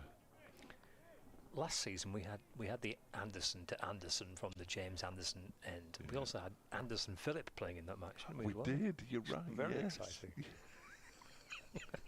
We did. But pretty much when you said the word Anderson, you were going to be right. Which is a huge bonus. Yeah, absolutely. Helps, doesn't it? Yeah. I've forgotten Anderson Phillip. It's James Anderson in again, and this one is defended once more by Martin Anderson out into the offside. And Tom Hartley comes in and does the fielding. They don't help by having a spinner who clearly isn't going to bat at number 2 with 2 on his back. I quite liked it the other season when Jennings, Wells and Hartley in the slips, and they were 1, 2 and 3. That was quite nice. Yeah. That was lovely. Next delivery is clipped away by Martin Anderson out towards the square leg boundaries. It got the legs to get there. It has, and he's off the mark. Mick Stanley chasing the ball round from fine leg, but couldn't get there. Anderson is on 156 for 3. Trailing now by 195. Be fairly sure they could muster together another 45 or 46 runs to avoid the prospect of following on. He said, as James Anderson's in again. Perfect defensive shot from Martin Anderson this time, up to mid-off. The over thankfully comes to an end. 156 for 3, Derbyshire. Martin Anderson on 4, Brooke Guest on 19. Elsewhere, a double century for Luke Proctor. In fact, sorry, he's now got to 250. He got to 200 a while back, but has now reached 250. The Northamptonshire captain. Is he from Lee? Yeah, I think it's Oldham. But Oldham. Lee and Oldham. Yes, that sounds. I think it's Oldham. Yeah. Yeah. So Northamptonshire 663 for 2. Proctor reaching 250. Up against Kent this week. 16 years ago he made his debut for Lancashire. 16 years. And balls edged down through third slip by Brooke Guest for 4. To the applause of absolutely nobody inside the ground. That's not a sound. I don't think it really deserved any applause, in fairness. It was a definite edge. Yes. But all the way along the floor, so fair enough. 16 years ago, Proctor's debut, was it? I think well, that's off a well-known encyclopedia-style website. I'd have been there for that. Depressing, isn't it? Bailey into Guest, pushed away into the offside for no run. You paid to come in as an under 16. Very kind of you. You're welcome. 2010. Yeah, that was my first season. Was it? Commentating on Lancashire. Yeah.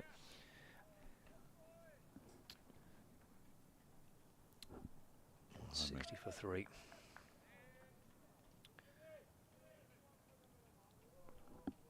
It's a long time ago. It's a bit. Bailey.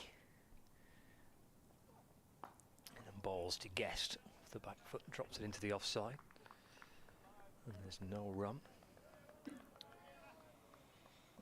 Some good news for our sides. Buxton have taken the lead against Scarborough. Buxton are charging up the National North table.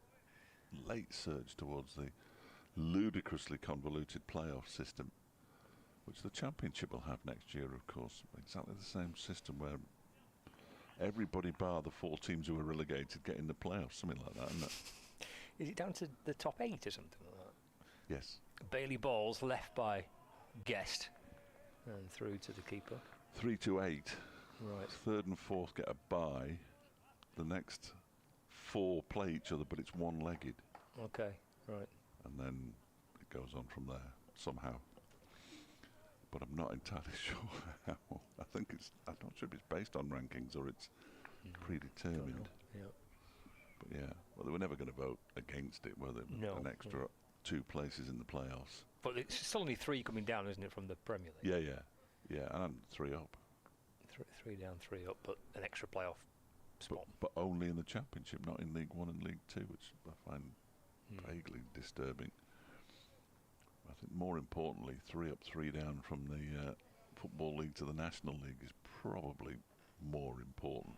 There's a lot of very good sides in the National League, very well-run sides. Change the field here. 3 slips in the gully and a deep square leg. Guest works it out towards that vacant mid-wicket region now. Anderson jogging away to his right from mid-on to field. Single for Guest, moves to 24, but Bailey will have a delivery at the new batter, Martin Anderson.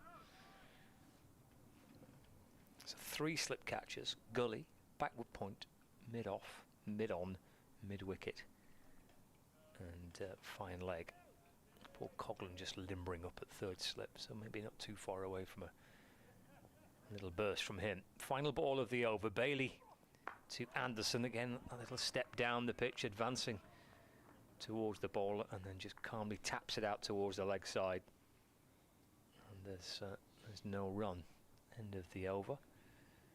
4 coming off the first delivery, that thick edge down to third man, and then they ran a single. So 5 in total from the over. Derbyshire 161 for 3, trail by 190. So got 42 overs left, so 10 overs to go till tea. And there's some pads being brought out here by Keaton Jennings and a helmet and all sorts of bits and bobs. So yeah, Harry Singh coming on. I think I saw him going through his bowling action at slip. Yeah, it is. Yep, some off spin from Singh.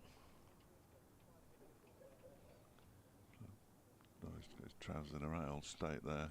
There's Josh Bohannon. To pull his trousers down to put his protection on, and now he's lifted his got his legs up so he can put the pads on. What a palaver. But the over rate, it's gone off the board and it's back on again, +1 anyway, so they're not in any immediate danger of sanction, it has to be said.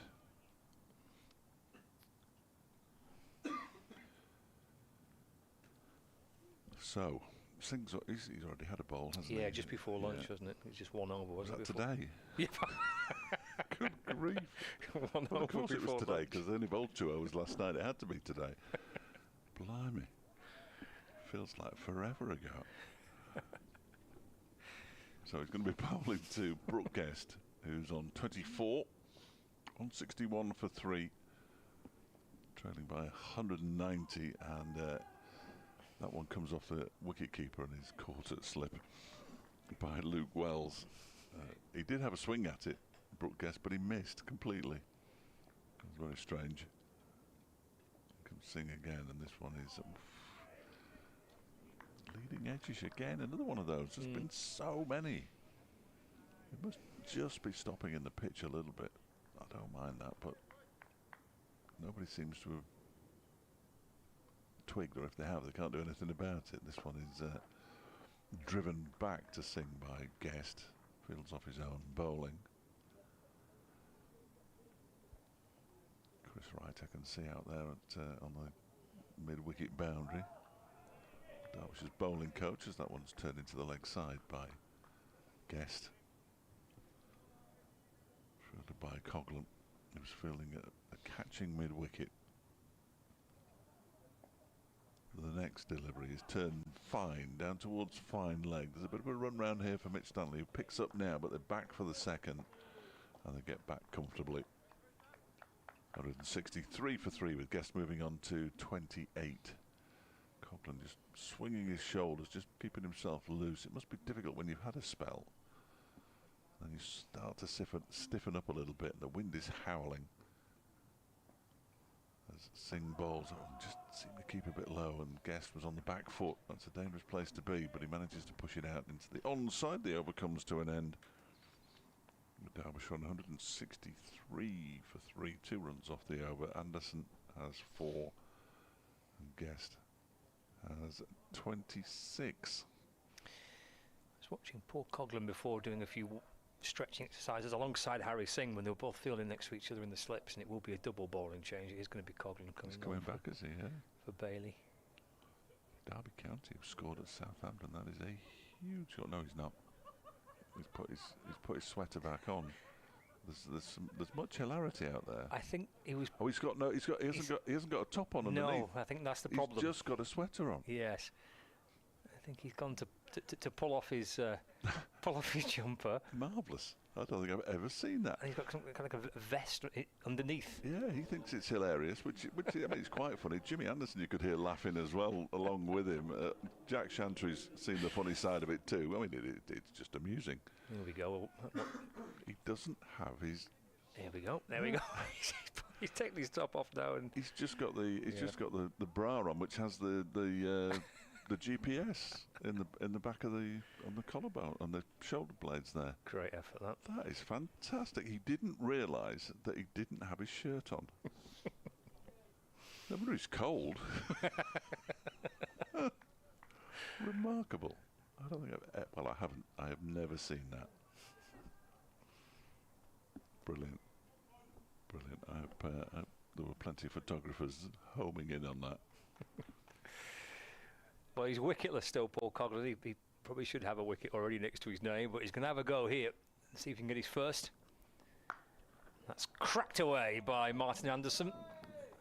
Looks like a man who scored a double century last week as he hammers it away through extra cover for 4 to double his score to 8. 167 for 3. I have to say, he played a few of those last week. I mean, he looked in magnificent touch. He's 228, 26 fours and 2 sixes. So more than half of his runs by way of boundary. But you're always concerned after a big score like that, watching them, you think, oh, really? Coughlin to Anderson off the back foot this time, and it's jabbed back down the ground to mid-off for no run. And yet it's not that long ago when Shan Masood was playing for Derbyshire, when he got a double century, and you're thinking, well, yeah, no, that was beautiful.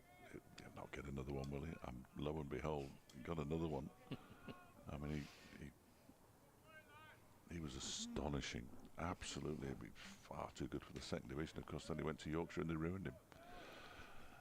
Happens so often. Dwan Olifair, another one. Coughlin in, balls whipped out towards the leg side this time by Martin Anderson, skipping out towards deep square leg where Luke Wells does the fielding.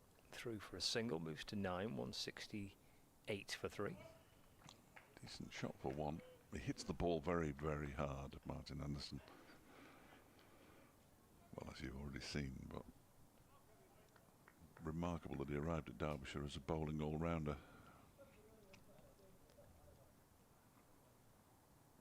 Coughlin balls full again, handsomely driven away by Brooke Guest this time. Laced that one through extra cover as well.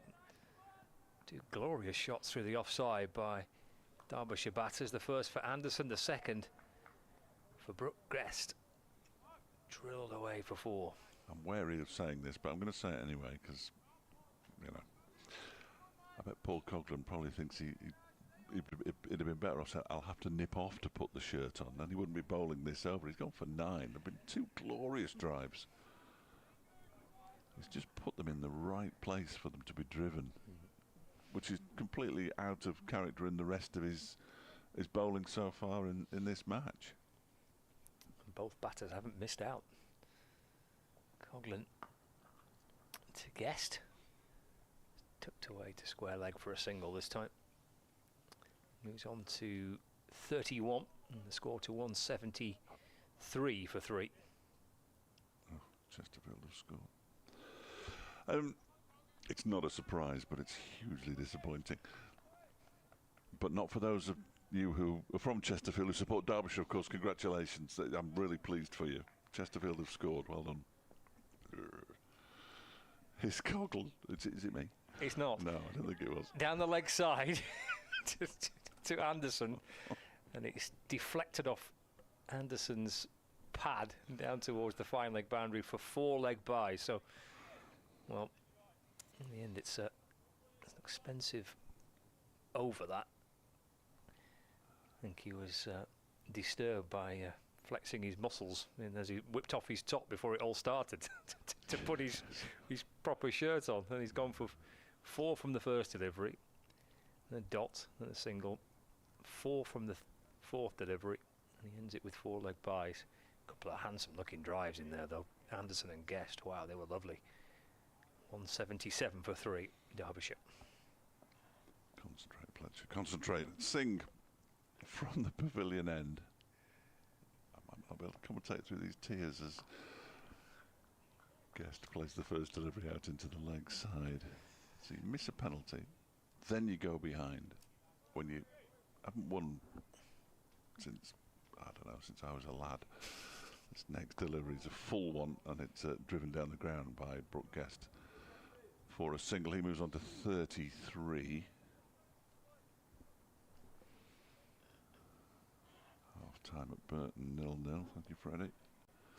That's Scotland's defender keeps it a little bit low to Martin Anderson. He just pushes it backward of square on the offside. Michael Jones, who isn't at slip anymore because the spinner's on. He's at backward point, does the fielding. This is full again. It goes through the hands of the man at mid-wicket. That's Paul Coghlan, is it? Yep. It is. Got the extra protection of all those sweaters, but couldn't get down quickly enough to stop that one. Another single to Martin Anderson. He moves into double figures. He's on 10. And the latest delivery from Singh is defended back to him by Brooke Guest. Final ball of Singh's third over of the match is defended by Brooke Guest out into the offside. And there is no run. Nice and tidy from Harry Singh. Northamptonshire have declared 684 for 2. Nathan McSweeney ending unbeaten on 101, and Luke Proctor a career best 261. And it is the first time in Northamptonshire's history that the top 4 have all scored a century in the same innings. And Radders will be in overdrive again. Here's Coghlan for Lancashire from the Brian Statham end. Full, driven 4. Anderson has crunched another one away for 4.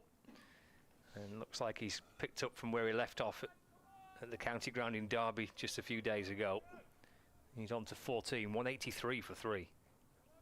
Another glorious shot from Martin Anderson. My word. He's got 14 and 3 of them have come in 4s.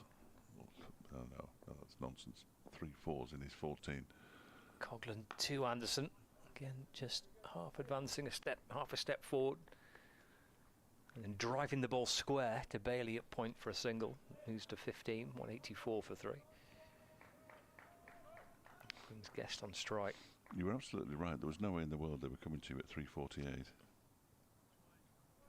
Because it's not half-time anyway yet, really. No. Burton have got there, but Derby is still playing. You'll have plenty of games still going. I'm sure Accrington haven't got there. Lots of them. Coghlan to Guest. It's nicely taken single as well, just squeezing the ball into the offside for 1. I was assuming it was Lancashire rather than Manchester, but if it was Manchester, they'll be somewhere, won't they? Trying to work out where they might be. Salford, Gillingham, probably, or Shrewsbury, Oldham. They haven't got to half-time either. 2 hours for a football match these days, isn't it? It 2 is, hours. Yeah, it is. Yeah. 185 for 3 here. Back end of the afternoon session. Coghlan to Anderson. Single work down towards fine leg. Moves on to 16, 186 for 3. It's got a bit gloomy, but look, I think we're probably going to escape again most of the rain, which is... I think that's remarkable. I wouldn't like to be in Bolton. No, it'd be a bit wet there. I'll get home tonight, everywhere will be flooded. It's Coghlan to Brooke Guest. Left by Guest. Taken by Hurst. Yeah, plenty of dark, miserable looking weather in the distance, but I think we've avoided a lot of rain that has been to the north and to the west of us. Just a couple of short breaks in the morning and one in the afternoon. Final ball of the over. Here's Paul Coghlan bouncing back in. Balls again full, just outside off stump. And knocked into the offside for a single by Brooke Guest. It's good from these two. Guest on 34, Anderson on 16. And as we get to tea, it is 187 for 3. With Anderson on 16, Guest on 34. And yeah, pretty good session of cricket that for Derbyshire. They've lost the wicket of Matthew Montgomery for 46 off the bowling of Paul Coghlan. of the bowling of Mitchell Stanley, but a very good catch by Paul Coughlin. And since then, this partnership between Guest and Anderson is worth 34 runs to have got Derbyshire nicely to tea. 187 for 3. Yeah, Martin Anderson's looking good. It was a tricky little session from there, but he didn't come out and think, well, I better survive till tea. Had a couple of drives that were simply magnificent. So it can rain now for 15 minutes if it wants to. But Derbyshire, I think you're right, Scott, that was a really good session for them. Looks that way. Umpires are heading off. You can see, for those viewers on Lancs TV, the cloud cover above the point and in the distance, that thick dark cloud. But the bulk of the weather has been travelling in that direction, so we've missed quite a lot of the bad weather. Let's see if that continues in the evening session. Tea on day 2, 187 for 3. I wanna fly the world. I wanna fly better. Take me where the weather's good. When we are together.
Well, a very warm welcome back to our coverage across Lancs TV and the BBC Sport website and app. The players are heading out for a 14-over evening session.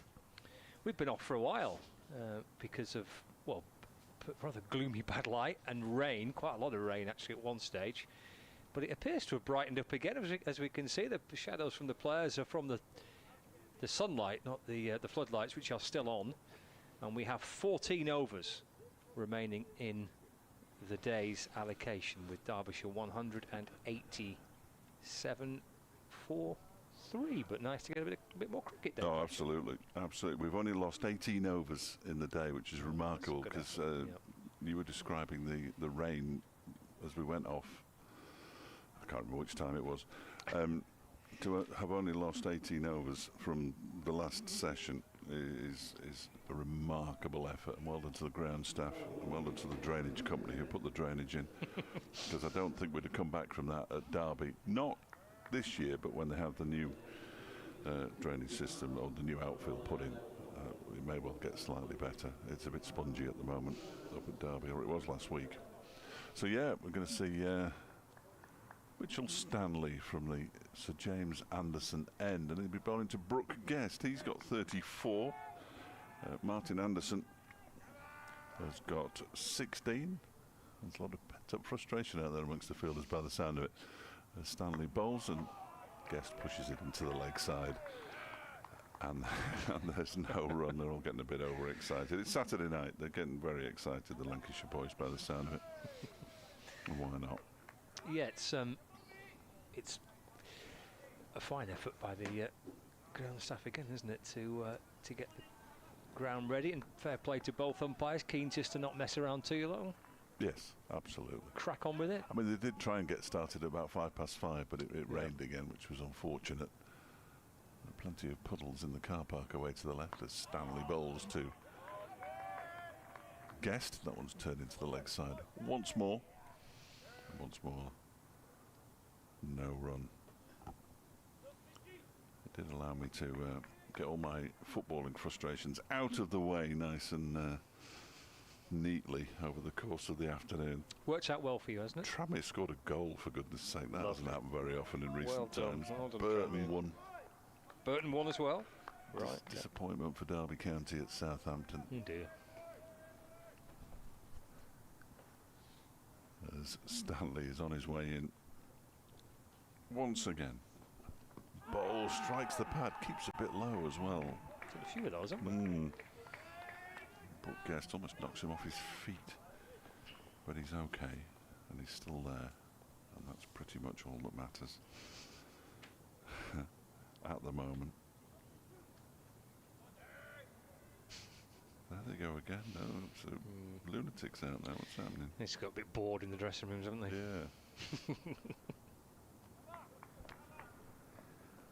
Important that Derbyshire. Well, look, the match situation is interesting as well, as Stanley's in again, and that's left alone by Brooke Guest. They only trail by 164. Now I say only because once they get down below 150 behind, the follow-on cannot be enforced. And that will turn it into a longer game, certainly. What they ideally would want to do is get towards parity. And only 3 down, although they have a reasonably lengthy tail. Stanley is in. That one's driven, and Stanley fields off his own bowling and throws at the stumps. He had every right to throw that ball at the stumps there, because Brooke Guest was pretty much convinced it was going to get past him. I think it might have crashed into the stumps at the non-striker's end in all likelihood, but fine piece of work from Mitch Stanley to pick it up, throw it in pretty much one movement, and force Brooke Guest to turn tail and slam his bat in behind the crease. Nice piece of work. He's batting outside of his crease just to try and negate any potential swing. Guest as Stanley's in again, and he cuts that one away down to the third man boundary for 4. The first boundary since before tea.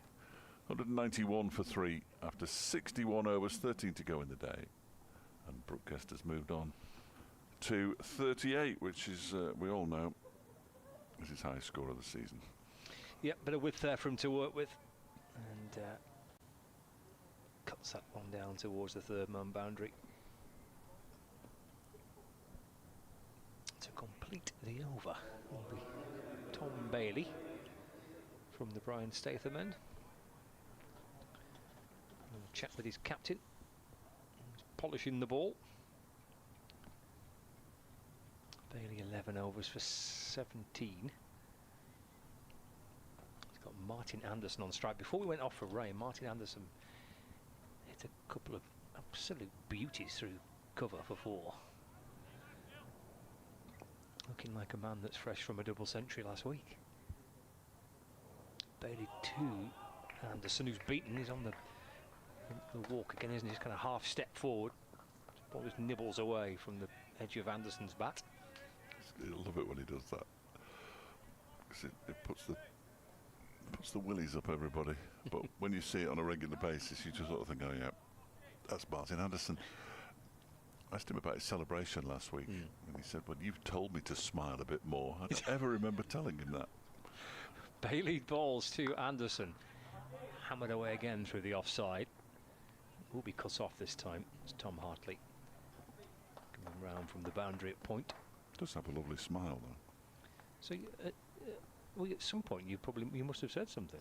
I can only imagine that I have. At some point I've said an awful lot of things, and it's got back to him, and he's thought, I'm having a word the next time he speaks to me. So you told me to smile a bit more. Brilliant. I don't remember telling him. So what was the celebration? Just a smile, or was it more? Well, no, it was a proper. That's when he got to 100, not to 200, because we spoke to him overnight in between the two landmarks. And yeah, I said that meant something to you, didn't it? He said, well, you've told me to smile more. 193 for 3. Bailey to Anderson. Little push and go. Dropping it into the offside. Takes a single, moves to 19. 195 for 3 now. Apart from, yeah, I know it's bizarre, isn't it? Apart from when they lost Caleb Jewell and it was 0 for 1, they haven't really, thanks to that very good partnership this morning between Montgomery and Kane, they haven't really looked in danger of getting past the follow-on target, have they? Derbyshire, which is excellent from them. Bailey to Guest.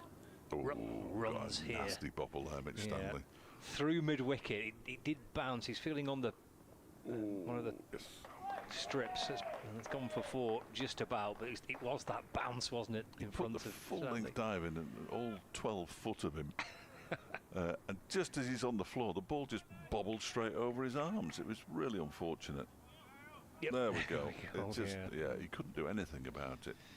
And it just about hard enough. There it goes, slow, boom, to the rope.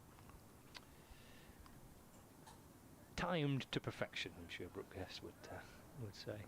42 to him now, 198 for 3. Bailey in again on the leg side. And taken by Matthew Hurst. And there's no addition to the score. The weather's been a bit nuts today, hasn't it? We've had really horrible, gloomy, dark conditions. We've had heavy rain. We've had hailstorm. We've had bright blue sky. The whole lot. Defended by Guest. Back to Bailey. It's the end of the over. And 7 coming off that. 198 for 3. Guest on 42. Anderson on 19. Into this shortened evening session on the second day. First home game of the season for Lancashire here at Emirates Old Trafford, across Lancs TV and BBC Sport website. It's only 20 minutes ago when you couldn't see the city centre and there were 2 glorious rainbows. Yep. Now you can see the city centre and there are no rainbows, which is good news because it means it's not raining. A few soggy shoppers in the city centre. Oh yes. And that was chucking it down. Yeah, scattering in all directions, I would imagine. Mitchell Stanley again from the pavilion end bangs a short one, and Anderson has nothing to do with it. Just allows it to loop over his head and go through to Matty Hurst. They won't want to lose a wicket tonight. The forecast for tomorrow and Monday, not too bad. Given that the forecast for today was terrible and we've only lost however many overs I said before, 18. I think we've got away with it. Stanley in and bowls. That's a full one on leg stump. Actually, it's outside leg stump. He tried to flick it away, Martin Anderson, but couldn't get anything on it. And Hurst, who's been exceptional behind the stumps all day, dives to his left and stops the ball from running away down to a very fine leg for what would have been byes, I think.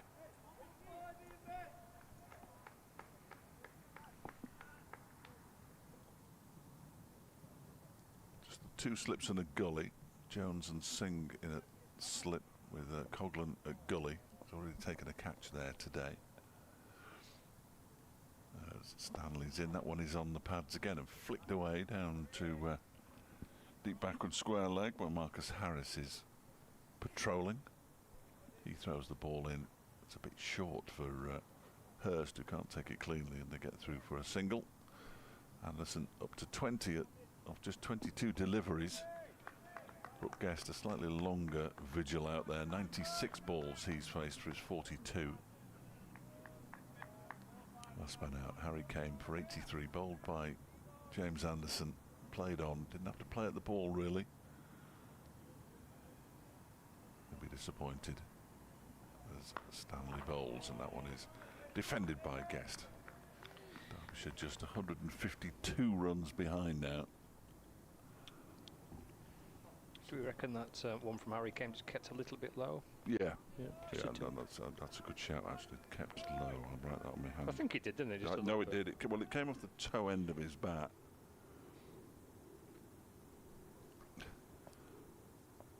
It's been the odd one, hasn't it? It's been Yeah. kept a bit low. But you don't mind that, do No, you? no. Towards the end of day 2, especially as this one is short of a length, turned into the leg side by Guest, and they go through for a single. Josh Bohannon does the fielding. 200 up for Derbyshire, 200 for 3 in the 63rd over. 377 balls, in fact. It's taken them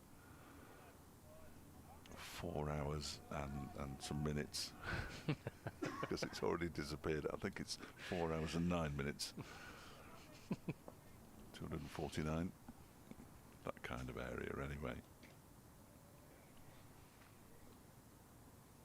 Freddie's happy with his day's work. That's good news, as this next delivery is crashed away for 4 runs out to the cover boundary by Martin Anderson. He's dealing not exclusively but largely in boundaries. That's his 4th boundary in his 24, and the 50-run partnership comes up in just 10 overs.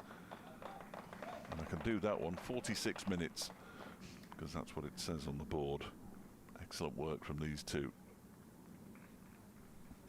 The last thing they needed was, after losing Kane, of course, was to lose a couple more quickly. That would have put some pressure on, but they've avoided the follow-on. 147 the deficit now. I think a lot goes back to that morning session, doesn't it, Flex? I said that first hour. I mean, that was tricky. I mean, obviously Montgomery's a new batter because they lost the wicket in the final over of yesterday. So Harry Kane and Matthew Montgomery coming out this morning, and Mitchell Stanley and James Anderson bowling it, and then the change bowlers kept the pressure on. I mean, that was a pretty tricky session of cricket. Yes, it was. It was. Stanley bowled some exceptionally quick deliveries, didn't he? Getting up towards 90 miles an hour, which is unpleasant for anybody. New ball tomorrow, quite early, 17 overs away. Second new ball. What do we have? 11 left today. Yeah. A slip in a gully. There's also catching mid-wicket. Little drop into the offside by Brooke Guest for a single. Little push out to point for 1. Moves to 44. 205 for 3. Looks like the same field being set for Martin Anderson. So there's a short mid-wicket. Those viewers on Lancs TV will just see right at the top of the screen there. That's deep backward point. Tom Hartley. There's extra cover mid-off, mid-on. There's a deep square leg, there's a fine leg, a slip in the gully. Wanted a single here, Anderson. trying to run it through the offside, but Paul Coughlin comes up from gully to field. And there's no run. 205 for 3 in the 64th over. A little twirl of the bat from Martin Anderson. Tom Bailey, top of his mark, and comes sweeping his way back in again past the umpire. Jabbed away with a slightly angled bat by Anderson out towards the leg side. It's gathered at mid-wicket. And there's no run. Tough to score off, isn't he, Bailey? And this is what his 13th over, and he's only conceded 25 runs.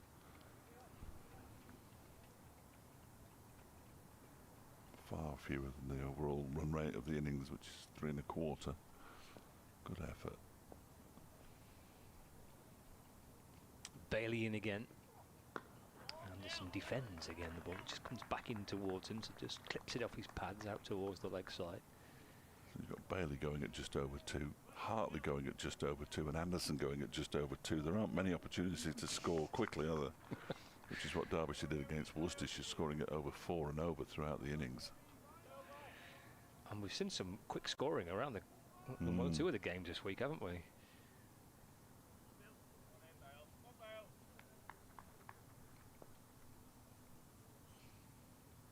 Balls left of the over for Bailey. Left alone by Anderson. Should go back to my second favourite match of this round of matches. Okay. At Bristol. What's going on now? Well, Durham, who were put into bat, as we all know, made 605 for 5 declared, and Gloucestershire had 98 for 5. Oh dear. Oh, no. I mean, it can happen. Yeah. I think my rough maths would tell me that they're 350 away from the follow-on. Blimey. But it's not necessarily good news, because I think Durham will do well this season. Bailey to Anderson, trying to whip it away to the leg side. The ball and hits his thigh pad. It drops down the pitch, and for a moment he wasn't sure if that was going to spin back towards his stumps. It didn't in the end. So no drama in the end. 205 for 3. Guest on 44, Anderson on 24. Do see it so many times, don't you, when one team gets a huge score and the other team, having been in the field for 2 days and feeling a bit weary and depressed about the whole thing, get themselves into trouble early on. See, Kent have lost early wickets, haven't they, in their reply to that big Northamptonshire score as well. Yeah, 3 down. 24 wickets have fallen at Lords in less than 2 days. It's a bit harsh on Middlesex. I'm fairly sure I saw that the new regulations are that if the pitch is deemed unsuitable, if that is the right word, then the home team can lose all their points. I heard this, yeah. It's below average thing. It is rated below average. That's right. But if it's Middlesex, they've got no say over the pitch. That's true. Yeah. Here's Stanley into bowl to Guest. He's got a leg slip in place now, and he manages to turn a shortish delivery out into the leg side for a single. Moves on to 45, 206 for 3. Lancashire at Merchant Taylor's School this year. Oh, really? Yeah. Never been there. Watford. Apparently. Stopping at Watford. Well, I don't know yet. I've not yet not looked at it yet, but that's where the players are staying. I've never stayed in Watford. No, I've had no desire to stay in Watford. No, I nearly said that myself. Stanley bowls a short delivery, ducked underneath it by Anderson. I've never known Lancashire not play Middlesex at Lords in all the years I've been doing this. Well, Northamptonshire have been there about 3 or 4 years on the trot, and the Radishes was furious with that, but I'm not sure how long it is since Derbyshire went there, if they ever have been there. Right. I've never been. I can't say I'm looking forward to it too much. No. Picturesque Watford, I'm sure there are some nice parts of Watford. There must be some nice, surely to goodness, there must be some nice parts of Watford. Yeah, the parts outside. You're having a little trip to Watford next season, won't you? Watching Burnley? Yeah, I'll be back at Watford, yeah.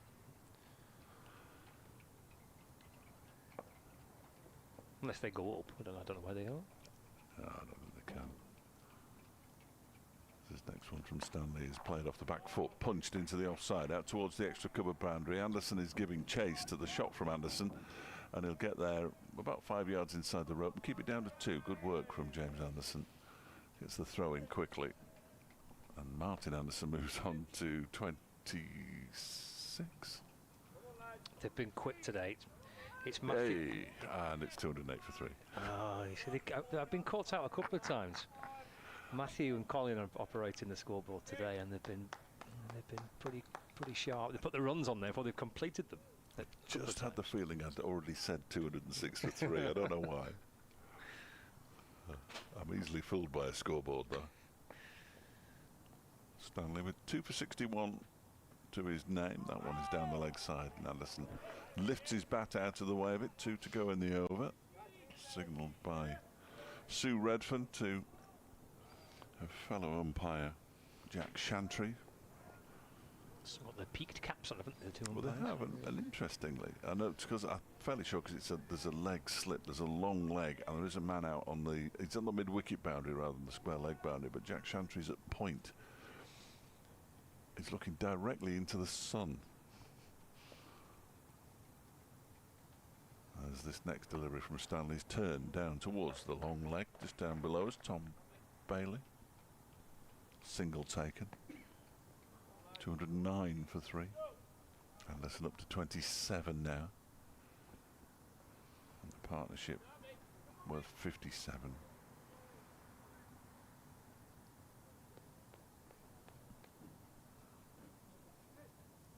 So it's gone a bit quieter now than it was immediately after the resumption. I think they thought that a bit of energy might just bring them a wicket or two, Lancashire, but not so far. Final ball of Stanley's over. That's a good bounce. And Brookes plays it really well by just dabbing it into the offside.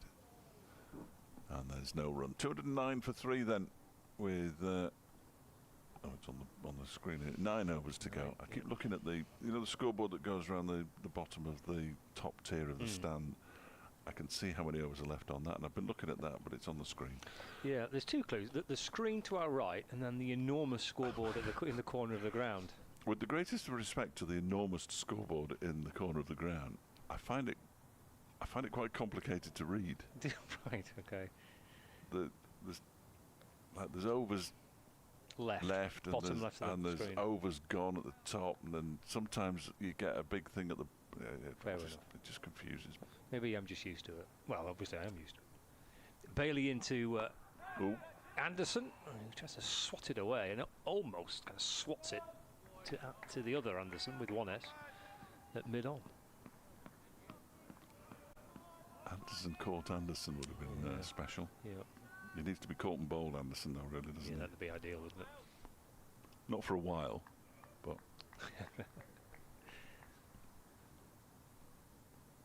Twirl the bat from Martin Anderson, 27 not out. Bailey for Lancashire in and balls. Up on his toes and defends it. Pushing it away to the offside, and there's no run. Still got the floodlights on, but I think it's this regulation that once they're on, aren't they? I don't think they're needed at the moment. Probably not. You never know. No, true. Cloud has been rumbling across, hasn't it, quite regularly. Albeit the wind has dropped a lot since the early part of the day. Bailey. And again, worked off the pads by Martin Anderson down to fine leg. Who's down there? Luke Wells. Single for Anderson takes him to 28, 210 for 3. Brings Brooke Guest on strike. So a gutsy little knock as well from Brooke Guest. He's 45, not out. From 101 deliveries, but he's shared a couple of really good partnerships. 57 with Harry Kame, and now this 57 with Martin Anderson. Bailey bowls to Guest. Dabbed away into the offside. Bohannon fields at cover, and there's no run. So been good, that, hasn't it, from Derbyshire? When you look at, I mean, obviously losing the first wicket without a score on the board, but then the next 3 partnerships have all got past 50. Yeah, it's important, isn't it, to try and assert some authority on the situation. Forecast for tomorrow doesn't look too bad at all. Okay. Looks better than today's forecast looked anyway. 210 for 3. Bailey to Guest off the back foot, just trying to run it down to third man. And I'm only guessing here because the regulations are so complicated, but because we lost those overs before 6 o'clock, we can have 8 of them back. I think we can. Which means 10 past 1 lunch and 4 o'clock tea, I think tomorrow. But I think you're right. 104 overs tomorrow. So we will only really have lost 10 overs. Assuming we get through tomorrow. You can't add any on to the last day, though. We had tea set in stone on day 3 last week, and it moved 3 times. It was set in stone, but it did move 3 times. Excellent. A movable stone. There's Bailey to Guest. Just nibbles away past Guest, who looks to try and bring the bat inside the line, but good final ball from Bailey. Nice carry through to the keeper. End of the over. So Guest on 45. Anderson on 28. 210 for 3. Derbyshire to trail by 141 runs. Lancashire got to 252 for 3 before they lost that. Not quite a flurry of wickets, but they lost 7 for 99. So they won't have given up. Clearly won't have given up hope of grabbing a first innings lead. How substantial it will be remains to be seen. Martin Anderson on strike. He's got 28 from 35 deliveries.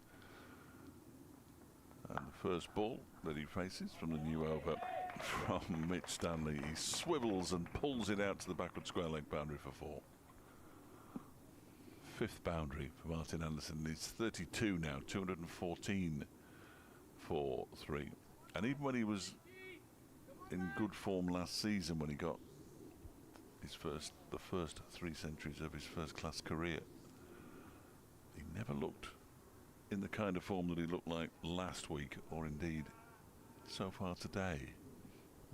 That ball's ended up in a puddle, I think, which is not ideal in the car park. Might take a bit of drying. He went after that. Marcus Harris disappeared around the back of the stand, trying to find the ball in the puddle. He's taking his water wings off now. They fixed the advertising boards during the lengthy break. They look solid enough now, out of the wind. Stanley in and bowls. That's left alone outside the off stump by Anderson. I'm surprised the wind didn't cause more damage last week. I know we had the Durham situation, didn't we? But with the strength of the wind that was bashing around different parts of the country, I'm expecting more things to be blowing onto cricket fields from the edge of the ground. But the worst thing at Derby was they've got a curtain that comes across the big sight screen right below us. Right. And it wasn't particularly well fixed on one day. And a noise. But there was no real damage as far as I could tell. Stanley around the wicket, bowls to Anderson, who goes down on one knee to get out of the way of a short delivery.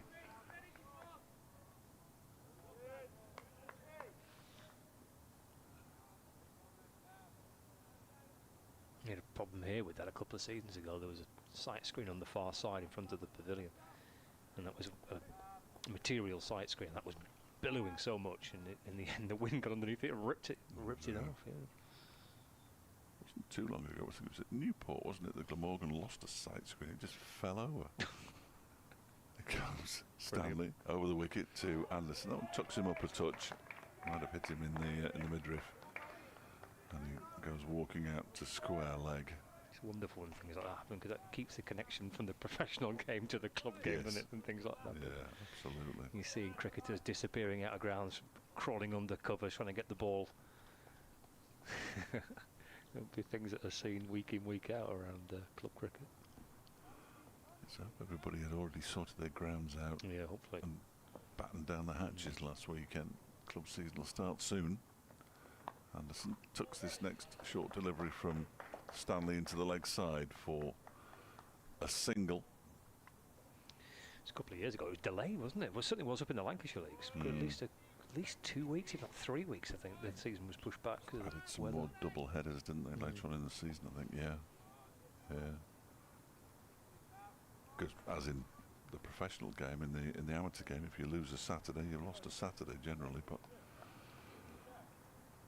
I think there are regulations where if an entire weekend gets washed out and nobody plays, they can rearrange them.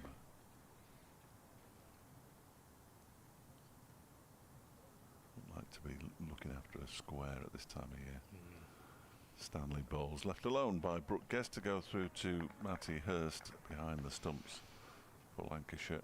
215 for 3 with 7 overs to go.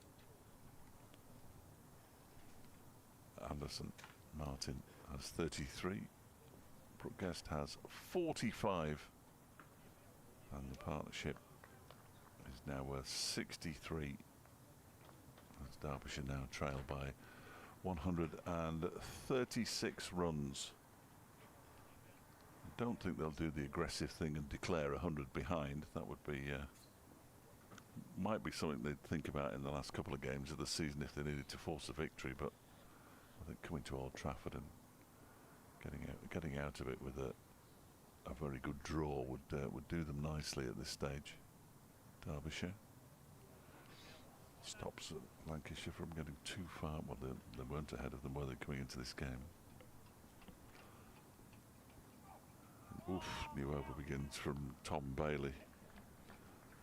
It was played out by Martin Anderson. It goes through to Matty Hurst. Callum, how are you? Good. Anderson's seen it like a beach ball, isn't it? It is remarkable. Yeah. Yeah, it is remarkable. I was saying that I don't think... I'm not surprised he's played at that one, the way he's hit at them.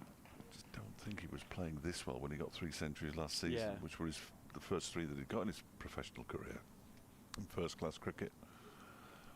The innings last week, chanceless.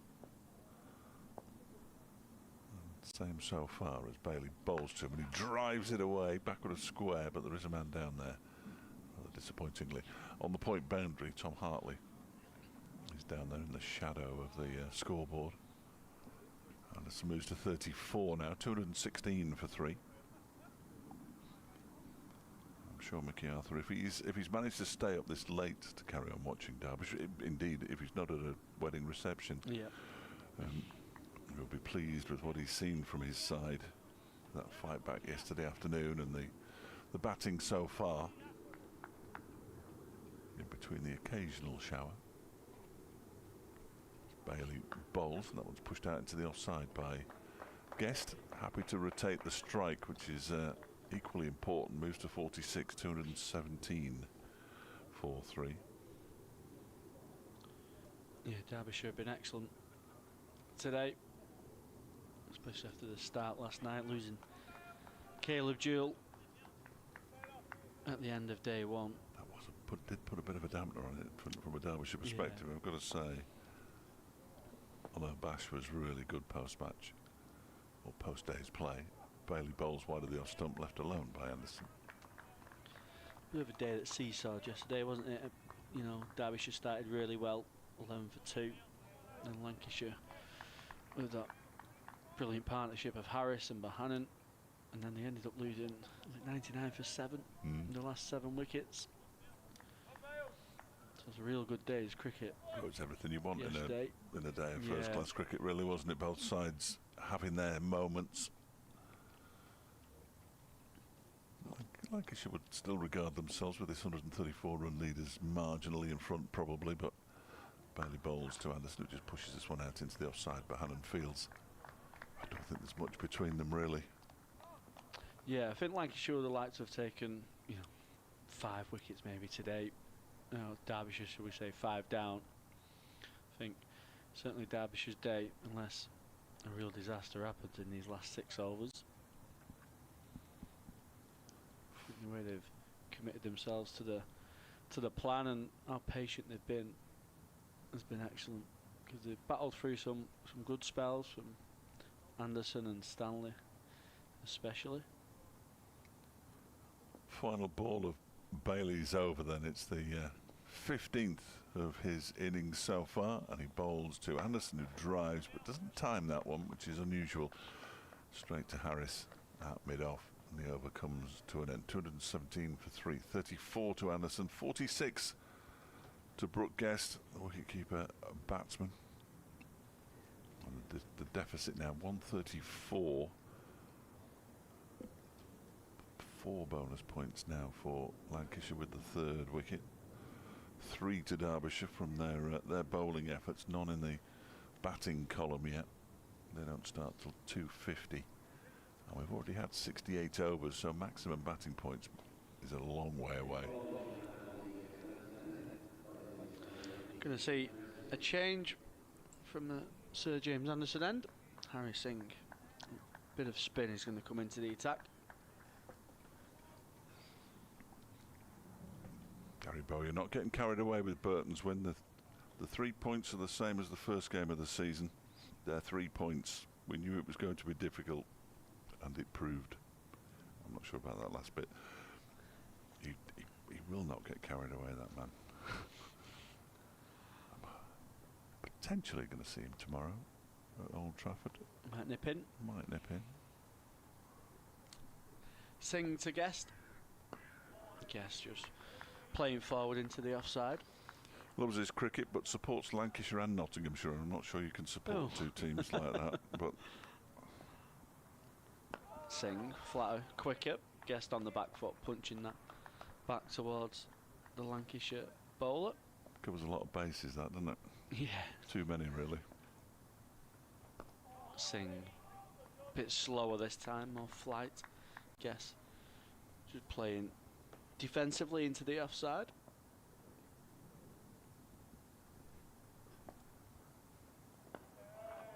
Yes, playing off the back foot this time, back towards Lancashire's spinner. Certainly gets through his overs very quickly, does Harry Singh. This one's flashed through the offside from Brooke Guest. Harry Singh a little bit slower, more flight this time, but enough width for Brooke Guest to latch onto. He hits that for 4 and brings up his 50 off 111 deliveries. A fantastic knock from the Derbyshire wicketkeeper.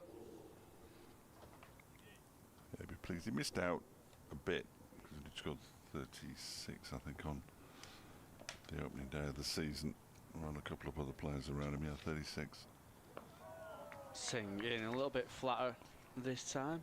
Guest on the back foot defending into the offside. 4 off that Harry Singh over. 221 for 3 Derbyshire.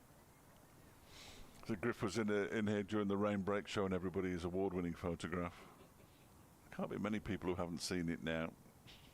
I've never seen him have so much pride in anything, if I'm entirely honest with you. He rang me about 10 days before it was due to be announced, and I'm not to tell anybody, but I just cannot keep it in.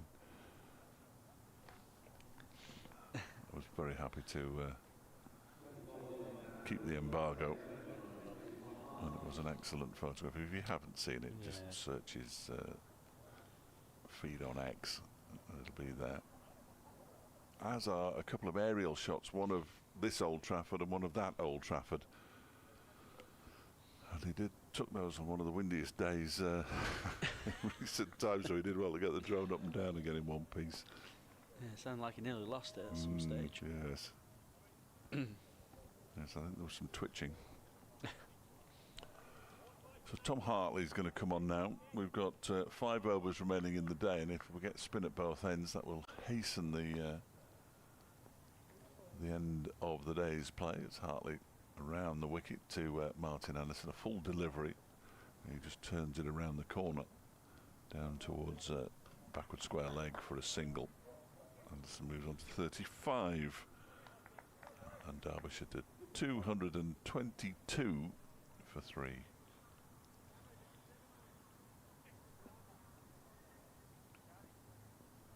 .129 runs behind the shadows. The shadow of the floodlight pile on the way to our left, as this one squirts off the edge of Brooke Guest's bat along the ground down to gully, goes right the way across the field now, and the actual light element of it is in the seats just in front of the hotel. There are two people on a balcony there.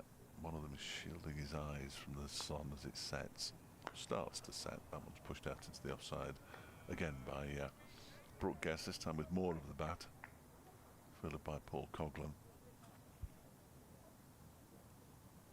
So Josh Bohannon goes in at a very straight, shortish mid-on. As Hartley bowls, and that one is not really timed at all by Guest. Back towards Hartley. Bohannon actually picks it up. A few members have stayed, sitting outside the pavilion at the far end of the ground. As Hartley bowls, and that one is defended again by Brooke Guest. But spectators are few and far between after that. Thinned out, some heavy rain they would have had to have sat through to stick it out to the bitter end. Well done to anybody who's still here. Hartley down the leg side. I'm not sure what he's appealing for there. They're going to go through for a leg by. It wouldn't have hit another set of stumps, I don't think. Pitched outside leg as yes, well, I reckon, and going further down leg. Instantly. Yeah, I don't think Jack Chantry had too difficult a decision to make there. He did signal leg by, which is what it was. So Guest remains on 50, but pinches the strike. Anderson has 35 and Derbyshire 223 for 328 behind. Yeah, I think spin will see Lancashire to the end of day 2. Not much happening for the seamers. This stage the ball 70 overs old. Been a little bit damp as well, the outfield, so it'll certainly be very soft. Come back tomorrow, bowl 6 overs, and then they'll get the new ball. Could be key, couldn't it? Yeah, could be key. Lancashire will be hoping to take early wickets with that. Singh continues. Guest playing forward defensively into the offside. Luke Wells and Josh Bohannon, and slip and leg slip. Catching mid wicket as well. Singh in. Guest trying to drive through mid off, but just traps the ball. Not quite timing that one. It's a full toss that he just pushes to Coughlin there. That was bizarre. Any other time of the day to smash that into next week. Singh back of a length this time. He's tickled that off his hip. He'll think about 2. Yeah, and he gets it comfortably.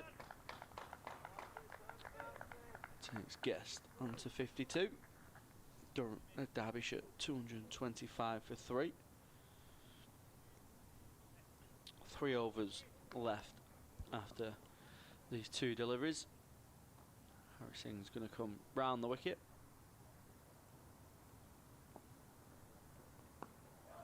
Again on the legs of Brooke Guest, who helped himself to a single into the onside.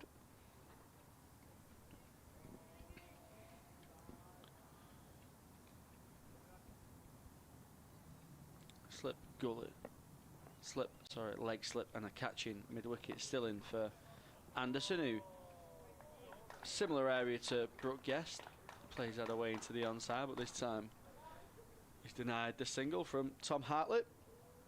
226 for 3 Derbyshire. Just the 3 overs remain in day 2.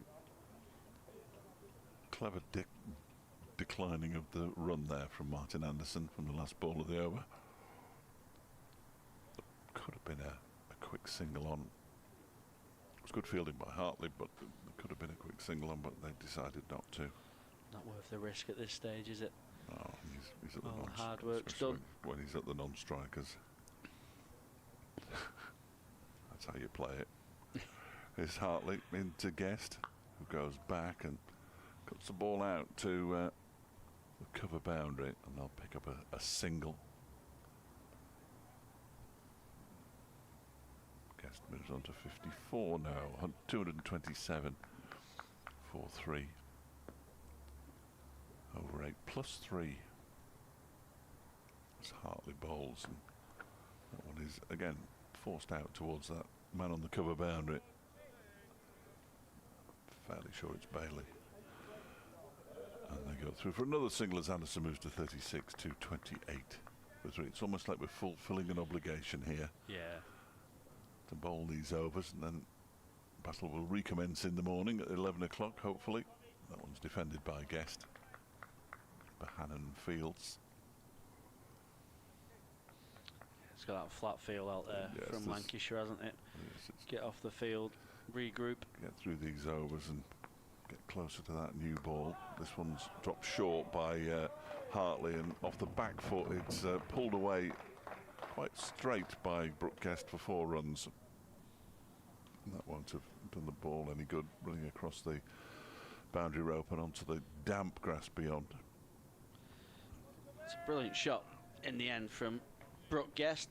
Short of a length from Hartley. Again, he's not quite found his length this over, but it does stay a little bit low.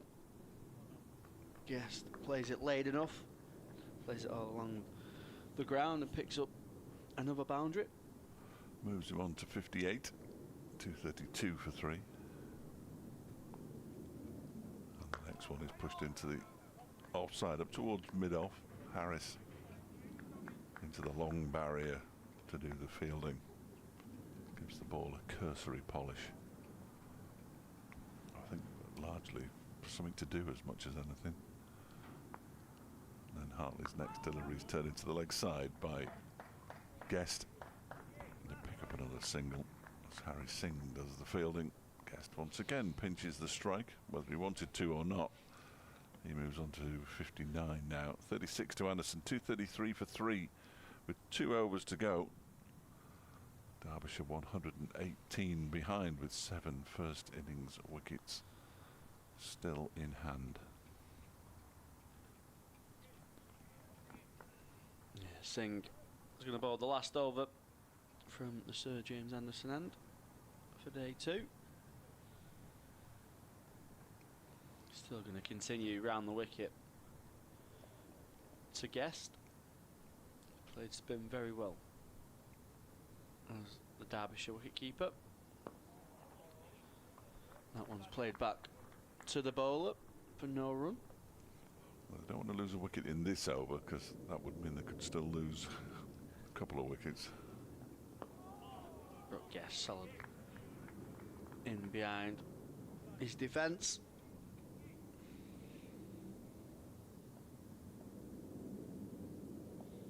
Singh in round the wicket.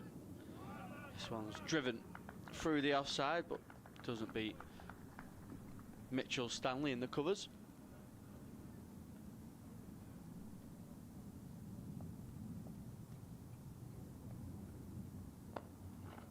Singh full of a length, not far off Yorker length. Brooke Guest digs it out. Paul Coughlin doing the fielding.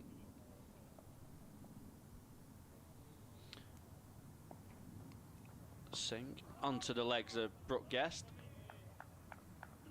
Tommy Hartley